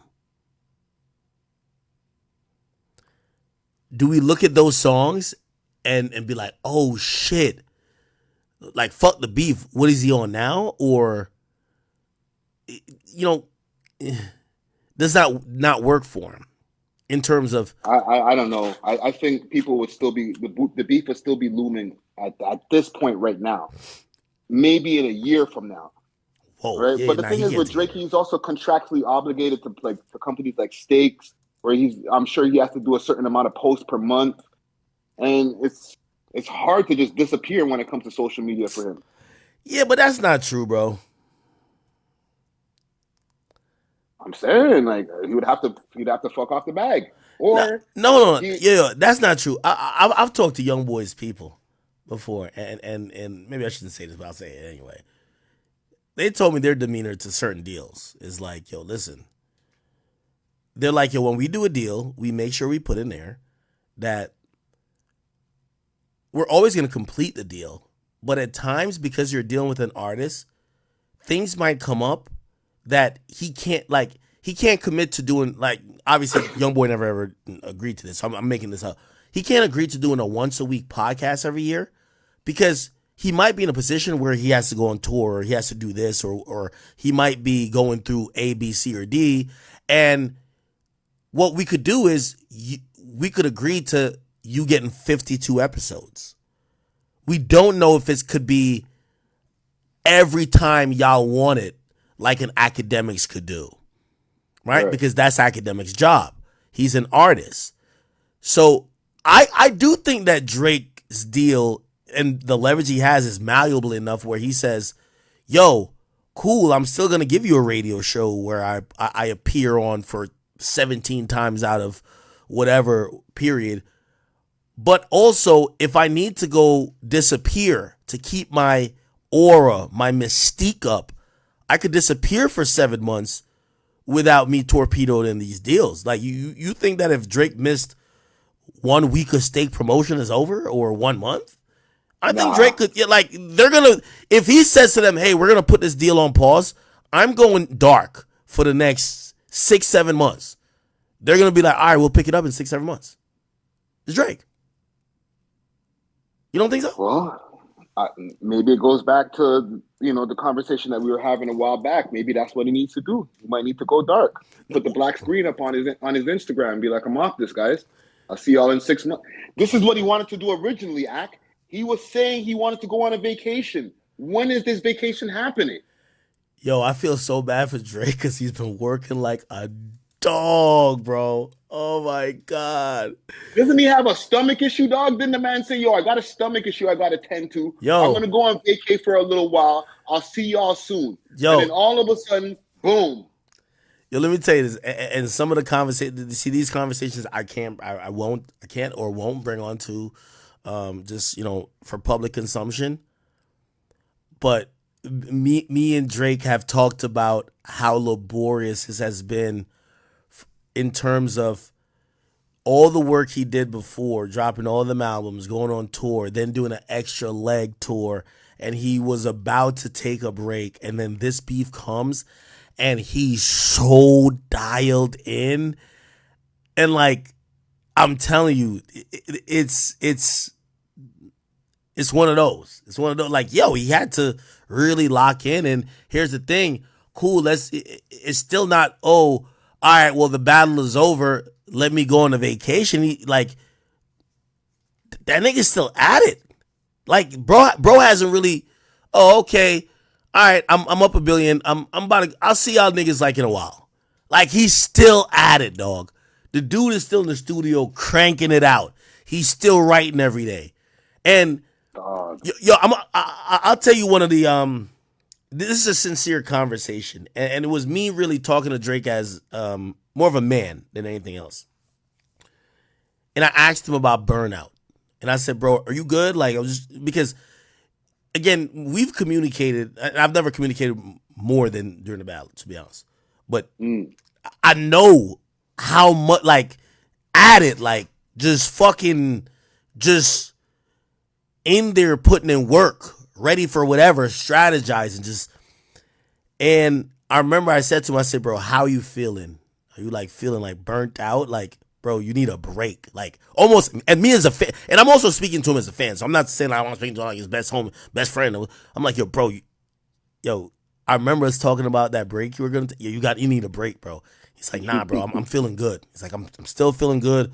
I'm feeling ready, and I'm like, in my mind, I'm like, yo, this nigga gotta be burnt out. And even now, I'm looking at him like, yo, man, tired, Bridget. Bro, you gotta take a break. The nigga been literally on, like, going. I guarantee, like, we haven't heard from Drake in like a week and a half. But I guarantee he got like 5 more songs ready. Like, yo, I'm about 100 gigs more. Like, nigga gotta chill. You know what I mean? He needs a break. Honestly, just me personally. It'd be one thing if he didn't say it.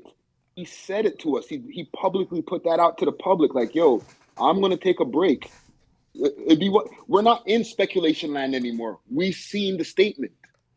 Yeah, bro. I'm gonna be honest. You know what though?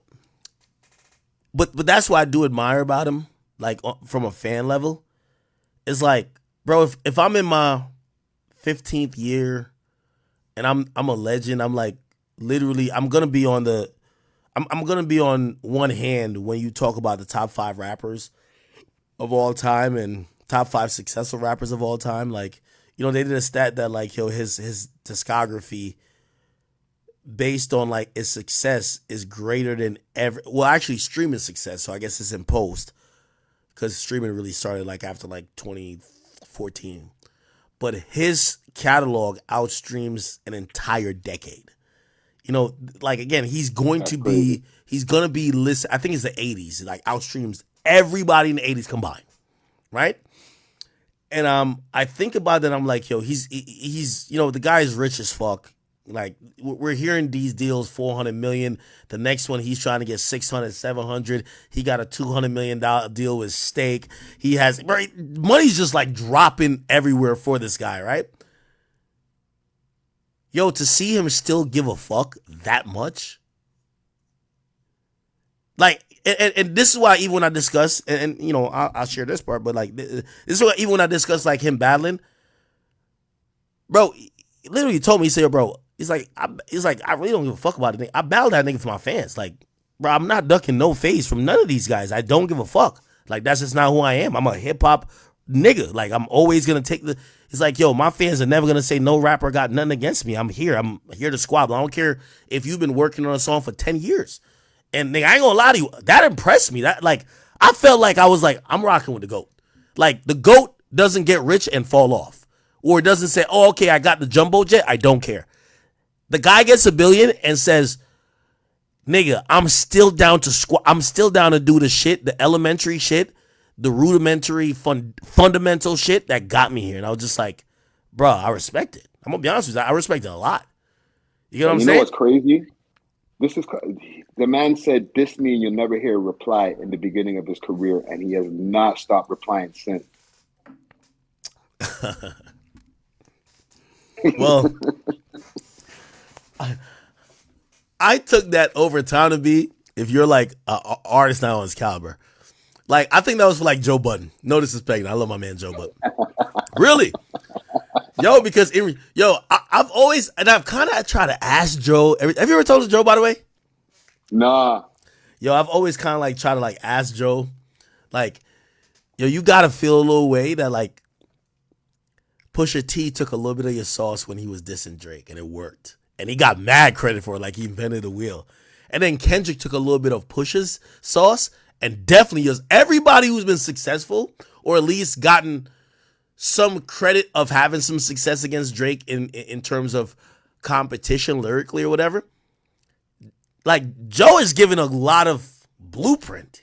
It's just that when he did it, Drake was just like, Drake just clowned him out, man. Like, he's just like, yo, man, who gives a fuck about this guy? You get what I mean? But like, I'm not a one-hit wonder. They all know my stuff. Yeah, man, he clowned him out. But like, go listen to Wake. Go listen to some of these tracks, and you're gonna see a lot of like Kendrick Euphoria. It's no way Kendrick wrote Euphoria without listening to Joe Budden's diss song in the last week or two before he wrote it. Reason being, Joe eloquently put out certain themes and certain things that he could go down those routes to try to attack Drake.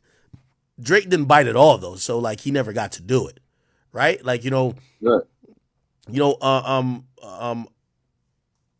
the way, Joe even admitted, I think he said that he knew certain stuff that later got brought up that he was holding as like, yo, this is a kill shot, but Drake didn't engage. But which makes it a really smart move. It's like, if I really engage with you, nah, I'm not gonna give you that look. You know what I mean? Yeah, but then he would have amplified him if he had engaged at that time. Yeah, and then but Kendrick comes with it, and you can't ignore Kendrick. But he's hitting you. I'm not saying, Kendrick obviously is a master of what he does too. I gain a lot of respect for Kendrick during this battle. Obviously, I do feel like, he capped about a bunch of stuff, but you can't be in hip hop and be like, oh no, we only love the truth, because come on, that's why I fucked your bitch, you fat motherfucker. Apparently, you never fucked Faith. You know what I mean?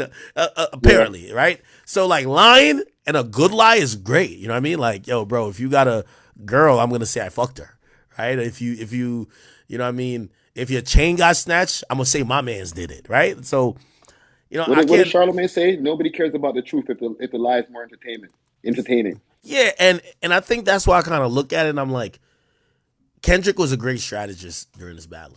I gotta give it to him. I gave it to him too. You know what I mean? But you know what? I just had an epiphany, about somebody said 36 in a karate class. Bro, I actually got the picture of Jay-Z being 36 in a karate class. Y'all want me to put it up now? Like, that was true. That was not cap. Jay-Z was in. Yeah, I got a picture right now. I know he was doing something with the Billy Blanks guy, who did the Tybo thing. Nah, Chad, I'm trolling. I'm trolling.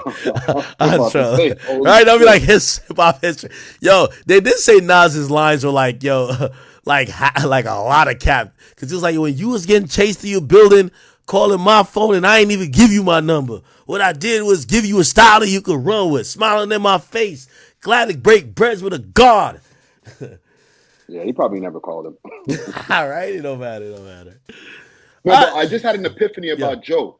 What? Joe might have never retired if Drake had responded to those 4 tracks that he made back at that time.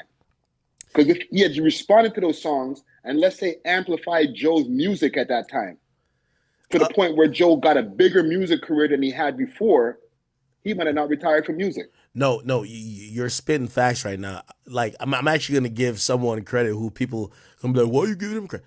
I'm gonna give actually Adam 22 credit, and it's about complimenting Joe Budden's podcast style. He says Joe is pretty good at when speaking about a topic, not just always relating to his experience. Let's be clear. The rumors are that Drake fucked Joe's longtime ex Tahiri, or brought her to some island and allegedly messed with her. Bro, if I'm Joe, every time it comes up that a nigga is now trying to knock Drake head in for fucking their girl, I would mention that he did it to me. Joe does not even mention it at all. Like, he talks about it as a neutral arbiter, which is like, bro, if a nigga robbed you and now you're covering him robbing other niggas, you'd be like, bro, it's the same way he robbed me, right? Like, you would just constantly bring it up. Joe is pretty good at never doing that, right? So I agree with you with that, and I felt like he stayed impartial and just kind of played the to a certain extent, because I think recently he couldn't wait for Drake to lose. But he stayed within the podcast realm. Not only that, I think ironically, I think there's so much irony in Joe's career, because I think the other half of the reason why he retired, I think, is Jay. Honestly. Tell me why. So, Jay, Def Jam, his impact on the game, and just how the trajectory of like major labels and even somebody like Jay-Z pushed it, I believe that was very influential for Joe to realize, like, yo, this game isn't meant for somebody like you. You get what I'm saying? Remember, Joe's a guy who infamously said his biggest song, Pump It Up, he hates performing and he hates the song, right? He wants to do mood music. He wants to do songs that are just not commercial. And what we learned with a nigga like Jay-Z is that he always exploited the commercial aspects of the game while still being able to rap well, but also like his executive moves, whether leading Def Jam and, kind of shaping and shifting the roster about who they would prioritize, this and third. I think that all kind of, and at point, it looked like there was a little tiff there with Jay and Joe. It kind of felt like it might have, I'm not saying directly, but kind of help edge him out the game. Like, yo, rap isn't a profitable thing for you. You get what I'm saying? And I think it edged him towards being independent. And then once being independent, I think obviously one of the last Hail Marys was this and Drake that didn't work. So I think it's both of them. So I think Joe is, when I was at his birthday party, bro, my man smiled from ear to ear. He's having such a great time being a podcaster. And do I think that Joe think any of these niggas, including Drake, is nicer to him? Fuck no. But I think he realized that the game was maybe never stacked in his favor, or he didn't have the proper tools to take advantage at that point. So now he looks at it and it's all irony. You know why? The poppin' rappers want a podcast. There's a time that Nicki Minaj shitted on the fact that he had a podcast, and then she went and got a radio show, right? He's also watching some of these artists who, remember him and Joe, and he always thought that he was a guy that was just independent and people could, kind of bully him around. He's watching that happen with Jay-Z and Drake, because that's what's happening. So he's kind of watching from this is poetry in motion right here. Like, he's watching Jay and Drake kind of have some little tussling, but also watch a guy who's super more industry than another guy who might have the talent and obviously the cachet right now, but maybe not as industry and hanging out with Jack Dorsey type of shit. And he's watching people go through the same shit he has, because no matter what you might think, we have streaming going on, but the music industry hasn't changed that much. We're just seeing the same things happen to new artists in different ways. Yeah. The stars aligned for Joe. He stopped rapping and he got into the podcast game at the right time. And he was ahead of the game as far as just even documenting everything on YouTube and Joe Button TV and everything. So I can't even see Joe playing ball as far as what needs to be done to become a big rapper in the music industry. Yo, you know He what's was so always funny? going to be an underground rapper. You know what's so funny? I think people think that like he has some regrets about his rap career. I think when he started Everyday Struggle, I don't that's why I say that Everyday Struggle would never be the same. When he started Everyday Struggle, he did. These days, Joe has made so much money. Joe has made more money as a podcaster than he's ever made as a rapper. He's just way more in a position of leverage that I think he looks at him being a rapper as great. Yes, he does have one of the most respected skills or top respected skills ever when it comes to that. But he realizes that as a businessman and his leverage, he would never have that in rap what he has in podcasting. So I don't think he misses that at all. You know what I mean? It's like it's like saying, hey, yo, you used to work at McDonald's and yo, you used to be really good at doing whatever, but you're getting $9 an hour. Now, motherfucker, you run I don't know, you're the person. Well, I can't call this shit Arby's like it because his podcast is busted. You do something that people might think is less fun, but it's way more beneficial for you. Just way more beneficial, right? And also, I think he probably equates to fun at this point too. So I don't know. Yeah, a lot of rappers want to be podcasters because they're starting to see there's way more benefit in becoming a streamer or a podcaster. There's more money to be made. There's more, you can see that stream of income coming in right away, not worrying about how much money you're getting per stream. Cam's getting that bag, bro. Like, look at Cam and Mace. They're getting that bag. Chat, I wanted to play this real quick. This is going to get us on some conspiracy theory shit. And on Friday, you can definitely still hang out. Chat. I'm gonna make a move though. Oh, okay. You know what I'm saying? All right, bet. Yo, everybody, this is my man. Friday, please go check him out. Shout your socials that they could go check out you and your podcast and everything you got going on, brother. Look for We Love Hip Hop. We are on everything on YouTube as well as all listening platforms. We put out YouTube clips every single day. So We Love Hip Hop Network on everything. Exactly. Go check my man out, bro. Appreciate you for being on here, bro. Thank you, Salute. All right, definitely. All right, chat. I wanted to play this real quick. We're going to get our tinfoil hats on. I'm going to get a tinfoil hat because I need one of those. 50 Cent was speaking at InvestFest, and I want to salute to the brothers who have this podcast. What's the name of their podcast again? It's, oh my God. I feel disrespectful now.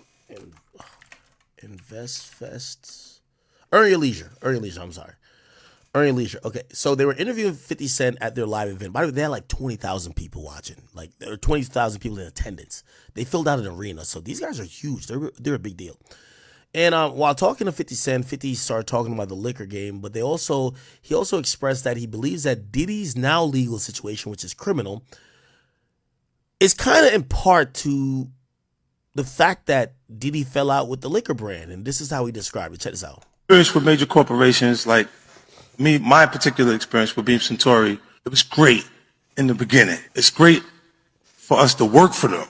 It is not so cool when you start to own things. You see what I'm saying? So I made a lot of money with them too. Like, there's a point, they did a deal that mirrored what Puffy's deal with Diageo was for Ciroc. So he didn't have ownership of that at any point, but he was getting a lot of money, like almost like $60 million a year at one point. So you see him go to daily on is when you see him have some issues. And these people have really strong relationships. Don't think that... Okay, I do want to pause that. I want to keep giving y'all information to make y'all knowledge a little bit stronger. What I've heard behind the scenes and from very reputable sources is that, so Ciroc, the original brand, the blue dot one, the one that is non-flavored, Diddy had no stock in them. Okay, and primarily really he never had any percentage ownership over Ciroc, period. What they did, they used to give him like a influencer endorsement fee. This is your money to keep promoting Ciroc.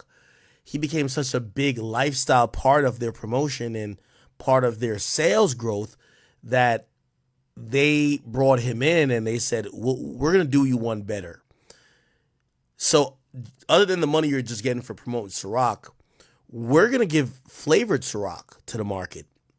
you get paid a percentage, or actually, I think it was just a couple of cents on the dollar or dollars on whatever the price was for every case of these flavored vodkas being sold. So what did it do? It didn't give him ownership of Ciroc, but it gave him an incentive to push the flavored vodkas. That's why he was like, Coco Loso, here's the peach. We got apple Ciroc. You realize at a point he kept doing flavored vodka because he was getting a few dollars or a percentage of each box that was being sold. Okay? Now, ultimately, what he wanted to get to was not keep introducing different flavor. Watermelon, grape, mango. He wanted to get percentage on the brand overall. That was never going to happen with Ciroc. Ciroc is in existence before him, and even though he did wonders for the brand, especially marketing it to a urban base, they're not going to give you something that's an already existing product. And also what they're going to say to you, what we paid you for the endorsement fee, your equity is already, like what you did for our brand is already done. So while we're not going to pay you in post for something you already did that we paid you for before. Now, sometimes that results in people be like, all right, well, cool. I'll tell people not to drink it now. And maybe sometimes you could leverage that. It could be like, yo, hey, I'll get off y'all brand and tell people not to drink it. Anyway, what they did do is that, tequila started popping up. So we get the Casamigos and, the Don Julios who start getting more popularity in urban communities. And they basically say to him, we will do a deal with you for this brand called De Leon. I believe De Leon is tequila, right? Is it? Let's see. De Leon. Yeah, tequila. It's a tequila. So what they said is, we're going to give you the deal that Jay-Z has. And this is how you have to realize it's like back to Sean John, who was distributed through Mark Echo. No, not Sean John. G-Unit Clothing that went through Mark Echo, I believe. These bigger brands that are already established have these bigger contracts already. They're like, okay, we'll partner with you, but we own 50%. And the same with Douce. Bacardi had owned part of Douce. And same with De Leon. Diageo had owned part of De Leon. Now, did he start feeling the type of way? Because he wants to transition from promoting Ciroc, which is smoothly sailing. Why keep promoting the shit? I'm getting $5 per whatever. I want to promote the shit that I get percentage. And that's where supposedly the issue started. They wouldn't approve budgets, wouldn't approve the marketing and promotion to get De Leon to the point that they initially approved Ciroc to get to. And did he start to realize what Kanye say? Even if you in a coupe, you just a nigga in a coupe, or whatever that line was. Yeah. They own 100% of Ciroc. Ciroc is going to have this budget. They own only 50% of De Leon.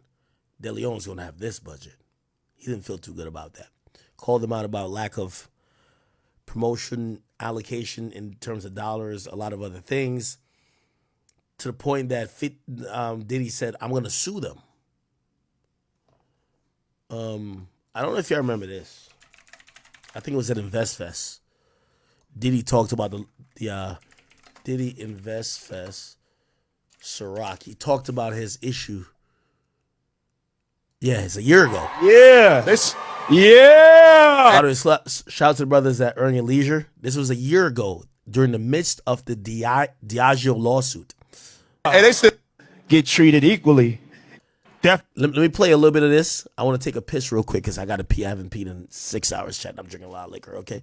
Not Diageo. Well, actually, is this on my Diageo? Anyway, everybody drink Happy Dad. That's what y'all should be drinking. Be right back.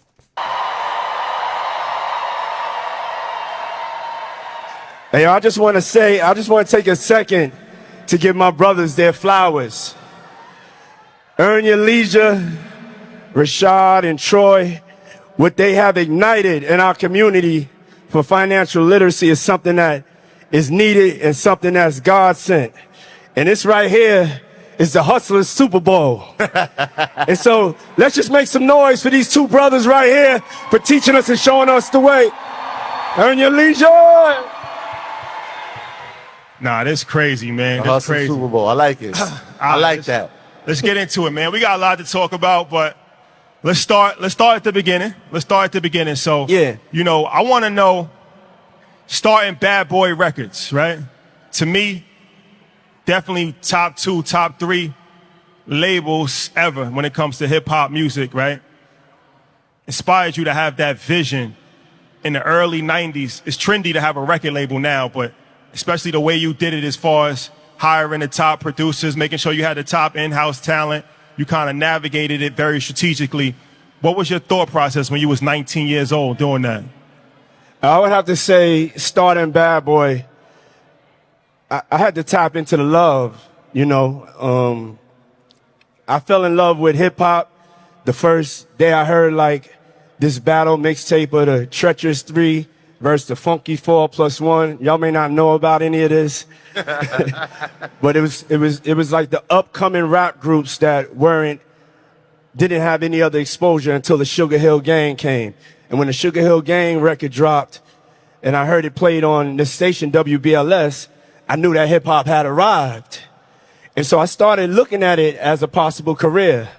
But it really came to me when I was at the Fresh Fest in the late 80s, when I saw Run DMC in Madison Square Garden tell everybody to hold up their Adidas in 30.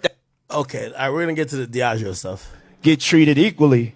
And so for me, with the record company, I had to look bigger than hip. Okay, so he's talking about the record company. Let's get to the Diageo. Every decision I was making, I was like, that this is something that I have to change. I can't just come and get this check and not be changing the way the ecosystem is. So if you want to have a successful brand, you have to have, number one is you have to have the supply to meet the demand, and then you have to have the distribution. And so if people control your supply and control your distribution, they control your future. And so that's what I'm fighting for right now. So let's talk about Ciroc. Is that one of the biggest regrets that you made as far as not having equity in Ciroc? No, it's not a regret. Everybody has a journey, and that's just really how, corporate America works. You gotta pay your dues to get in, and they make us prove ourselves over and over and over. And I don't have any regrets because the journey was the most important. And also, I'm not really letting Ciroc go. So, I'm going through this, but it's part of the journey. So I had to go through this to be able to get to this point. Well, when you spoke to us, it was enlightening because even if you look at a lot of the billionaires in our culture, it's because of spirits. When you look at Jay, you look at yourself, a lot of people have made their money not so much on the music side, but on the spirit side. Then you look at somebody like George Clooney, who's one of the greatest actors of all time. He became a billionaire because of tequila on the low. You know what I mean? So it's like when you were saying how other brands were put in bars and put in restaurants and there was marketing dollars behind that, that's why you heard of these liquors that you never heard of before. They weren't putting your liquor in the same places, and they was actually just relying on your star power and not giving you the marketing dollar. It's kind of like fighting with your hands cuffed. So I think it's great to communicate that because from the outside in, it could be looked at as like, that's just somebody's rich problems, like me soon, you know what I'm saying? But it's like you said, it's bigger than you because it's like, all right, this is a problem that's faced across the board where black companies get less funding, black companies get less promotion, less distribution. If you look at InvestFest, look how many people is here right now. There's no reason why we shouldn't have $10 million in corporate sponsorships, right? If we was a white entity and it was all white people, every single corporation in America would be sponsoring InvestFest, right? Facts. But these are the problems that are hard to communicate because it's like most people, you're worried about, paycheck to paycheck, right? So you're not worrying about that, but it's like on a higher level, there's different levels of racism.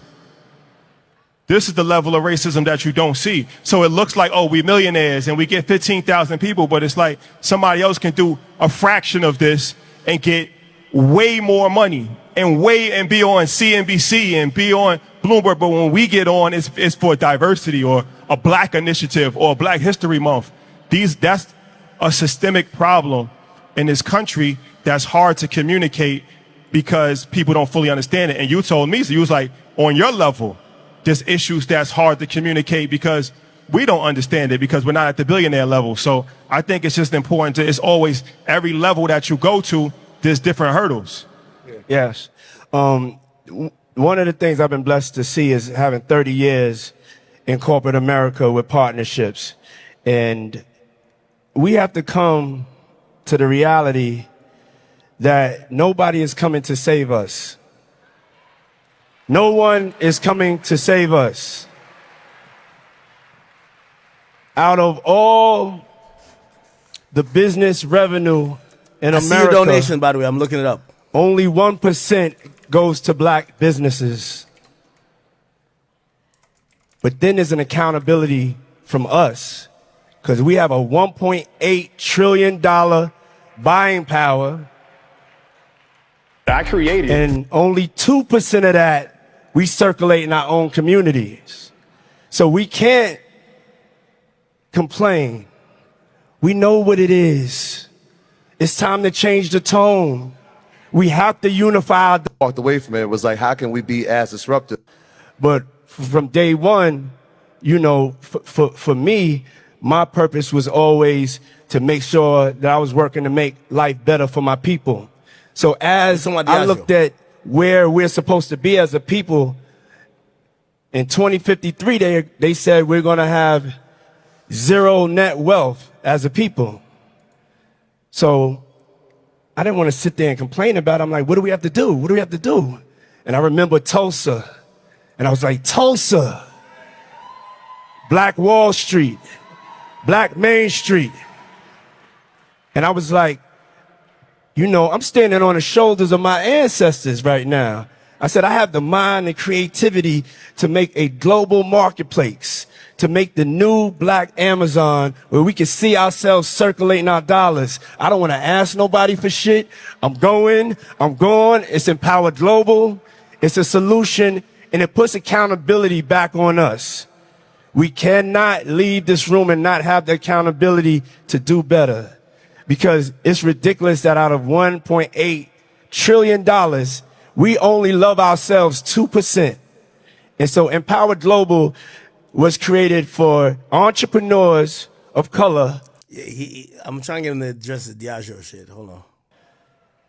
If you don't control your narrative, somebody else will control it. But as 19 Keys likes to say, there's also positive propaganda, right? So I think that we at EYL, we provide positive propaganda where this is good stories and inspirational stories of appearance of media in the black community. Yes. Media is the most powerful industry in the world. I agree. If you don't control your narrative, somebody else will control it. I built Revolt not just as a platform to follow in the footsteps of BET, which I want to just give a shout out to Bob Johnson.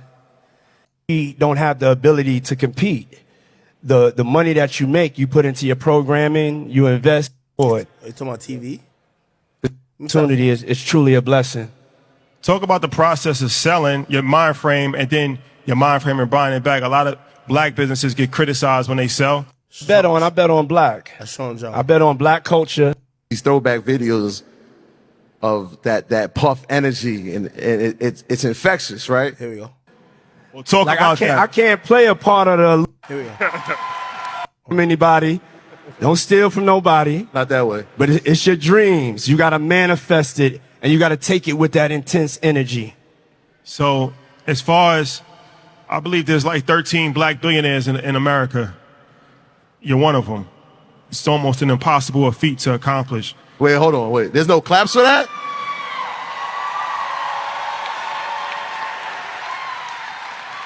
That should be standing to your feet. It's a black billionaire. You kidding me?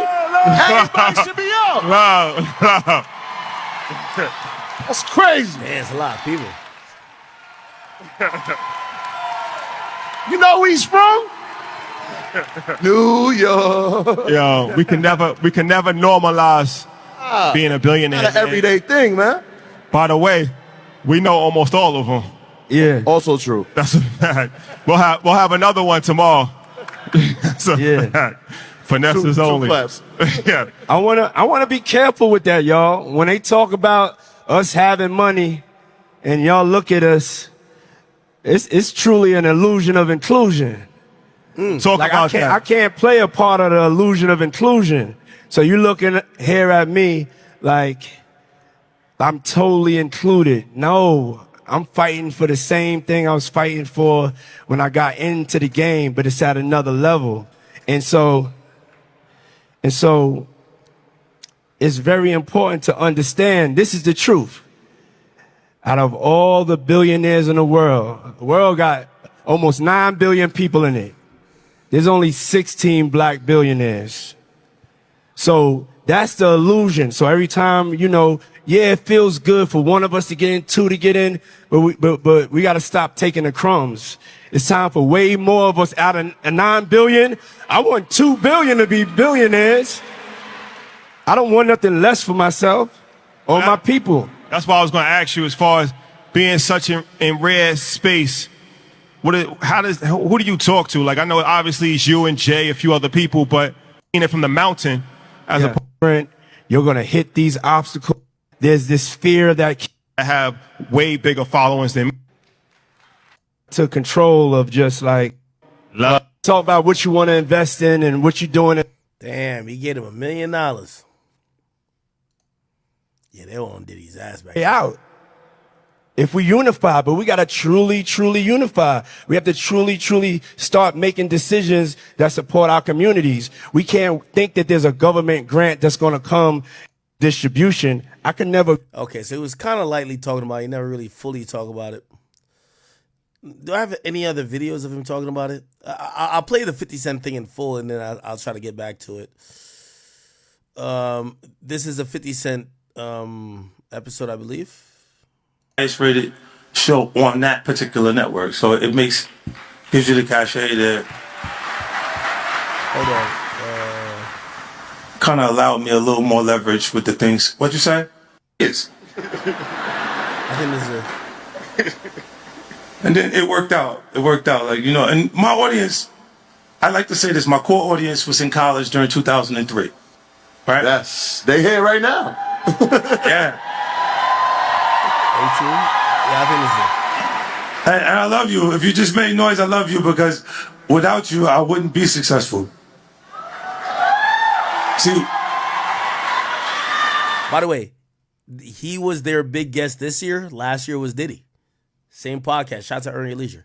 That chord, that noise that you heard from 03. Hold on. The things that go on, like they are conscious of finance now, Republicans. This is true. So he done made some money. He said, fuck that.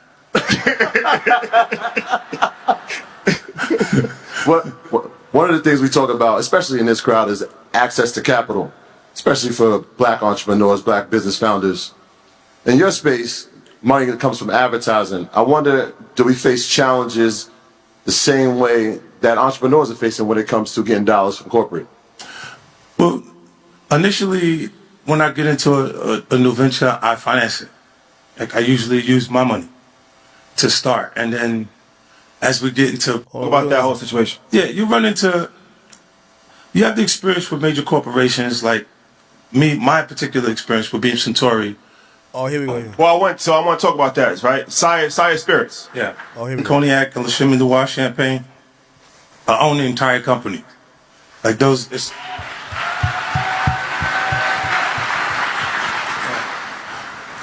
That's completely black owned. Well, I want to talk about that, right? Sire Spirits. Yeah. So, all right, Sire Spirits, completely black owned, like you said, liquor company. Talk about that, because I know you had challenges before that, right? So, talk about that whole situation. Yeah, you have the experience with major corporations, like my particular experience with Beam Centauri. It was great in the beginning. It's great for us to work for them. It is not so cool when you start to own things. You see what I'm saying? So I made a lot of money with them too. Like, there's a point, they did a deal that mirrored what Puffy's deal with Diageo was for Ciroc. So he didn't have ownership of that at any point, but he was getting a lot of money, like almost like $60 million a year at one point. So when you see him go to De Leon is when you see him have some issues. And they not. It gets bad. You know, and these people have really strong relationships. Don't think that the civil case doesn't turn into a criminal case faster because he's making them uncomfortable. That's a big part of it. You know what I mean? Like, you look, when you go to the spirits business, it's not governed. They got a discus board that they created, right? If you got two companies that are I like to pause that and give some context. It's not the first time I've heard that, and I could pull up another interview if you want me to. I'll go through the time to find it and pull it up.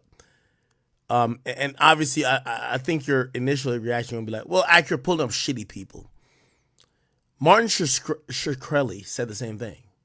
Martin Shkreli said what happened was the way we were impacting this market started messing with a lot of people who had a lot of, financial stake in the game. And he said, what usually happens is all these companies have the best law firms known to man. And if you know anything about law, a lot of times if you're a top company, your general counsel used to probably be working for the SEC or working for maybe some federal agency before they really got the bag in their private practice being your general counsel. And it's one of those things where if you're that big company and you say, yo, this guy Diddy or this guy Martin Shkreli is giving me hell,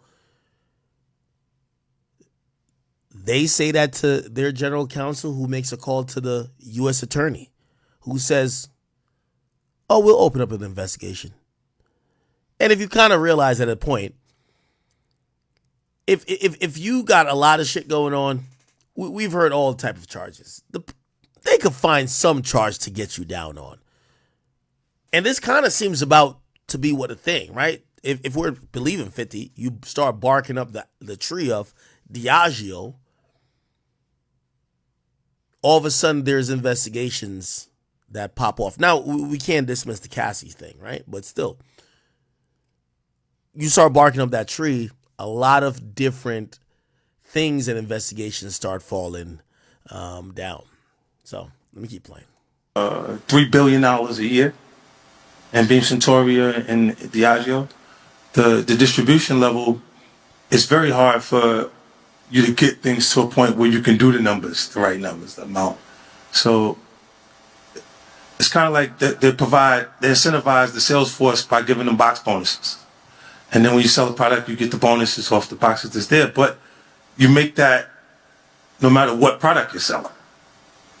So if you sell Hennessy or Remy out the gate, they start to put downward pressure on the new companies. You see, I had a lawsuit with Remy.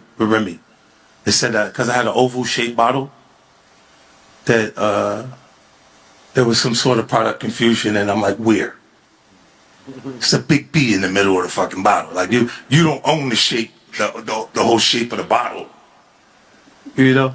And then we had went in there for a little while until it came, I started saying shit like, 1738, I bet they had slaves.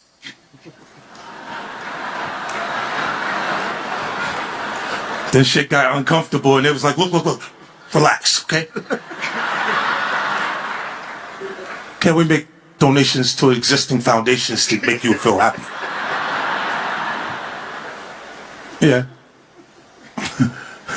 Yeah, and it went away. But they do spend $63 million targeting African American male consumers a year. It's interesting to watch 50 even say this because 50 is clearly like Diddy's biggest op, right? Like publicly. And watching him kind of even admit that, yo, shit, a lot of this shit that's happening to you right now. Number one, I don't think it's because he's saying this because he gives a fuck about Diddy. I think he sees that now he's about to bark up some trees. Because you do realize that 50, he's been pretty impervious, but he's kind of stuck within the confines of all these companies. We seen him when he did try to get into the headphone business with Sleek. We saw how that happened. Yeah, he sued them, but he ain't really make the dent. His biggest deal was probably Vitamin Water. Okay, cool, but Coca-Cola, he didn't directly go against Coca-Cola. He hasn't really necessarily gone up against like some of these behemoths as we're seeing Jay-Z has done, which by the way, I think Jay-Z is the only person who could probably say he's been, successful from a takedown or been impervious to a takedown.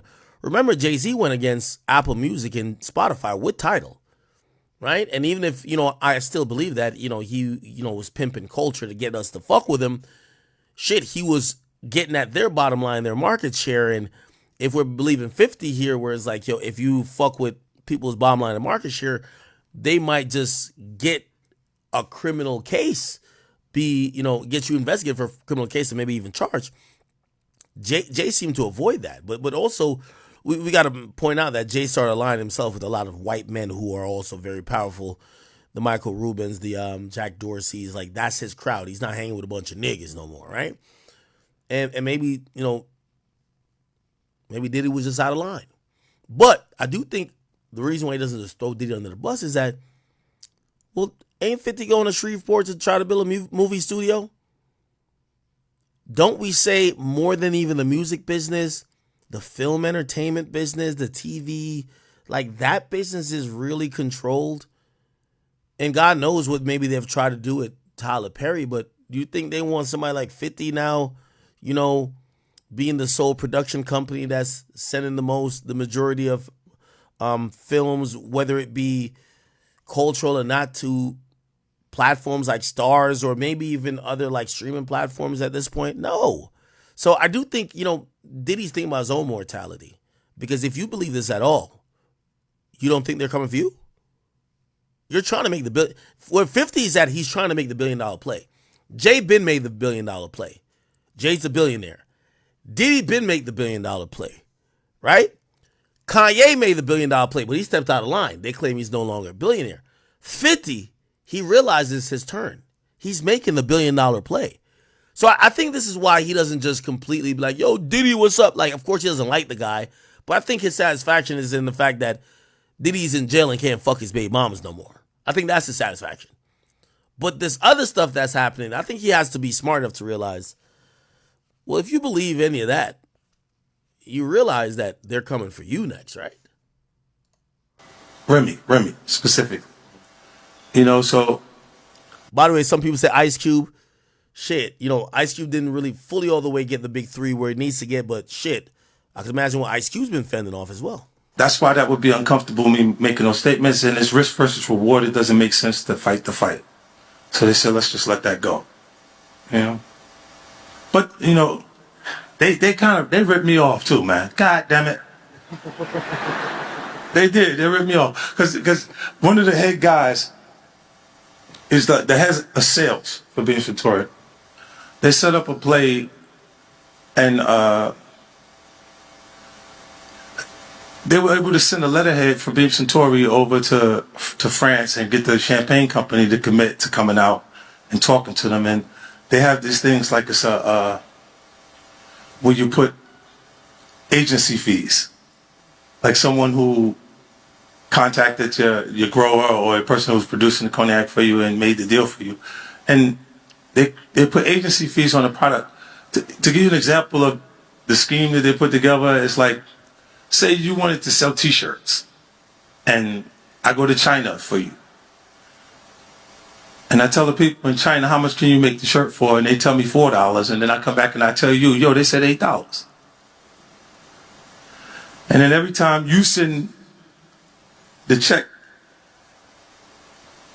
to the producer, they just put $4 on the side for them every time.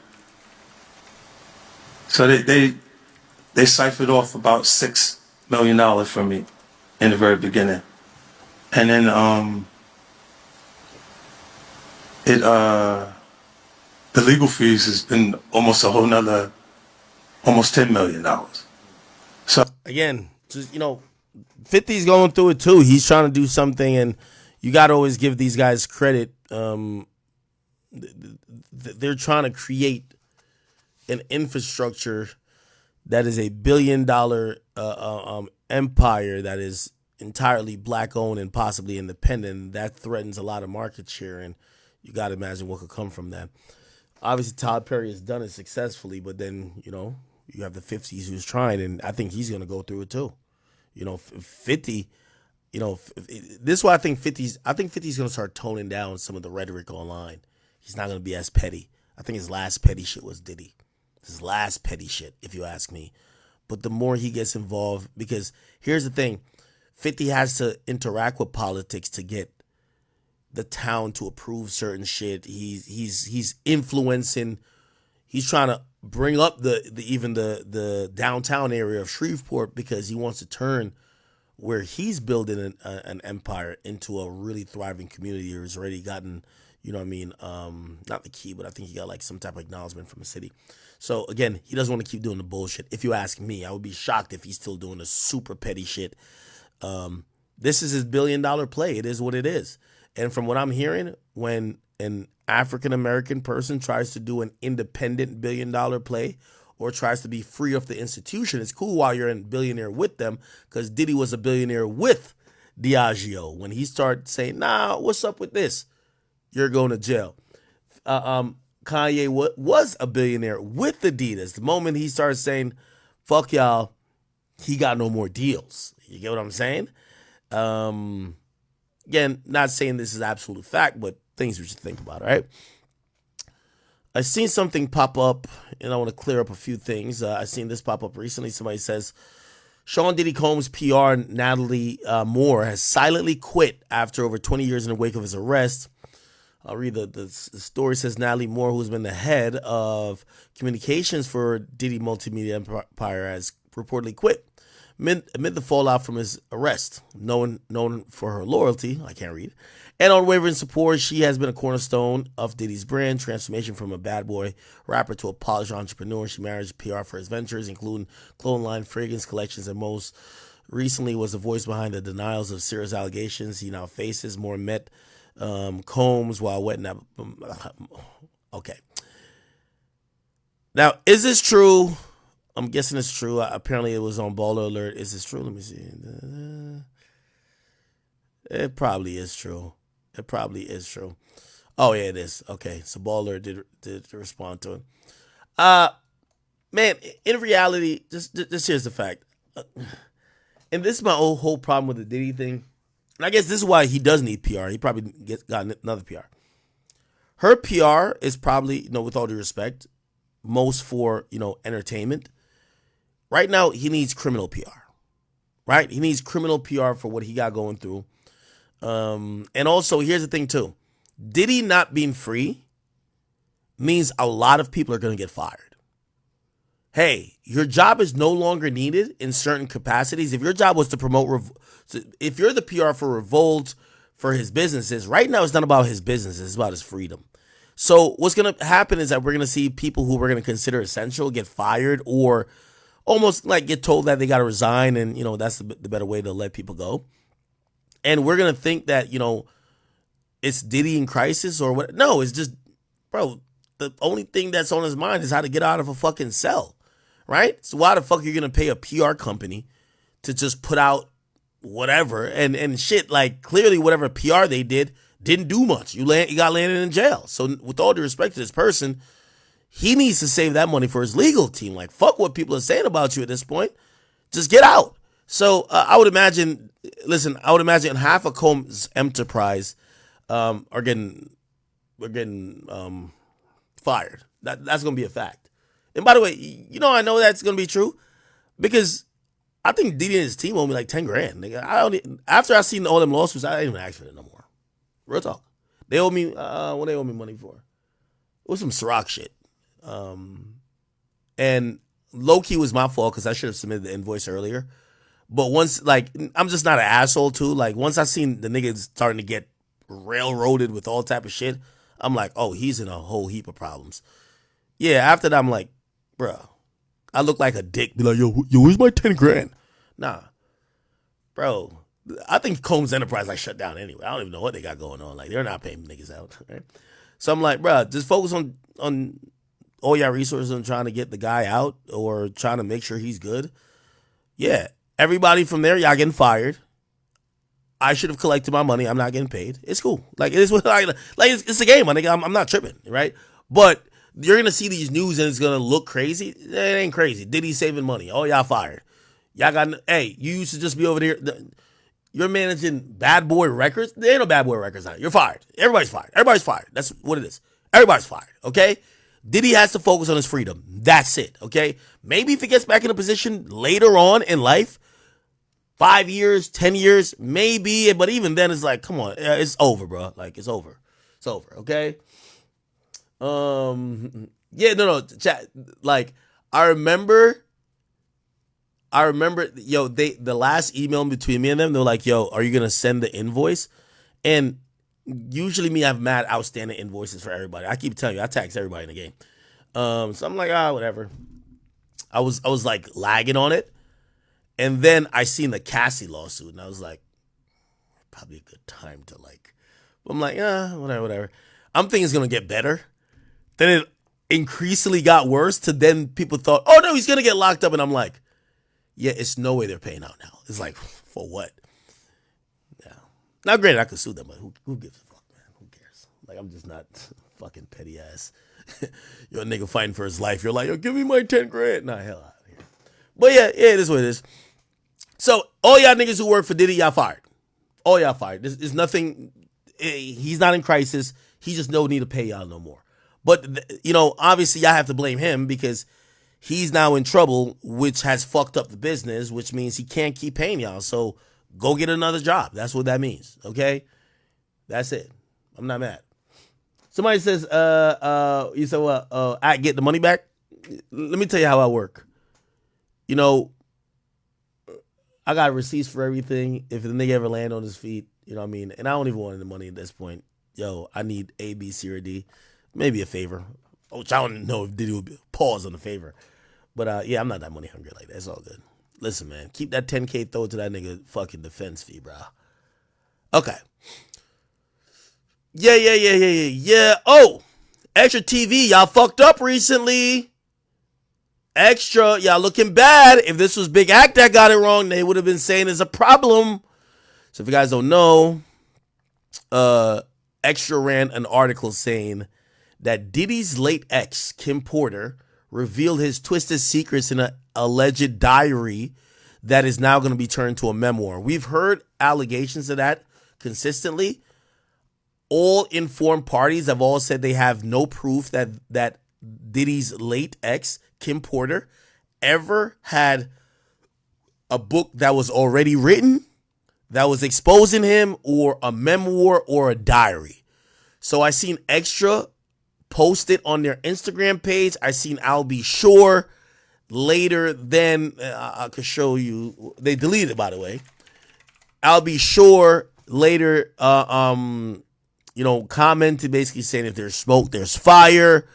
What I've realized, Diddy definitely still got some people, which is, I think it's a PR, well, not PR, but, well, probably his new PR, which is a criminal PR at this point. They reached out and clearly got these guys to take it down, because if you click on this Extra article right here, if you click on it, it goes to page not found, which means they realized they put up cap, which means Diddy's team somehow hit him up like, yo, fuck, nigga, stop playing with my name, man. Like, I know I'm already in hot water, but put factual stuff out. So they've removed that from their website, and also the post cannot be found on their Instagram page anymore. And yes, I'll Be Sure was under there, which ironically, you could tell I'll Be Sure been waiting to see the fall of Diddy, and hey, it is what it is. Okay, so that got deleted. So for people who wonder if there's a memoir for Kim Porter coming out, nah. There's just no proof that she had a hidden memoir somewhere that her friends or family had access to, and that's going to be still very important, okay? All right. Cool. We're not done. By the way, we're far from being done. Where are we at right now? 6 hours and 23 minutes? Yeah, I think y'all can hang out with me for another like 2 hours or so, right? Yeah, we're not all diddying out, so we just got to do these other topics. All right. Cool. Give me a second. All right. I do know you guys want to talk about these music executives stepping down. Actually, I might get into that next. Let me just see if. Oh, I did want to point this out. Hey, Feds, man. Wait, is this what the fuck? This got deleted? Why is everybody deleting shit? Give me 1 second, chat.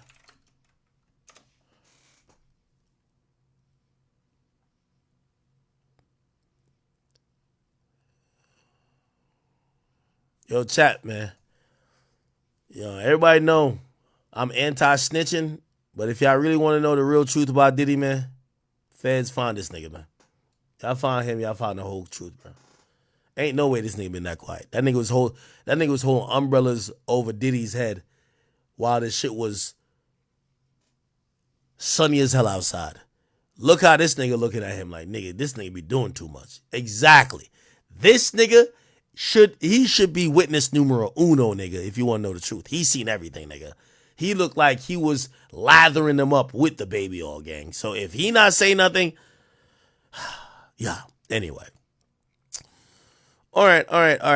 Remember that IV video? I found it off stream. Remember the video? This is actually an interesting video. This is a video of Diddy getting an IV. Why is this? No, all right. This is a video of Diddy getting an IV after a freak off. Ironically, who's he with though? He's with his mom. So he was getting these IVs in front of his mama. Mom's gorgeous. Let me. I think this is the IV poll right here. Introduce it to my mom. Call Mom Dukes. Hi. So he's getting an IV and chilling with the mom. So you got to imagine, you know niggas chill with their mom on Sundays. It's got to be a Sunday. So it's a Saturday night freak off that he's kicking with his mom on a Sunday. You know what I mean? She's getting a drip with me. She's hydrating. Oh, never mind. Oh, shit. He said mama was getting the IV as well. I wonder if his mom looks at him and be like, yo, son, why you be getting this shit? What's up, Mom? Everything's good, baby. I'm here with you. Yeah. I love you. I love you too. My baby. Mom, freshly dipped though.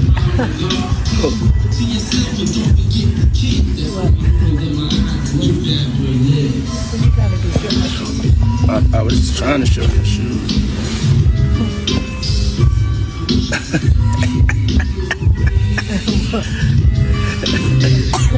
Yeah, my mom's is single. Mom's is single. I ain't gonna hate on my mom's. She's single. Me and my mom talked about one time doing a dating show with her. And she's so picky.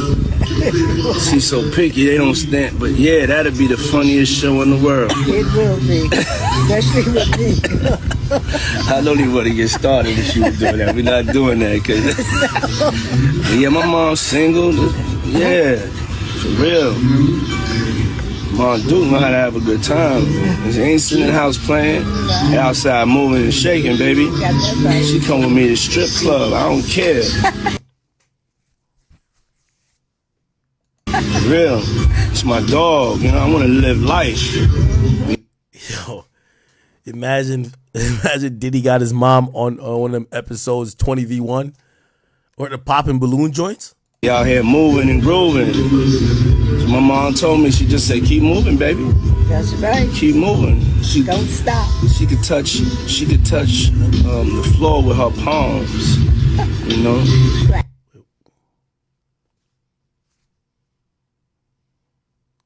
Wait, what? The floor with her palms. My mom told me, she just said, keep moving, baby. That's right. Keep moving. Don't stop. She could touch the floor with her palms. You know? Flat. Oh! Take pew pew pew.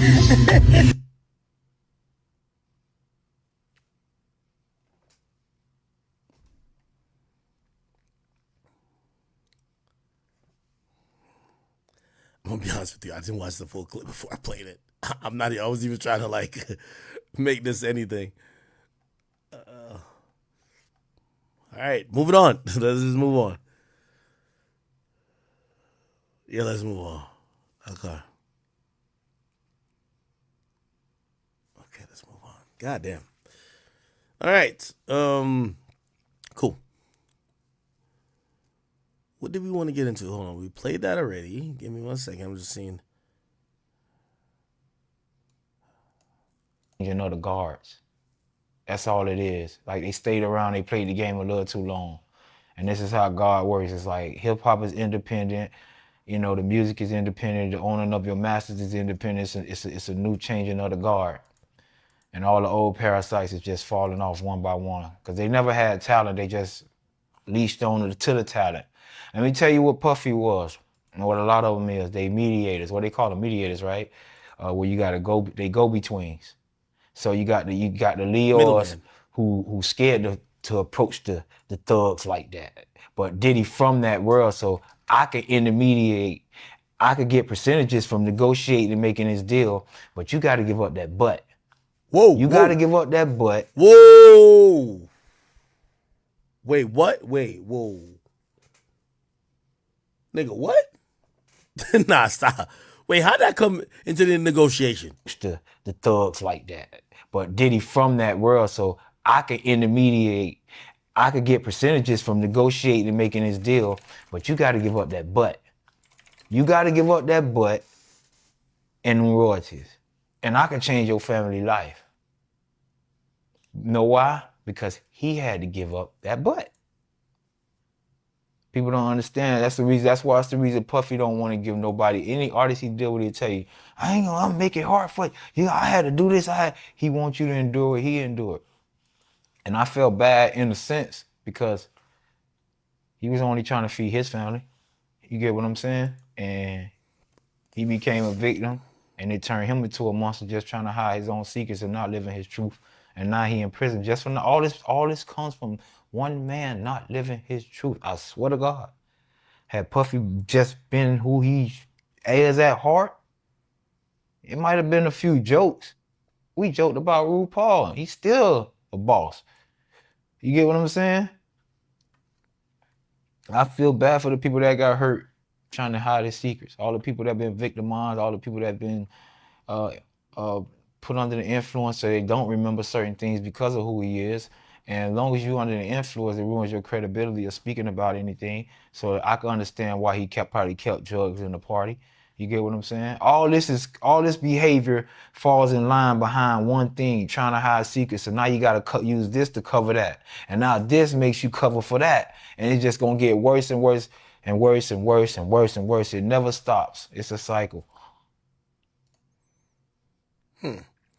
Freddie P has been pretty consistent, but it looked like he's also going down a rabbit hole a little bit of it. He believes that Diddy's behaviors, and here's the only thing though, and I guess I would ask Freddie P this. I would actually interview him. Are you? I get it. He fucked over the band in the Isle of Pain. I interviewed Elliot Ness, even though I don't think he's that salty, but I don't know if he allows y'all to see him in any of these freak offs or freaky behavior. Maybe I saw him like being violent to like maybe a significant other of his at the time, but I don't think he was, did Freddie P ever say he saw Diddy doing some gay shit? I don't think that's the thing. Like, there's a lot of people who've been around Diddy that never seen him in intimate moments, right? Like, I think Diddy was at least smart enough to realize, like, I have to have some type of trust for me to showcase certain sides of myself, which would include maybe a possible bisexual or homosexual side, or possibly an abusive side, right? Consequence speaking about, well... Good. I wanted to ask, you've been in the industry for a long time. A lot of people are talking about Diddy getting arrested. Right. Is it shocking that he got arrested, or was it just about time before all this kind of caught up to him? I think that's in the hands of whoever's weighing it or whatever, you know what I mean? For the culture, I think the culture's in shock. Although we kind of seen this playing out in real time, it's still Diddy's in the tombs in Manhattan. In Brooklyn, my bad. That's crazy. Yeah.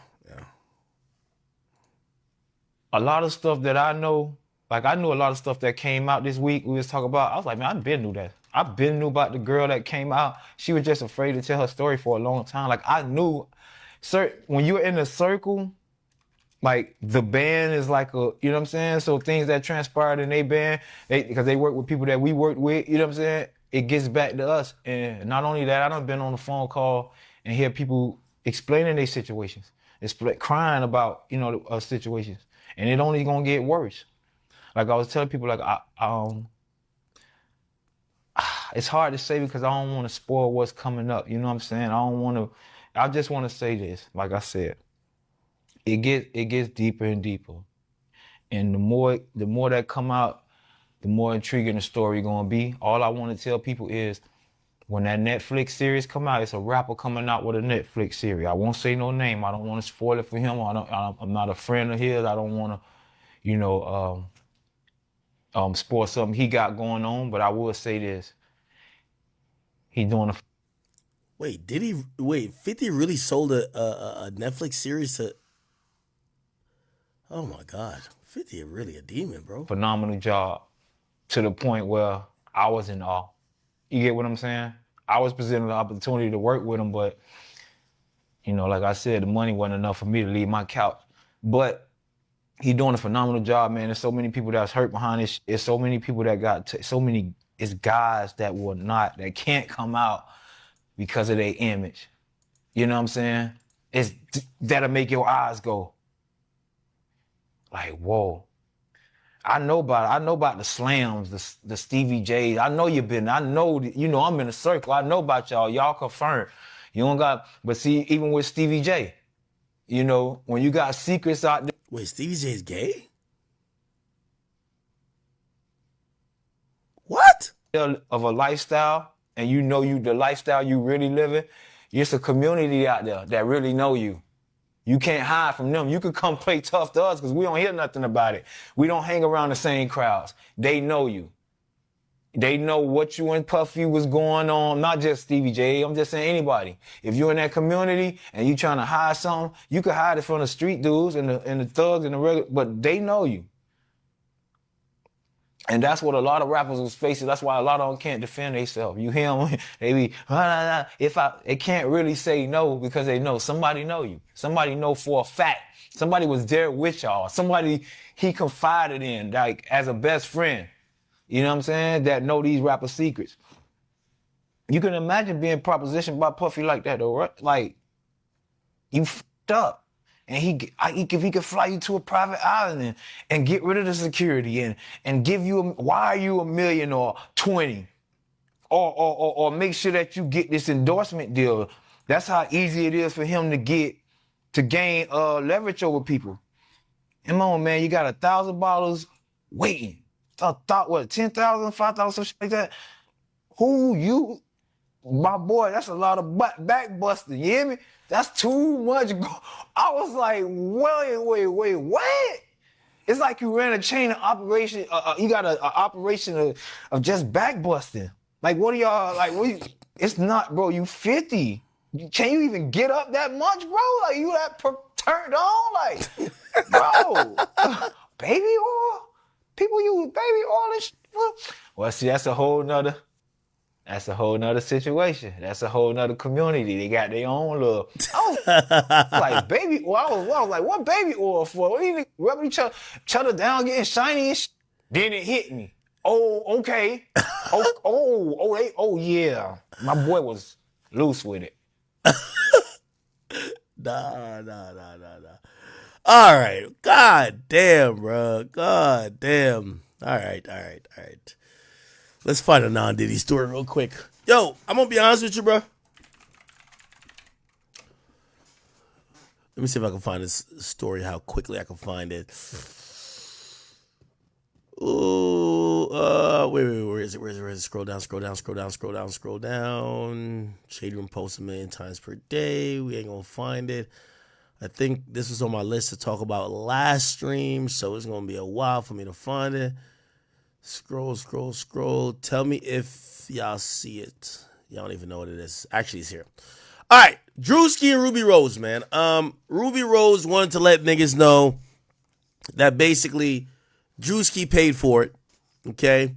She said, I only give it up if I'm in love. I don't care how much money a nigga got. I'm rich as fuck. Now, this came after, there was multiple videos of them kissing, them doing all type of PDA.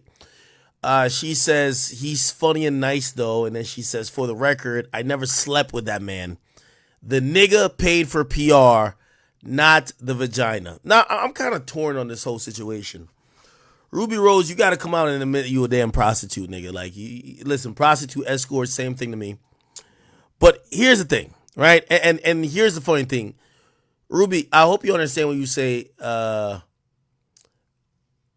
he paid for PR, not the pussy. Like, it's like the nigga ain't paid for the full package. It's like, yo, it's like you ever go to the car wash and they're like, yo, do you want the deluxe 5-star super extreme package, or do you want like the presidential package? You're like, what's the difference? Well, this one you get this, and this, and then this one you get this. Exactly, right? Essentially, he's just saying, yo, Drewski paid for the package where he ain't checked the box of piping her down. Now, I'm gonna be honest with you. Let's be clear. I don't really mind Ruby saying this, and just keep it real. Like, Ruby at this point to me is a sex worker. Okay? Let me be very clear. I look at Ruby as a sex worker. Ruby doesn't pursue music anymore. There's no song we've known from her from years ago. She doesn't even try to be an influencer. Her influence is just sex appeal. Really, her primary income is OnlyFans, where she's promoting and teasing sexual activity and just nudity. She's a sex worker, right? Now, what you should expect from sex worker is meetups, escorting, prostitution, pay for play. These are things that I actually expect from sex workers. I'm not mad at her clarifying that the Drewski package didn't include having sex. The reason why I'm not mad at her for saying that is that I think she's exposing a very nasty side of the industry. The reality is, matter of fact, I ain't even gonna lie, I don't even want to admit that, because they just sent me some bread recently. There's a few people, I ain't even gonna lie, there's 2 different people, I can't they're trying to fake a relationship. It's fake as a motherfucker. I don't even know if I should. Let me protect my own back. Nah, I ain't saying nothing about that. Yeah. Anyway, I remember looking at this. I said this to a friend. I said, "Ain't this a bitch? They're paying me thousands to make them look like they're in a relationship." Okay, I don't give a fuck. But yeah, this is part of the game. I'm gonna be honest with you. I think Drewski honestly wanted to. I definitely believe this was fake, and I definitely believe he paid. Now, I'm gonna be very clear. This is how the industry works. And if Drewski's watching, Drewski is, first of all, the last I heard about Drewski's situation, Drewski used to be like managed or like had some type of deal. Like he had a deal with like a record label dude, Johnny Shipes. Like, you know what I mean? There's money behind Drewski. So when I say Drewski paid, no, Drewski didn't pay out of his pocket. But there are people invested in Drewski and his rise that, yes, they probably ran a PR campaign. Yes, Drewski's up the level where now he's selling out arena for Could Have Been Fest. That, yes, you want to run plays to get him more popularity. What I think this is Drewski needs to get more of a female audience. Now, granted, niggas and women, in my estimation, like Drewski, like he's a funny dude, like he goes viral all the time. But you want to bring him to the next level. It happens in rap. It happens even in lane he's in. You need to get him in a relationship to show that he's just not like, some type of incel type of dude, some type of red pill type of nigga. He's a guy who's normal, who gets in relationships, who's loving, who whatever. Now, granted, here's the thing. No self-respecting woman would allow themselves to be in a pay-for-pay relationship where they have to kiss a guy, rub on him, and make it seem like they're looking like they're having sex, except for somebody like Ruby Rose, who's damn near, as I said, a sex worker. So, yes, you get Ruby Rose with Drewski. He's not paying out of his pocket. The company behind him, and by the way, go look. I could probably Google it now. Who reps him? Is it CAA? What agency? reps Drewski. He's probably he's on UTA. Matter of fact, I'm not gonna say it's UTA because you know why? I'm on UTA. They all probably got my face up there. Do they? I don't know. Hopefully not. Anyway, they rep him all around. They repped me for only podcasts. Okay, all the other deals, I'm like, nigga, I'm not cutting a motherfucking soul into that. But for podcasts, if you didn't know, UTA got me the deal for Spotify. Yeah. So by the way, UTA got all these big ass deals. UTA got Call Her Daddy the deal. UTA is the number one podcast place. Like if you're a podcaster, get with UTA. They'll get you the bag if you want a bag. Okay, just give you the sauce. It's okay. Cool. Yeah. So I'm not gonna blame UTA because shout out to UTA, man, held me down. But I'm pretty sure somebody, whether it's PR firm, and by the way, somebody like Drewski probably got PR. Look, I think he definitely got PR. Publicist contact. Yeah. Bro, they ran a play, okay? And part of trying to get new audiences sometimes investing. Yes, I could imagine. Now, I'm not saying they paid Ruby directly. They could have paid Ruby through a third-party agency and be like, hey, we need you to, you like Drewski? You're cool? Okay, cool. How about we'll do a meeting. Let's see how y'all kind of vibe. All right, are you down to do A, B, C, and D? I'm pretty sure Drewski's not like, Drewski's probably just going along with a program at this point. Like, he's just following the flow. And I'm pretty sure she's just about the bag. So, yeah, it was a fake relationship. Now, granted, I'm going to be honest with you. That's why I say, like, no self-respecting woman would say this. Like, what self-respecting woman would literally admit that she could look like she's in a relationship? And by the way, they were kissing and touching and groping on each other. What self-respecting woman would admit that there's a price for that, right? Like, but again, that's why you choose a sex worker, which Ruby Rose is, no disrespect. She, cool, gets with Drewski. I'm pretty sure, you know what I mean? And here's the thing. I'm pretty sure she would have fucked the guy. But here's the thing. Once you charge, like, I could imagine this might be like $50,000, $100,000, maybe $100,000, right? $100,000. Maybe Ruby had gotten for this $100,000, I would imagine. After, like, the reason why I think she ain't fuck him is not that she wouldn't. I think, here's the thing. Once you mention business, if she's getting paid to fake date him, she's a sex worker. She wants to get paid to fuck him too, right? So, like, that's going to be another $100K, right? So, again, and not that her pussy costs $100K. I'm just saying, like, imagine if you're getting paid to, quote unquote, date somebody for $100K. If they think you're valuable enough to pay to fake date them, why would you not get paid to fuck them, right? So I could imagine why she probably didn't fuck. Not that she's necessarily selling pussy, but she is a sex worker. I don't know why it came, I think she clarifies this because most women who are sex workers don't like being portrayed as sex workers. So she's a sex worker, but when everybody's now calling her out for sex working behavior, which is fake relationships, fake romances, having sex randomly with rappers who lit for the moment, it gets to her. And no matter what a woman tells y'all, chat, like, oh, no, I'm getting my bag. Like, I think, she tries to qualify, I'm rich as fuck. Trust me, that doesn't make it easier for her when she considers how people view her as a sex worker. So I think that's why she clears it up. It's all good. This happens all the time in the industry, right? It happens all the time. I think she probably just felt the need to clear this up because maybe she's about to do another play with another nigga.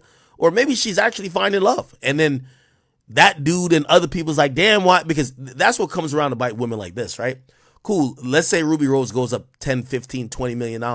Shit, just look at Bad Baby. Bad Baby made $53 million. And the nigga with her beating the brakes off of her. The nigga beating her to a bloody pulp, choke slamming her, DDTing her. She got to take it. I'm not saying she really got to take it, but like in her mind, she's probably saying like, damn, I can't get another guy like you to take me serious. And hey, it becomes their reality. So they end up kind of almost regretting it or trying to warp back some of the whole shit they did. And that's when they get online trying to clarify, oh, I didn't really fuck him. I was just like, look, this just, look, Ruby Rose kissing, like, come on, like, why would you even need to fucking clarify that you ain't fucked this guy? Like, even if you say you don't, the nigga's cupping one of your breasts, kissing you, we think he fucked you anyway, right? But I would imagine this will happen to these girls who, once they get the money, they want to then, like, delete their hoe. And it's like, oh, no, I didn't fuck him. No, remove that body. What? What are you talking about? Right? Like, come on. Like, you know what I mean? Like, what the fuck you got going on? And I truthfully actually believe she might have not fucked him. But you're not going to ever change people thinking that you did. Get over it. You chose to be a sex worker. We think you had sex with any guy you seem affectionate with. It's part of the gig. You get what I'm saying? It's over. It's cool. It might affect you getting a new boyfriend or maybe another rapper in the future taking you serious. But at least you could say, just like you said in that tweet, you're rich as fuck. You know? I've always said we could look at the Selena Powells. We could look at Bad Baby. For whatever reason, with women, I've never seen money make them like supremely happy when they're internationally known as not the type of woman you would wife, not the type of woman you would have a child with, not the type of woman you would settle down with. As the older they get, they yearn to be that type of woman, and you often watch them try to condemn or try to explain their behavior, and we're saying, we don't give a fuck if you say Drewski didn't fuck you. He basically, like, we're giving him, if we see these two pictures, we're giving him the body. He got the body. So you might as well let him fuck. Like, he fucked, right? But, you know, this is the pros and cons of being a female whore. You know what I mean? You know, these women would be like, nah, I'm just chasing a bag. All right, cool. You got the bag, but you got the bag as a whore. So now we think of you as a whore. Now they're like, nah, I was really not a whore. I ain't fuck all those. Shut up. It don't matter. So, do I look at Drewski any type of way? No, because I'm gonna be honest with you. If you think you're getting an organic, Drewski at this point is managed by Nike, my nigga. Like, bro, in the fake pictures they take, the nigga got a Nike headband. Drewski is in Kevin Hart land. Remember when Kevin Hart used to make us like? And I'm not saying Drewski's not funny anymore because Drewski is supremely funny.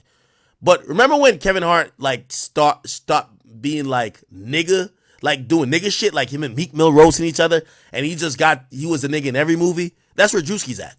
Nike commercials, selling out. Yeah. So now he has a team, essentially handlers, and they're going to position things to happen to make his brand bigger and bigger and bigger. And I'm actually glad that I think he responded to this. I think he said like love don't cost a thing. Drewski, love don't cost a thing. Yeah. Like shit, bro. He don't need to say nothing. Like, bro, any move he's making at this point is for him to turn, like right now, Drewski is a mid 8 figures type of guy. Mid 8 figures type of, in my estimation, I could be wrong. Mid 8 figures, right? 50 to 70, 80 million dollars. He want to be up in the $100 million game. The $100 million game is going to require you to do some fake nigga shit. It's going to require you to have a handler, fake a relationship. Yes, you're going to have to do all these things to become the $100 million guy. I can't blame him. I don't think this is tricking or like him. I don't think none of that. I think he's dedicated to get where he want to go. And Drewski is the guy of our generation for comedy. It is what it is. So, and by the way, if like all the real ones know, oh yeah, little messy girls who be knowing about everybody's relationship. Drewski had like 2-3 bad bitches that really was his girlfriends he been fucking. So, like, it's not like, you know what he got with Ruby Rose for, right? She's a sex worker, low self-esteem, low standards. She looks incredibly good. That's not, like, in the eyes of the unassuming fans who never seen him in a relationship, they think this is the first bad bitch he's gotten. Drewski's fucking some drop-dead gorgeous women from L.A. that we're just not going to know. They just don't have a name. Right? I don't care if you say they're fucking him because he's Drewski. He is. Like, he's fucking these bitches. But the masses don't know about it. So you got to fake a relationship with the sex worker. You know what I'm saying? It is what it is. Shout out to Drewski. Shout out to Ruby Rose. Lawrence, they're both living their truth. She's doing her thing, you know, using that, you know. I have an estimation. Ruby Rose got about, how old is she? She probably got about, she do look young, like 23. She got like 10 years. Shit, let her get her time as, you know, this is the new video vixen. The new video vixen, bro, first of all music videos now is like homoerotic shit. Niggas in dresses, niggas in crop tops, niggas trying to look like women. Nobody wants a video vixen for a music video no more. So the new video vixens are the bitches that's sucking these niggas off. Okay? That's the new video vixen. The number one video vixen right now is Ruby Rose. Yes. Like arm candy, lifestyle type shit. If you're seen with her, niggas like, oh shit, like he lit. Yes, like it's not music videos no more. Nigga, there's no more Melissa Ford. That shit's dead. You feel what I'm saying? And by the way, the new music video vixen make way more because they're gonna be on OnlyFans, really popping the pussy, making, you know what I mean, 300,000 a month. Real talk. So it is what it is. So shout out to Ruby Rose. I believe, by the way, Ruby, you shouldn't get back into rap. You're making more money on OnlyFans that you wouldn't make. Well, Ruby makes in a month on OnlyFans. She wouldn't make in 2-3 years in music. Why the fuck do it? You know what I'm saying? Now she might play around and still drop a song from time to time, but trust me, what she's selling right now is vagina, like pictures of vagina or whatever. Okay, shout out to both of them. All right. Ooh, give me another topic, Check. Give me another topic. We're almost at 7 hours. We gotta bounce out for at least another one. Well, actually, I said now I'm gonna get off at like 10, so I got an hour and 30 minutes to go. What else y'all want? Ooh, y'all been talking about all this layoff shit, huh?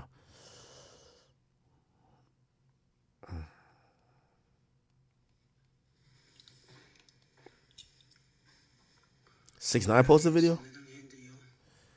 Yo, 6ix9ine got me these days. Pause. Yo, I ain't gonna lie to you. Yo, 6ix9ine been out of hip hop so long. Yo, 6ix9ine called me the other day. The nigga was tripping up speaking English, bro. He been speaking Spanish too long. Y'all want me to give you a little update on what's going on with him and 6ix9ine?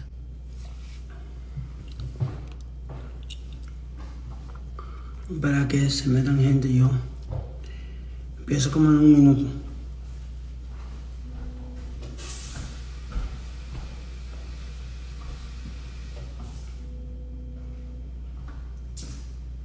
Oh, you went live. It's live, clear as hell. Yo no sé si usted me puede oír porque lo tengo. Yo, this is what I told y'all, man. All y'all little rappers who think y'all could do what 6ix9ine did. Nigga, 6ix9ine cut his hair, fuck the rainbow shit. Nigga, hair is blonde now. Nigga has a blonde bowl cut at this point, looking like, you know what I mean, 6 Brown. And this motherfucker hasn't spoke English in 3 weeks. See, y'all African American rappers just can't do that. That's why sometimes y'all gotta realize he's a different type of nigga. You can't move like him. It's cool. You know what I mean? Hey, and you know, it's pros and cons. I think because he could do this, it goes. Like I remember he told me to act. I think I'm blackballed because I'm Spanish. Because look at Gunna, like he fucking snitched too. Like, well, they love Gunna, and I gotta agree, they love Gunna. Why? So Woody, all the black snitches get love. So 6ix9ine is the only snitch I ain't get love. I think it's because he's Spanish. So I'm agreeing with him now. So hey, okay, your advantage, you can speak Spanish and go over there with it. Their advantage is that they could snitch and still be lit. Fuck it, it's even. It's cool. Anyway, I'll give you the little rundown of what's going on. So 6ix9ine, you know, remember he broke up with his last girlfriend. Her name is Yailin La Mas Viral. She is known for, number one, you know, by the way, Lil TJ, I'm going to tell you this right now, Lil TJ. I've heard you with too many other niggas' girls. You need to stop. I heard you with Boston Richie girl too recently. Stop it, my brother. I'm going to pull that up in a second. But here we go. So 6ix9ine's ex, this girl right here, essentially she's Annuel's baby mama. And she's Annuel's baby mama. 6ix9ine is Annuel's biggest op in the Spanish world. And she got a baby with Annuel, as I said. She, you know, Annuel stopped fucking with her. She claims Annuel used to beat her, this and third. Typical, you know, when a girl fall out with you. Yo, he beat my ass, blah, blah, blah. Like, I ain't gonna lie, like, with all due respect, like, if you ain't never go to the cops while you're getting your ass beat, and now as soon as the nigga stop fucking with you, you're getting your ass beat, I gotta look at it away. Like, okay, all right, okay. You know what I mean? It's like, so you never thought of telling the world you were getting your ass beat until the relationship is over. Okay, got you. Anyway, she said Annuel used to beat her ass. 6ix9ine came in as a white knight. He was playing the father that stepped up with the kid this and third. We all saw the arrest footage where she was trying to beat his ass. Apparently, she found out that 6ix9ine was fucking other girls. Surprise, surprise. Okay, what ended up happening, 6ix9ine went to DR. They loved 6ix9ine to DR. Allegedly, she was like, hanging around some people that 6ix9ine thought she was fucking. 6ix9ine goes in with a couple of dudes, try to beat them up, caught a charge there. Later on, 6ix9ine getting into it with her. She gets 6ix9ine locked up for domestic violence, but she shows up to court, defends 6ix9ine, saying, yo, Danny never hit me. So she says 6ix9ine never hit her. Basically saying that he shouldn't have been arrested, blah, blah. He finally gets let out of custody. Remember, then we see the video of, her getting arrested in Miami at 6ix9ine's house because she supposedly beat up 6ix9ine and broke his shit. It's been kind of like a toxic relationship. Eventually, they're now separated, okay? 6ix9ine popped out with a video kind of taking advantage of the situation. Classic marketing scheme. I love it. Also, one of the reasons why they're beefing, the me of that world is a nigga named Alofoke. He's the most popular media personality out there and media company out there. 6ix9ine thinks he long dicked her. You know what I mean? And I keep telling you, niggas will get mad if they think you fucked their girl. And the reason why 6ix9ine thinks that, she has a tattoo of the nigga's name. If your girl got a tattoo of another nigga's name, you can reasonably think they fucked him. Well, here's the reality of it. She got the tattoo. Imagine like some random girl from a club that's looking good. I start promoting. She probably gonna tap my name even if I don't fuck, because I'm promoting her with my brand and I'm the biggest. It's a big act. It's the biggest. The chat, right? Cool. So apparently she had tatted his name early when she was coming up. I think she's saying she never fucked him. I think, based on the fact that she has a nigga name tatted, 6ix9ine was a little bit jealous. That guy doesn't like 6ix9ine either. The guy thinks 6ix9ine is a fake and a fraud in the sense of, everybody hates 6ix9ine over here. They love 6ix9ine. They think 6ix9ine is like damn near the Messiah in Dominican Republic. They think he's a victim. They think he's humble. They think he gives back to the poor. So they think he's like Robin Hood. This media guy is like, yo, this guy's a really nasty guy. He's evil. Look what he did over in America. He's doing it here. Most people don't want to buy that. They're like, 6ix9ine is her guy. Like, he's the best. 6ix9ine was playing stepfather. The best way to get women on your side is to show you don't care taking care. It's so odd. The best way to get women on your side is to show women you don't care about taking care of another man's seed, which is so odd to me. But you know what it is? Most women fuck up when they have kids. So they always have kids by a bum-ass nigga or a nigga who won't stick around. And obviously, Annie Wells not a bum-ass nigga, but clearly they're not together.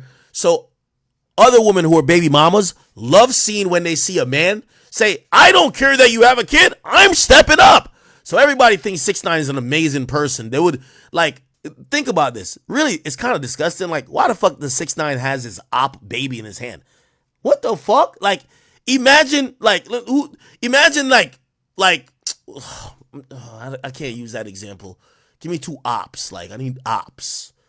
Like, ops. Okay, imagine me having Meek Mill's baby in my hand because I'm dating his baby moms. Like, you'd be like, what the fuck? Like, why would she do that shit, right? Like, that's odd. Like, bro, why would you go link up with Meek's op? Like, what the fuck? That's weird. Everybody's was jacking 6ix9ine for doing it. Why? He looks like the greatest stepfather on earth, right? You know what I mean? Like, 6ix9ine was doing shit with her daughter, which is Annie Wells' kid, that he would never do with his own kids. You know what I mean? Like, and I was like, yo, 6ix9ine is great at marketing, man. Like, this guy's doing an amazing job of in motherfucking DR. They love this guy. Trust me, they love him. He goes to court. They're storming the court. Everybody loves 6ix9ine. Cool. He starts falling out with her, blah, blah. And I guess I don't know who initiated the breakup or whatever, but they stopped fucking with each other. 6ix9ine puts out a song, and he's a petty nigga. So just like how she linked with Annie Wells' op, which is him, 6ix9ine does a video with one of her ops. And supposedly this is the op right here. It's right. By the way, I'm trying to explain this in English as best as I can. This is 6ix9ine's ex's op, this girl right here, okay? So everybody's looking at it like, oh shit, blah, blah, blah, what happened? And then Yailin responds. Yailin responds by doing a video with Lil TJ. Now, Lil TJ is a guy who we all remember him being around 6ix9ine. By the way, chat, this is how much I know Spanish, bro. I be into everything, bro. Like, all this is happening in Spanish, so I can't even play you videos because, if you don't speak Spanish, you won't get it. So 6ix9ine, Lil TJ, Sarah Molina. Remember when 6ix9ine's baby mama, Sarah Molina, brought a crown and crowned Lil TJ as the king of New York right? She crowned him. That's her. Crowned this nigga as the king of New York, and he performed that Rolling Loud. I think 6ix9ine might have been locked up. Yeah, it was 2019, so it was locked up. People was like, damn, yo, one of the niggas you used to beef with, if you don't know, 6ix9ine and Lil Tjay used to get at each other. I'm like, damn, look what happened. So basically, Yailin links up with Lil Tjay. Cool. Links up with Lil Tjay. Everybody's like, oh my God, damn. Yo, she linked up with 6ix9ine's op because 6ix9ine linked up with her op, but really this is an off drop of her linking up with AOL's op, which is 6ix9ine. I know you guys might be like, what the fuck? Yeah, it's all type of, it's the biggest drama. Yo, this is how you know 6ix9ine's talented. He's always the biggest drama anywhere he goes. In hip hop, he caused the biggest drama. He goes to the Spanish world, biggest fucking drama again. I'm just going to say this guy's the greatest of all time in marketing, okay? Okay, cool. So after this happens, what 6ix9ine does, and you know, a lot of people been be like, yo, recently the knock on 6ix9ine is that, yo, he's making, like, yo, he's still doing the stunts to get attention, but he's not no longer doing, he's not no longer dropping the hits. Guess what happens, people? The motherfucker drops a hit. He tags her in it. Let's hit see translation. Yasmin, just music, nothing against you. Keep breaking. You look spectacular. He comes in he's seen as the bigger man. He makes a video after the breakup. She links with Lil Tjay and he basically says how much he did for her. This is her on the surgery table. She's about to get like, I don't know, her 9th BBL or whatever the fuck. You know how these girls get down. That's 10,000. He's just showering her with money. He's showing how much he loved her. You know, the thing with 6ix9ine, hey, and by the way, you gotta realize 6ix9ine's a former cooperant. Of course he records everything. So he got mad video proof of everything. So now he basically fucks up the entire like Dominican Spanish world. Everybody's like, oh my God, why would she link with his like 6ix9ine's a good person? Like what? He's a good person. Look at this. He gave her, look at all this money. Kissing her, being there. Look, he's there with the kid. Look. By the way, in all, you know, 6ix9ine, I don't know if you know how he blew up. 6ix9ine blew up as a cameraman. When Trippie Redd was talking about 6ix9ine first, he was a cameraman. 6ix9ine always told you he edited Gummo, he edited Kuda, he edited all his videos till Nicki Minaj. Facts. 6ix9ine he knows how to make videos. So 6ix9ine gets with this girl. She was seen as like an IG baddie. That was Annuel, who's a big deal musically, best friend. She's not seen as like a real serious musician that much. 6ix9ine gets with her, turns her visuals up, starts being in there. Look, this is why he's showing this. Look how he's turning her up. This is her music video that he's, you know, lending his talent to, right? So he's, again, I'm not even gonna play it. He's talking about what he's doing. He seems drunk or whatever. Look, he's putting a chain on her, right? He's showing him sleeping wherever. He's buying her Birkin bags or whatever the fuck these are. What bags? I don't know what the fuck this is. Giving her mad money. He's showing what he's doing for her, right? Look, bringing her on stage to his crowds. You know, 6ix9ine overseas still doing like 15, 20,000 people out there, right? He's showing her a lot of love, showing a lot of PDA, kissing her, all that shit. Look at all his plaques. You get what I'm saying? He's putting her on. Like, he's showing that narrative. That's what I'm saying. This nigga's smart as fuck. Look, this is some homegrown video. Him showing up. He's just there for her, blah, blah, blah, blah. He gets her a G-Wagon. He got videos of that. These are actual things he did for the girl. I ain't gonna lie. Right? He gets her a Richard Mille. You get what I'm saying? He got videos of that. What else did he do? He's mad affectionate with her. I think he's gonna show the kid, but he's gonna blur the kid's face out for the very first time. He's bringing her on vacation. You know what I mean? So basically, he's just singing that, yo, I did everything I could do for you. I tried my best. I try to like make your life better, career better. Like I tried. Like that's the type of song this is. This is him and her.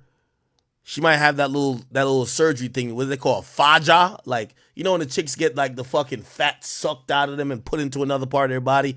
They gotta wear this fucking thing that just keeps them, I don't know what the fuck, you know what I mean? So, yeah. So she probably had that on. Like he got videos of that. Look, this is them holding him being a good stepfather. This is Annuel's kid. Look, he's planning birthday parties. 6ix9ine is like being the best stepfather possible, right? Look, him with the kid. He's playing with Annie Wells' kid. Like, Annie Wells hated this nigga. Like, shit, I think Annie Wells wanted to kill him. Well, still do, probably. Like, nigga, look.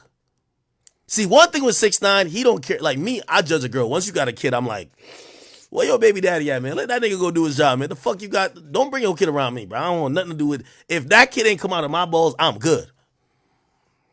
Yes, but yeah, 6ix9ine, he know how to play that role. Look, them and the baby in the ocean. Look, him, the baby, and her cuddling. Look at the camera. 6ix9ine, great shit. Okay. I think, is that it? Look, him going to court, right? Him going to court, and shit. This is her in court. She goes to court and says he didn't hit me. So he got videos of that. Then he shows videos of her getting arrested at his house. I remember that video where she was hitting. Remember he had put those on social media? So he shows, yo, you said in court, I never hit you. I got videos of you doing this. Okay, and then, I'm not going to play the whole thing. Yo, 6ix9ine drops it. Marketing plan works, gang. Bro, the video goes extra viral. Like, look, 6ix9ine video, 2 weeks, 15 million views. It was number one trending for music, and it's music, English, and Latin. It was number one trending for like 2 weeks. Right now it's number 10 trending.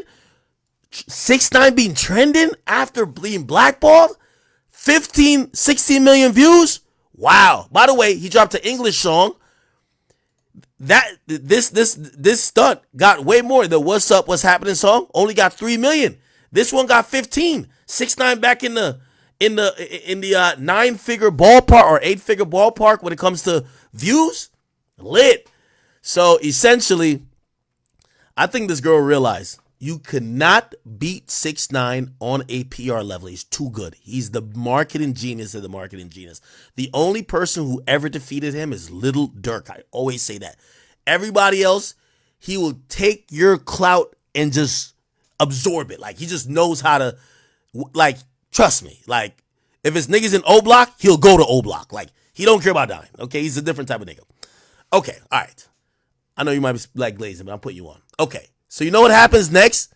Shorty just says, fuck this. She sues that nigga, bro. She sues that nigga, bro. She sued him. Now, you want me to tell you, okay, you want me to tell you what happened? Also, what happened in the breakup, a video comes out of her sucking 6ix9ine off, allegedly. I ain't see it, maybe, because I don't know nobody mess with me. So a video comes out of him piping her out and her sucking him off type shit. Who knows? Maybe he got hacked.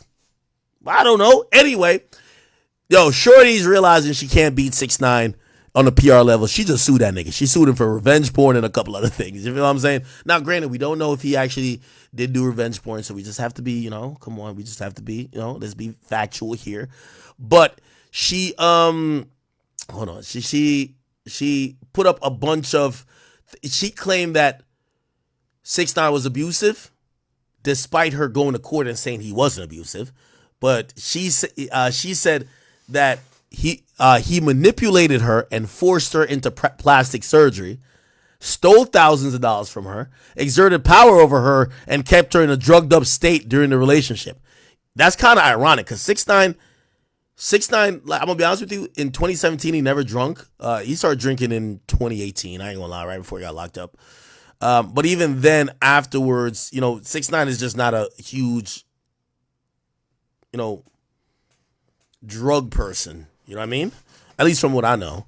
Anyway, they kind of come out with the Diddy allegations that she was drugged the whole relationship. He stole money, exerted power, like forced her into plastic surgery. Okay. She says she broke up with him last month, which she says was because of the alleged theft and fraud. And she's claiming he posted explicit videos of her on X's revenge. I don't know if he did that. So she says she wants more than $1 million in damage. And by the way, 6ix9ine defended the whole thing and was just like, she's lying, right? So 6ix9ine was like, 6ix9ine showed mad proof. Let me see if I could show the proof. Is it still on the story? Okay. Yeah. This is part of the story. This is 6ix9ine proven. him wiring her mad money. She's like, yo, how did I steal money from you when the whole relationship, everybody and their mama saw me buy you cars, give you hundreds of thousands in cash. I was giving you money. How the fuck did I steal from you when I was giving to you? So let me see if I'll find it on YouTube probably. 6ix9ine shows receipts. 6ix9ine shows receipts. I'll find it here probably. Within the last week. Let's see.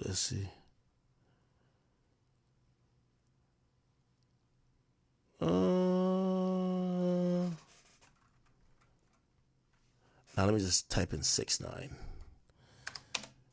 One of the pages I probably got in Spanish. That's why my search terms ain't gonna work. Ooh, look like she just did an interview. Oh yeah, this is a big thing in the Spanish world. Look, Yailin Lamas Viral talks fame, whatever. Here's the thing, she don't speak English. That's the thing. That's another advantage 6ix9ine got over everybody. 6ix9ine speaks English and Spanish. So if 6ix9ine goes over into the Spanish world, does some fuck shit, we never know, right? Never know, because we don't speak Spanish. And everybody in that world, other than Anwell speaks English, clearly, they don't speak English. So this girl, she don't speak English, so we don't know what the fuck her side is. Ain't that beautiful? Like, yo, you could tell people about your girl. She can't tell nobody about you. Foreign lawsuit that has a lot of people talking. Jessica Formoso sat down with the Spanish-speaking artist about fame and misfortune. Look. Born Look, she has 6ix9ine colors in this. Georgina Guillermo Diaz, the Dominican, born and raised in the Let's try to Dominican. hear her voice. Everyone in life has gone through difficult times, and I thank God that right now. Fuck that. You need a translator. You can't beat a nigga who speaks 2 languages. She can't speak English. This is, I ain't gonna lie. 6ix9ine, you a foul nigga, bro. 6ix9ine found a girl that can't speak English while he speak English fluently and Spanish. So put it like this. 6ix9ine come to the English world and be like, yeah, this bitch is bugging. We're like, what's her side? You want to hear her side? This is her side right here. Es fácil o porque tuvo con alguien, no. No side. That's how it go. Yo, chat. That's how it goes. Okay, I'll play the translation. Let me see. On Instagram alone. How has your life changed in these last 3 years? Everyone in life has gone through difficult times, and I thank God that right now I am mentally well, and I thank God for also maturing and having my daughter. You just signed with Rock Nation. What does this mean to you? This is an achievement. I am so happy. Did you ever imagine that Rock Nation was going to sign you? No, nunca. No, never. But I mean, everything in life is possible, and we are here now. I am part of the family. Also making headlines, her toxic relationship with rapper Tekashi 69, putting her in the spotlight. Allegations of domestic violence circulating the internet for months. The couple calling it quits this summer. Thank God there's no longer a relationship. It's over. I'm moving forward. Jailin La Más Viral sat down with me just hours after she filed a lawsuit against Tekashi 69, the criminal complaint alleging a lengthy history of violent, physical, emotional, and sexual abuse against the young single mother. I'm leaving that to my lawyers. I can't talk much about it. In court documents obtained by Fox 5, she alleges financial abuse and fraud as well as exploitation, stating over a period of more than a year, Tekashi 69 physically, sexually, and emotionally abused Yailin, among other acts of abuse and manipulation, drugging her while stealing and diverting hundreds of thousands of dollars from her earnings. But as this case plays out in court, Yailin is trying to remove herself from all her exes and scandals and concentrate on her 1-year-old daughter, who she had with Puerto Rican rapper Anuel, and her music. I'm Jessica Formoso, Fox 5 News. Okay. Can I find a 6ix9ine response? He put up in Spanish, but what he put up in Spanish? Let me see. Did I put the filters on? Let's do it today. He posted on his story. He basically showed like him almost like like spending $1 million on her. And he was just like, yo, he basically said, yo, hey, fortunately, so this lawsuit is in Florida, right? He said, fortunately, this is United States, not the DR, which, by the way, 6ix9ine has cases in the DR. He's like, unfortunately, it's United States, not the DR. You're going to have to prove these actual things with facts. And I always got receipts. And he basically put up multiple like videos of him giving her money. And he's like, well, if you're saying I stole money from you, show the proof of how I took it. And again, you know what I mean? Let me see. I don't know if I can find this. Yeah, he put it up on his... maybe Twitter got him. I feel like I got to type in Spanish to get it. 6ix9ine proof. Or maybe go to his Reddit or something. Yeah, and then I gotta go to his Reddit. Let me see. Maybe somebody who's Reddit got it. Yo, 6ix9ine Reddit, y'all still alive, man? I be looking at y'all sometimes, man. Y'all be looking like y'all ready to give it up. It was him just showing like he spent mad bread. Okay. He says, all right, this is him showing like, he said the person advising her that it's a good idea, which I think is the media guy, to lie. She knows better to go against it. Oh, yeah, he talking shit. He said, she knows it's better to go against the devil than go against me. This is the United States of America, not RD, which is Dominican Republic. They can manipulate people and confuse them with fake press and gossip. Here's a lawsuit I shit on myself. And then piss. My life and my past taught me that you can never trust anyone and always keep evidence for times like this. So essentially, this was, he showed he had mad proof type shit. Like he had mad proof that he sent her money. And apparently, oh, hey, 6ix9ine's mom looking beautiful. Yeah, and then I guess he went live tonight. Let me see. What's this? Oh, this is that thing. And I guess he went live tonight, and this is the longer interview. Es que yo sí.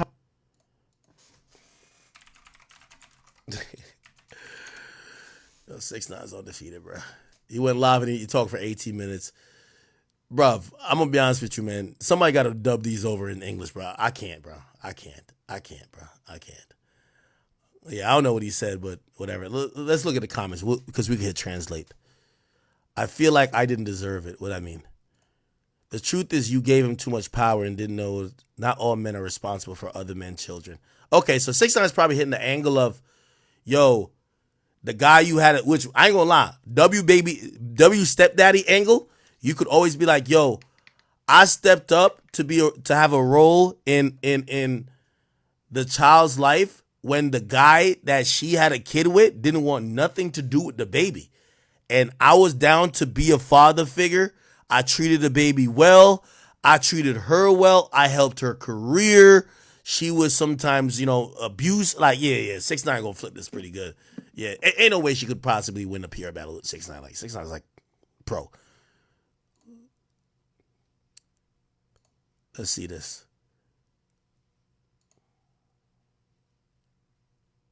Look. Tekashi is in. If I ever offended you, defended Yailin, I apologize. Yo, come on, man. My boy 6. Yo, 6 is good, bro. Look. Yo, the thing with 6ix9ine I like, let me tell you the thing with 6ix9ine I like. He'll tug at your heartstrings because he'll never tell you he never did nothing. Like, you remember when he was talking about the whole thing with Sarah, like his baby moms, and he was explaining why he snitched. Nigga, he even admitted, he said, like, yeah, like I put hands on her. Like, yo, in a Shade Room interview, he says it. He says I put hands on her. But like, if you heard the whole story, you kind of like understood it and you empathize with him. You're like, damn, he got to be telling the truth because he's telling shit that don't make himself look good. So, 6ix9ine is like a G, bro. Look, every action has a reaction. I guess he probably said some shit like, yo, she would constantly like provoke me or she would hit me and I hit her back. And I'm like, I don't know what she said. He said the only thing I saw wrong was showing the girl, I guess showing the daughter. But Danny is right. So I guess he's saying, I'm not even watching the video, but he probably saying like, oh, she got mad because I dropped that music video showing what I did for her, and she sued me. And this person said the only thing you did wrong was showing the daughter, but Danny, which is 6ix9ine, is right. Look at this. 2 P Diddy. Oh, somebody don't like him. What is it? You and P Diddy don't get along. Let me see. What is this? Apollo full 6ix9ine. What the fuck that mean? Someone said, okay, and the bumps are set up. Hush. What? I don't know what the fuck. Okay, somebody on her side. He has a case of abuse in the past. The one who's advising her knows what he's doing. Gantel with you always. I don't know what the fuck that means.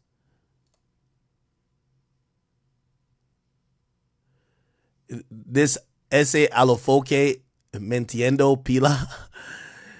That's the guy who I say is the Spanish version of me, the media guy. His name is Alofoque. I know mentir means like lie. They're saying that nigga lying. Yo, 6ix9ine's a master, bro. 6ix9ine is a master.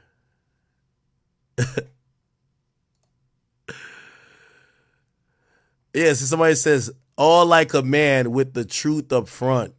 Yeah, I guarantee. Yo, I'm gonna get somebody to translate this. I guarantee 6ix9ine admitted certain shit.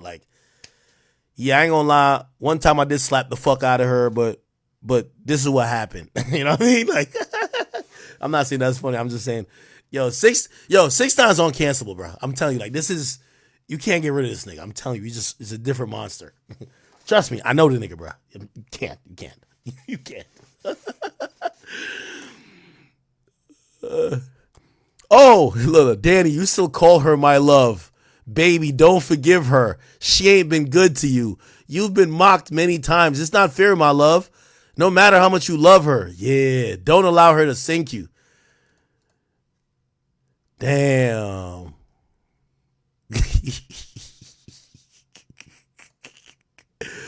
Look like 6ix9ine was hitting her with a reverse pity. He said, don't pity her. She doesn't have it with you. Oh, he probably expressing grace I know she's saying the worst things about me, but she's being controlled right now. Yailin, I still love you. I remember the moments. I think he had said some shit the worst part about all of this is that I started building a rapport with your daughter, and your daughter was starting to call even me daddy, and I really love your child. And the fucked up part is that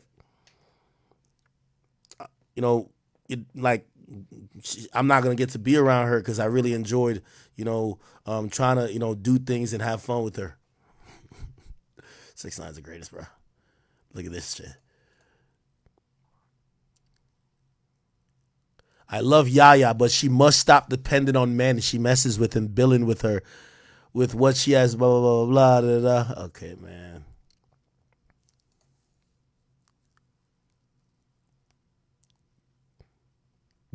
Somebody said they hate that for Yailin in Dominican Republic is strong.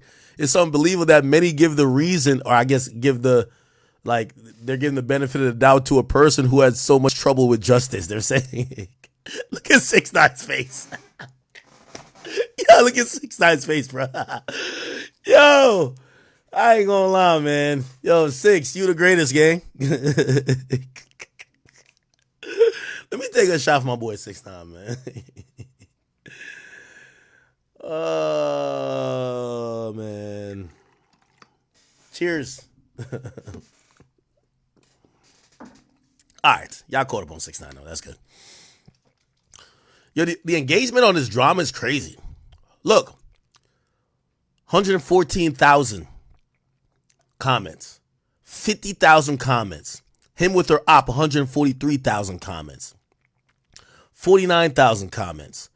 And I guarantee this is just going to get wild amount of comments. Let's look. It's at 4,000 since I last refreshed, 9,000 now. Yeah, this is going to go through the roof. 100,000 likes. Yeah, fuck it. That's why 6ix9ine be asking me, me and him, we gonna kick it in a week or so. But yeah, he be like, yo, act, I'm about to come back to hip hop and fuck it up. And I said, for what? Nigga, hip hop dead. You don't see this shit? All we do is covering court cases and Drake and Kendrick beef. Like, these niggas is scared to drop. There ain't nothing going on in hip hop. Niggas, stay in Guala Guala land, nigga, and keep fighting with your girl. That drama is too lit.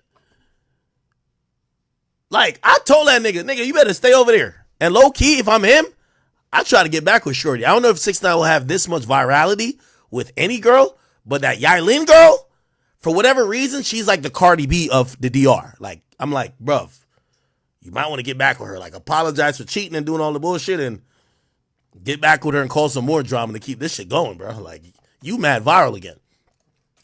There was a time 6ix9ine was losing followers. Word too. Ever since then, that nigga engagement is through the roof. I'm not even lying to y'all. Let me look at his I'm looking at his following recently. Whatever. But yeah. Okay. Okay. All right, people. Okay. What other topic y'all gave me? Give me another topic.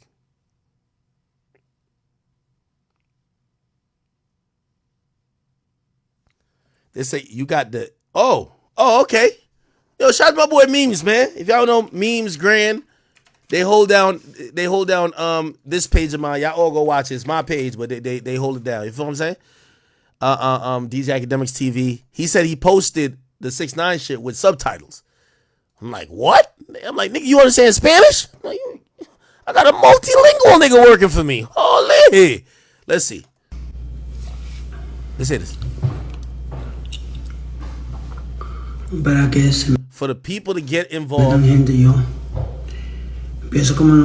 Oh, for the people to join. Okay.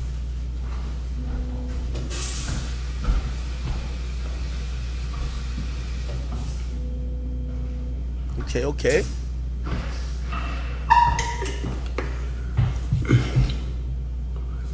Yo no sé si usted me I don't know if you can hear me because I have it.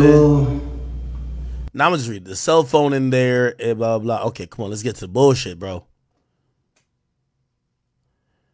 And it's okay, come on, 6.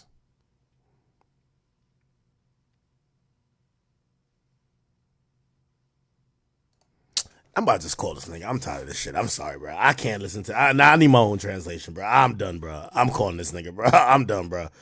I'm done, bro. I'm done, bro. Yeah, I'm done. I'm done.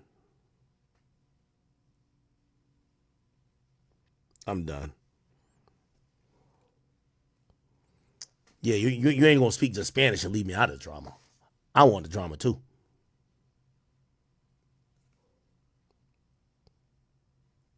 Welcome to Verizon. Oh, is his phone off? Hold on. Nah, nigga. I need the translation. I'm actually into this little novela right here. This shit popping. Oh no, here's go. This is a real one right here. Bet.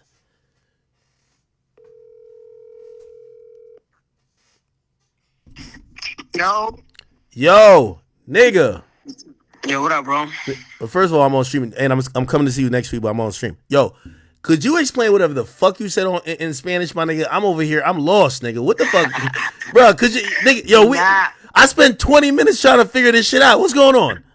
Yo, first of all, I miss you. I miss you too. And if you on stream, tell the stream people that you call me now. You used to call me once a week. Now you call me once every 5 months. What? No, nigga. And it's crazy because I'm putting up more numbers than your favorite rapper, which is crazy, and it's not cap. No, you could actually attest to that. You're right, but nigga, you went to DR, and I feel like I was watching you on Telemundo. Bro, I don't know what's going on. Yo, bro. Nah, but you know what it is? You know what it is, bro? It's just I'm dominating in both. I in both markets if I wanted to. Like, if I really wanted to get in the realm, I'll just stop talking Spanish and just be on my English shit and just go back to the town, back to that, and just fire it up right there. But I'm just like, yo, I'm touring and paid $300,000 a show, Russia, Bulgaria, all that shit on my English shit. I'm trying to get booked in South America, get my catalog up like strong how it is in English, and my Spanish just so I could just dominate both markets. Yo, I told people, I said, yo, I was trying to explain them to what happened because they don't know, like. Oh yeah. So let me answer your shit. No, wait. I told him who your ex was, all that association. But this is what I'm trying to say. For the people for the stream and shit, like, yo, bro, I just had to get low. Remember, I called you and I was like, yo, bro, I had to get low. Like, I had to leave shorty, not really on some, like, she caught me cheating or I caught her cheating or it was none of that shit. Like, remember, she used to chill with your ex, Angelica and shit. So it was none of that. It was just mad toxic. So I just had to really just get low. Like, I had to just be like, yo, I got to put me first. Like, this shit not going nowhere. So more or less, I was like, yo, you know when you leave a girl, like, I don't know what it is, bro, but it just, like, it gets them to a point where they like, oh, he hit me, or he raped me, or he sexually abuses me, or he robbed me, like, bitch. Like, it's just like, for me, it's just like, what am I gonna take if you have nothing? Like, you know what I mean? Like, yo, she sued you. She said you like robbed her of millions of dollars. I'm like, what? Yo, bro, but that's what I'm trying to say. Like, yo, bro, like, how, what? Like, what millions of dollars? Like, I'm out here on live showing what came in. Like, you signed a deal April 19th, 2023. They didn't even, the first payment they sent was 10 months later.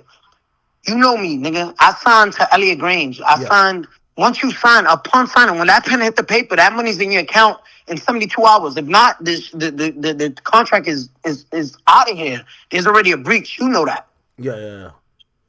So she signed a deal with Rock Nation in April of 2023. They didn't pay her till February, March of 2024. So they was robbing her. They signed up for like a 1.2 or 1.3, somewhere there, and they gave her like 40 bands February 5th, 200 bands February 20th, 50 bands March 1st, and then March 5th, another, like, they were just like, all the niggas that was in that deal that robbed her was trying to grab money from different places and like put it together because they already had like spread it between amongst each other. So I'm just like, yo, how you gonna say I robbed you when I'm the one who really put you on, gave you a Richard, gave you jewelry. Yo, you spent mad bread on her. I see you post on the story. You spent mad bread on her, right?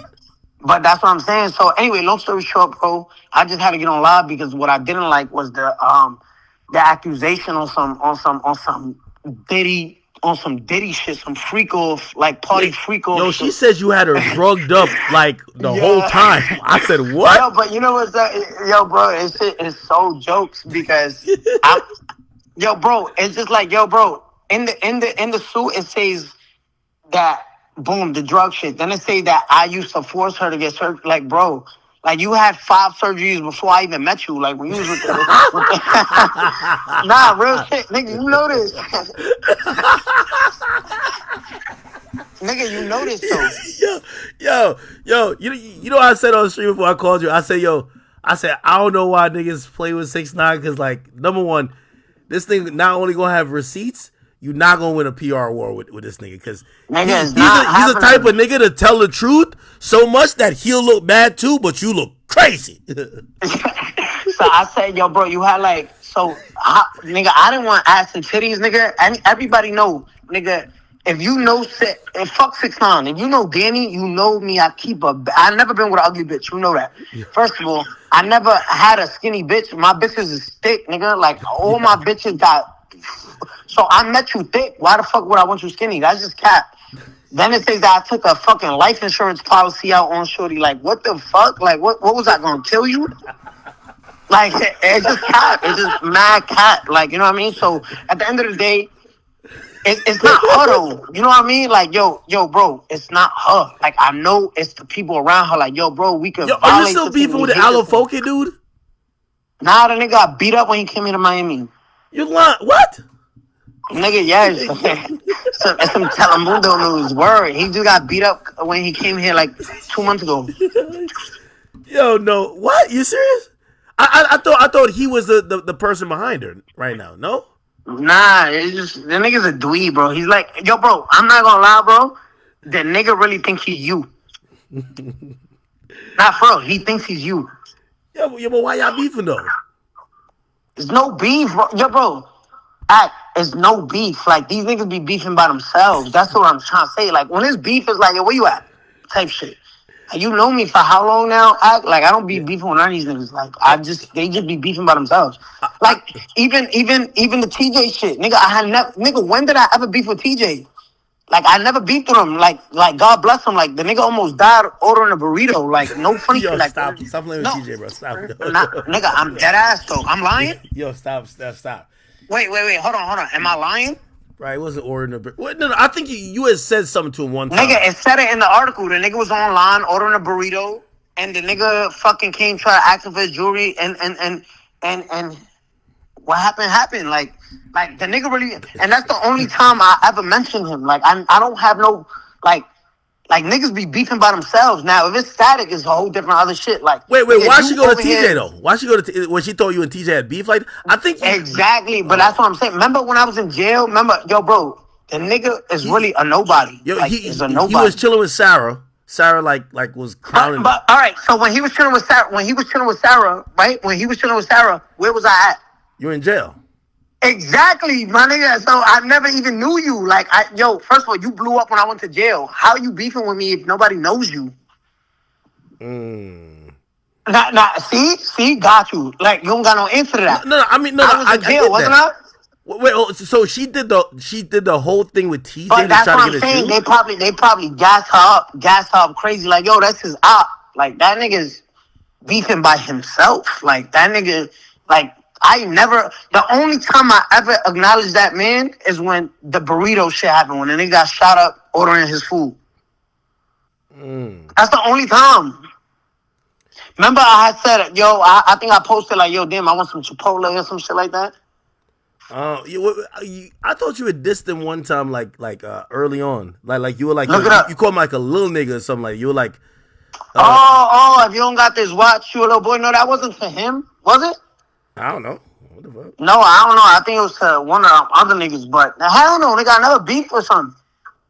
I don't even think he got the catalog or even is that type of guy to even go with a nigga like me. Cause I was like, he's just, bro, like I said, the burrito shit, like, and your man's had it on him. How you let your, like, come on, like, come on. All right, yo, so I think what she said, this is what the English websites are reporting. But I know different. Didn't Yailin defend you in a domestic violence case already? But that's what I'm saying. She's so now saying you beat her up? That's what I'm saying. Act like, how you gonna go against and say if that's true? Nigga, you just committed perjury in court. Like, come on, just stop it. Like, who's putting you up to this? Like, you know what I mean? Like, who? Because whoever is putting you up to this don't care about you, because that means you lied in court. So you know what I mean? So it's like, don't do that. Like, niggas just gave her a fake watch out here. Like, you know what I mean? I'm lying, nigga. Yo, you laughing, but I'm not lying, nigga. So whoever's not gangster. Look, whoever's behind it. Yo, nigga, you gotta come back to hip hop. This shit too boring, bro. Nigga, whoever's behind this really don't give a fuck about her. They don't give a fuck how she look. Shit. Yo, wait, hold on. Wait, what else she say? She said, yeah, some surgery shit. Wait, so she won $1 million? Like, for what? Bro, I don't even pay on to the shit. Yo, apparently you pissed her off, really though. What bothered me? What bothered me is like saying Angelica or one of these girls that you used to be with say, yo, you sexually abused me, but they got a kid and they make you change their Pampers. You know, because you operated, you in the bed with a whole fucking BBL suit.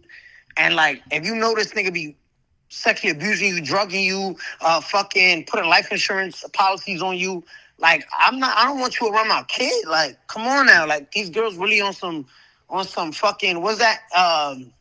What's the bitch that sued Johnny Depp? Oh, Amber Heard. Amber Heard shit, like, shit crazy. Damn. Yo, one of my bitches calling me right now. Cause she gonna think I'm cheating or something crazy. All right, nigga, text me. I'm gonna text you.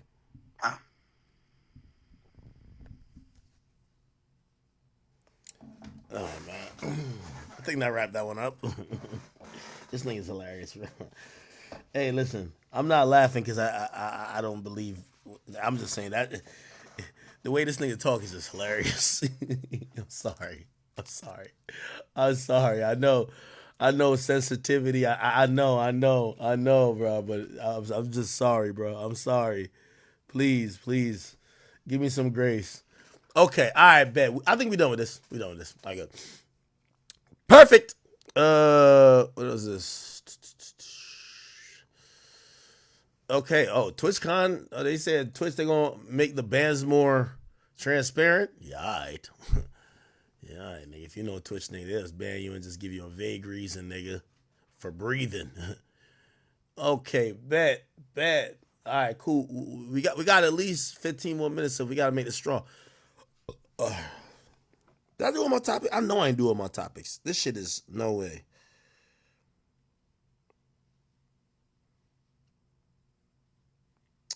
Oh, okay. Yeah, they've been hitting me all week trying to get me to say this. Or not say this, but get at this. All right. So let me give you a quick explanation real quick of what's going on in the music industry, okay? Kevin Lyles steps down, okay? Let me explain from here, and then, we could kind of go on to other things. All right, chat, what was very important that you should know when trying to evaluate what's going on in the music industry, why the executives are stepping down. Kevin Lyles was the guy who, first, let me start off with 300 Entertainment. Former heavyweights in the game, Todd Moskowitz, Leor Cohen, and Kevin Lyles, they came together and created a label called 300 Entertainment. The motto around 300 Entertainment was supposed to be, hey, you don't need a huge label. You could be almost kind of quasi indie, have a smaller staff, smaller number of artists, and still do big numbers. They started this label. Y'all should remember Shy Glizzy, Migos at first. You should remember Fetty Wap. You should remember who else? I believe Rich the Kid was there. This was the early and obviously subsequently Young Thug. And obviously YSL. If you remember this time, it was a very important time. Now, Leor Cohen is very important for coining the 360 deal. Eventually, Leor Cohen saw the writing on the wall that really tech companies are running the industry. Tech companies are the new labels. So he still maintained his ownership stake in 300, but he went to be the head of YouTube. He's still the head of YouTube. That was around the time when Young Thug started to be able to learn how to walk on his own, learn how to ride a bike. Todd Moskowitz dropped out of 300 Entertainment. He went to create his own label, a label called Alamo. That label then becomes synonymous with, Gucci 1017, like the Icy or something Ice like label. Didn't really hear anybody. The two people who kind of popped that off, or the one in particular, that Rod Wave made Alamo. Alamo Records, Rod Wave made it. Okay? So, by the way, Rod Wave is still under Alamo, which I think Alamo now has a deal. I don't know if it's Interscope or where else it's at. It might be a Sony. I don't know. Anyway, I'm telling you where these executives go. So 300 starts with 3 executives. Leor goes to YouTube. Todd Moskowitz go to Alamo. Kevin Lyles stays at 300. Now, remember when I told you that when Gunna came back after the news that 300 was being acquired by Warner, Gunna was going to be under Warner? Was going to be under Atlantic. And some people say, oh, I don't know what he's talking about. These are rumors where, again, I don't speak to second in command pencil pushers. I don't speak to peons. I only speak to bosses. So I speak to people who sometimes, if when I'm speaking and I'm giving out information, if you even are in the industry, and this is why I had to son that little nigga DJ Head, if I tell you something about your mama and you don't know, maybe your mama don't trust you to tell you, but I'm telling you what's going on. So sometimes I tell you things that people in the industry don't all the way know yet. It ain't all the way happened yet, or it's in the works and only a few people know. Don't ask me how I know the shit, but I know the shit. Remember when I said Gunna was going to end up on Atlantic? You know what's happened today? or not today, it's happened recently. Atlantic, remember I told you all their problems? How did I know that? I told you all their problems. Didn't I tell you that all the executives lined their pockets, starved the artists, dropped all of them, the Meek Mills, all of these niggas, they all got dropped. Young Boy had to leave like Kodak. Did I tell you that? Told you that, right? Why did I tell you that happened? Warner Music went public. All them executives supposedly $100 million apiece. That's the number. Print it, write it. Nobody would say I'm lying because I'm speaking facts. So the executives lines their pockets, dropped all the artists. Atlantic is looking abysmal, looking trash. And someone who's very smart realized a move could be made. Didn't I already tell you, and I gave you this story about the industry about nepotism? Didn't I say who's the leader of the biggest music conglomerate, UMG, Universal Music Group? A guy you hear Drake rap about, other people talk about, Lucian Grange. Who is his son? Didn't I say his name is Elliot Grange?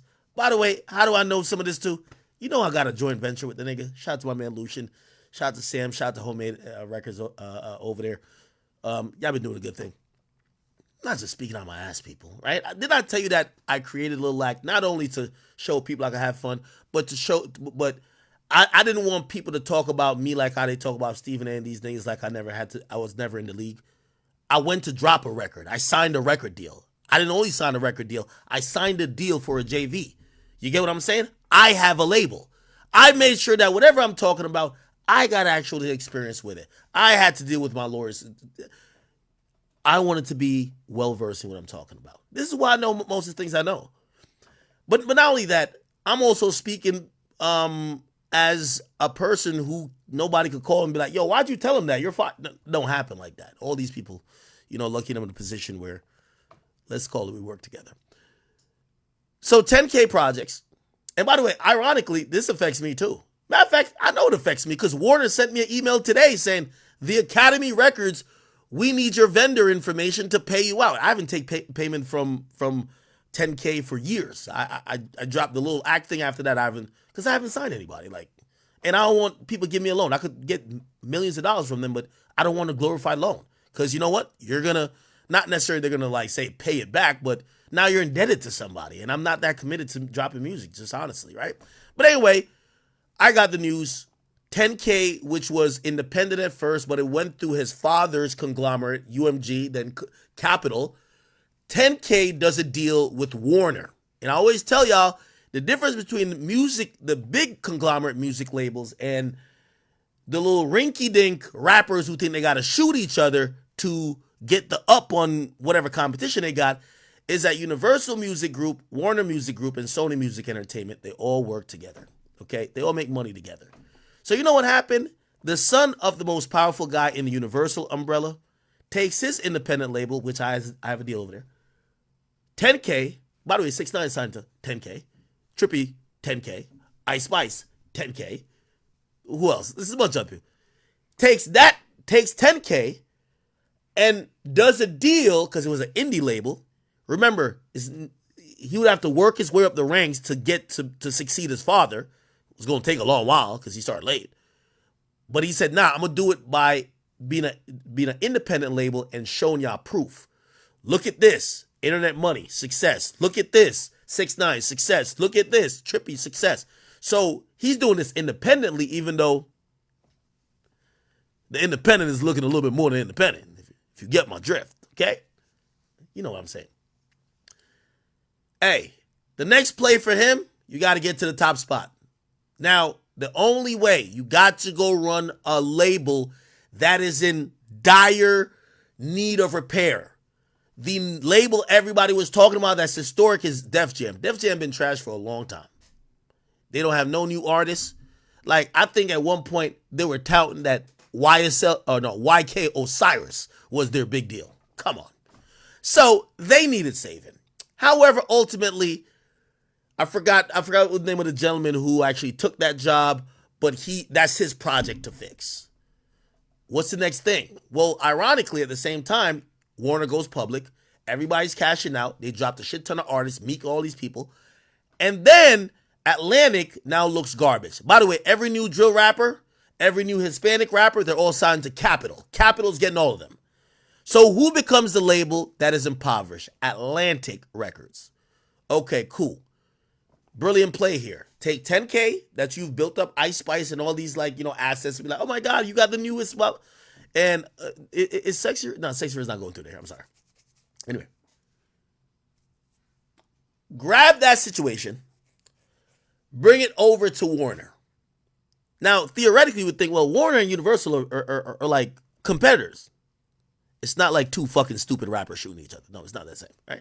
So you bring your label over there, and then Atlantic, or really Warner Music Group, says, well, our executives are lining their pockets. They're all on the outs. It's the big play.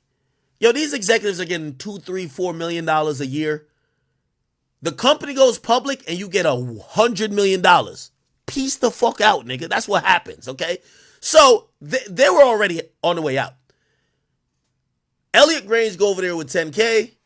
He says, I could bring my label. They offer him the job.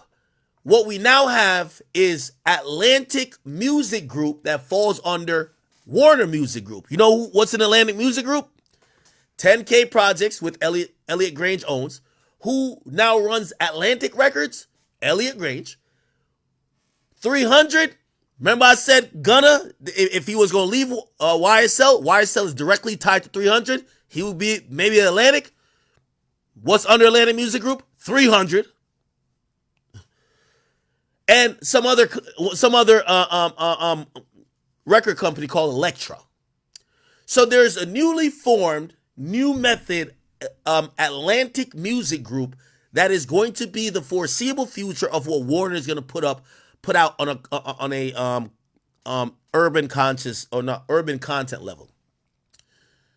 So if you're wondering why executives are leaving, well, they've already absorbed 300. They don't need Kevin Liles. It's probably in Kevin Liles' best interest to cash out, because when 300 went there, it required him to be there in a managerial positions for a certain point. What I'm saying is that I know y'all want to conflate this with Diddy, but this is the music business. Niggas cashed out, they're leaving. In the last 18 months, a lot of people have lost faith in the streaming forecast of this industry. Also, the bigger labels are saying, let's downsize, consolidate. So remember, you used to say Atlantic Records. Well, you're saying Atlantic, 300, 10K, Elektra. That's a music group now.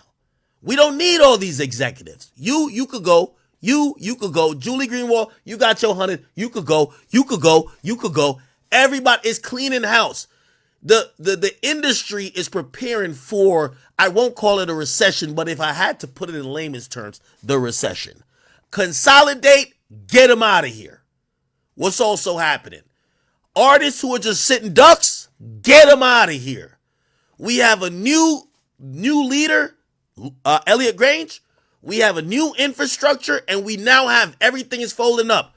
We don't need this amount of A&Rs just on Atlantic when we got this amount of A&Rs on 300. Let's take the top 50 of the best. The rest of y'all, you're fired. That's what works. You're fired. Go build a house. Go dig a grave. Go paint a house. That's just how it's working right now. You're fired. Until the music industry starts banging, and by the way, this comes in cycle because music will never go nowhere. But right now, like, people are in the, it's streaming stalling bag. Everybody got to go. Fired. Not everybody getting fired. If somebody got fired, not an executive. Executives don't go out like that. So when you see Kevin Liles say quit, he ain't get fired. That boy walked away with hundreds of millions of dollars. Line the pocket. He's getting money. Lior is getting money. Facts.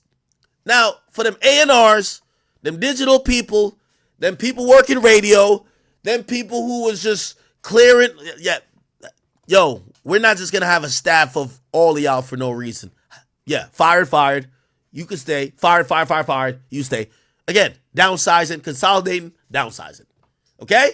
That's essentially what's happened to the music industry. Kevin Liles, he gets to walk away with he's walking away with line in his pockets. He's resigning because Warner Music, again, look, they had him as the 300 Elektra chair. Well, here's the thing. They just merged 300 and Elektra with Atlantic. So now Atlantic is AMG, Atlantic Music Group. Okay? Everybody think it's because of Diddy. No, it's a money play. Kevin Liles is going to pop back up. It's the same horse and pony store. He's going to pop up with another independent label. Remember 300 was supposed to be the indie version of, you get the major expertise where you're indie. 300 is owned by motherfucking Warner now. It's owned by the majors. So you know what Kevin Liles is going to do? Go lay low, go find some funding, because rule number one, especially in the music business, never spend your own money. This, Dame Dash used to get mad at niggas for that. Never spend your own money. Go get some funding. Give them a little bit of equity, but equity that you can leverage, because now they're going to be your partner, so you can leverage them for whatever you need to. Start another record label, build it up, get a couple more stars, and sell that bitch again. Sell the catalog. Get a couple $100 more million. Might take another 8 or 7 years, but that's it. Rinse and repeat. They don't give a fuck about Diddy. They think that these niggas is caring about Diddy? Here's another thing y'all won't realize. Diddy has been inconsequential in the music business in at least 5 to 10 years. Diddy has not affected the music business. Diddy has affected culture. Diddy has affected black culture specifically. But Diddy been selling liquor. Diddy don't got nothing to do with music. Even Diddy's albums are flopping. Diddy don't got nothing to do with nothing. His catalog from way back, Biggie's catalog, any bad boy owned catalog at this point is going to be what it's going to be. He ain't put out a hot artist in mad long. So I know y'all want to think that, Diddy going down means these guys are leaving. Now, we should probably wonder why there's a lot of moving parts, and really CEOs and big executives, not only in music, really in entertainment, and really in these big companies. There's other financial implications where people and what you're seeing is that these industries are preparing for what they think is a recession. So when people think the market is going to keep increasing, they spend more, hire more, because they think it's going to come back tenfold because you're growing. When they think that they're not growing, or that people are becoming tighter with money, they got to trim the fat and start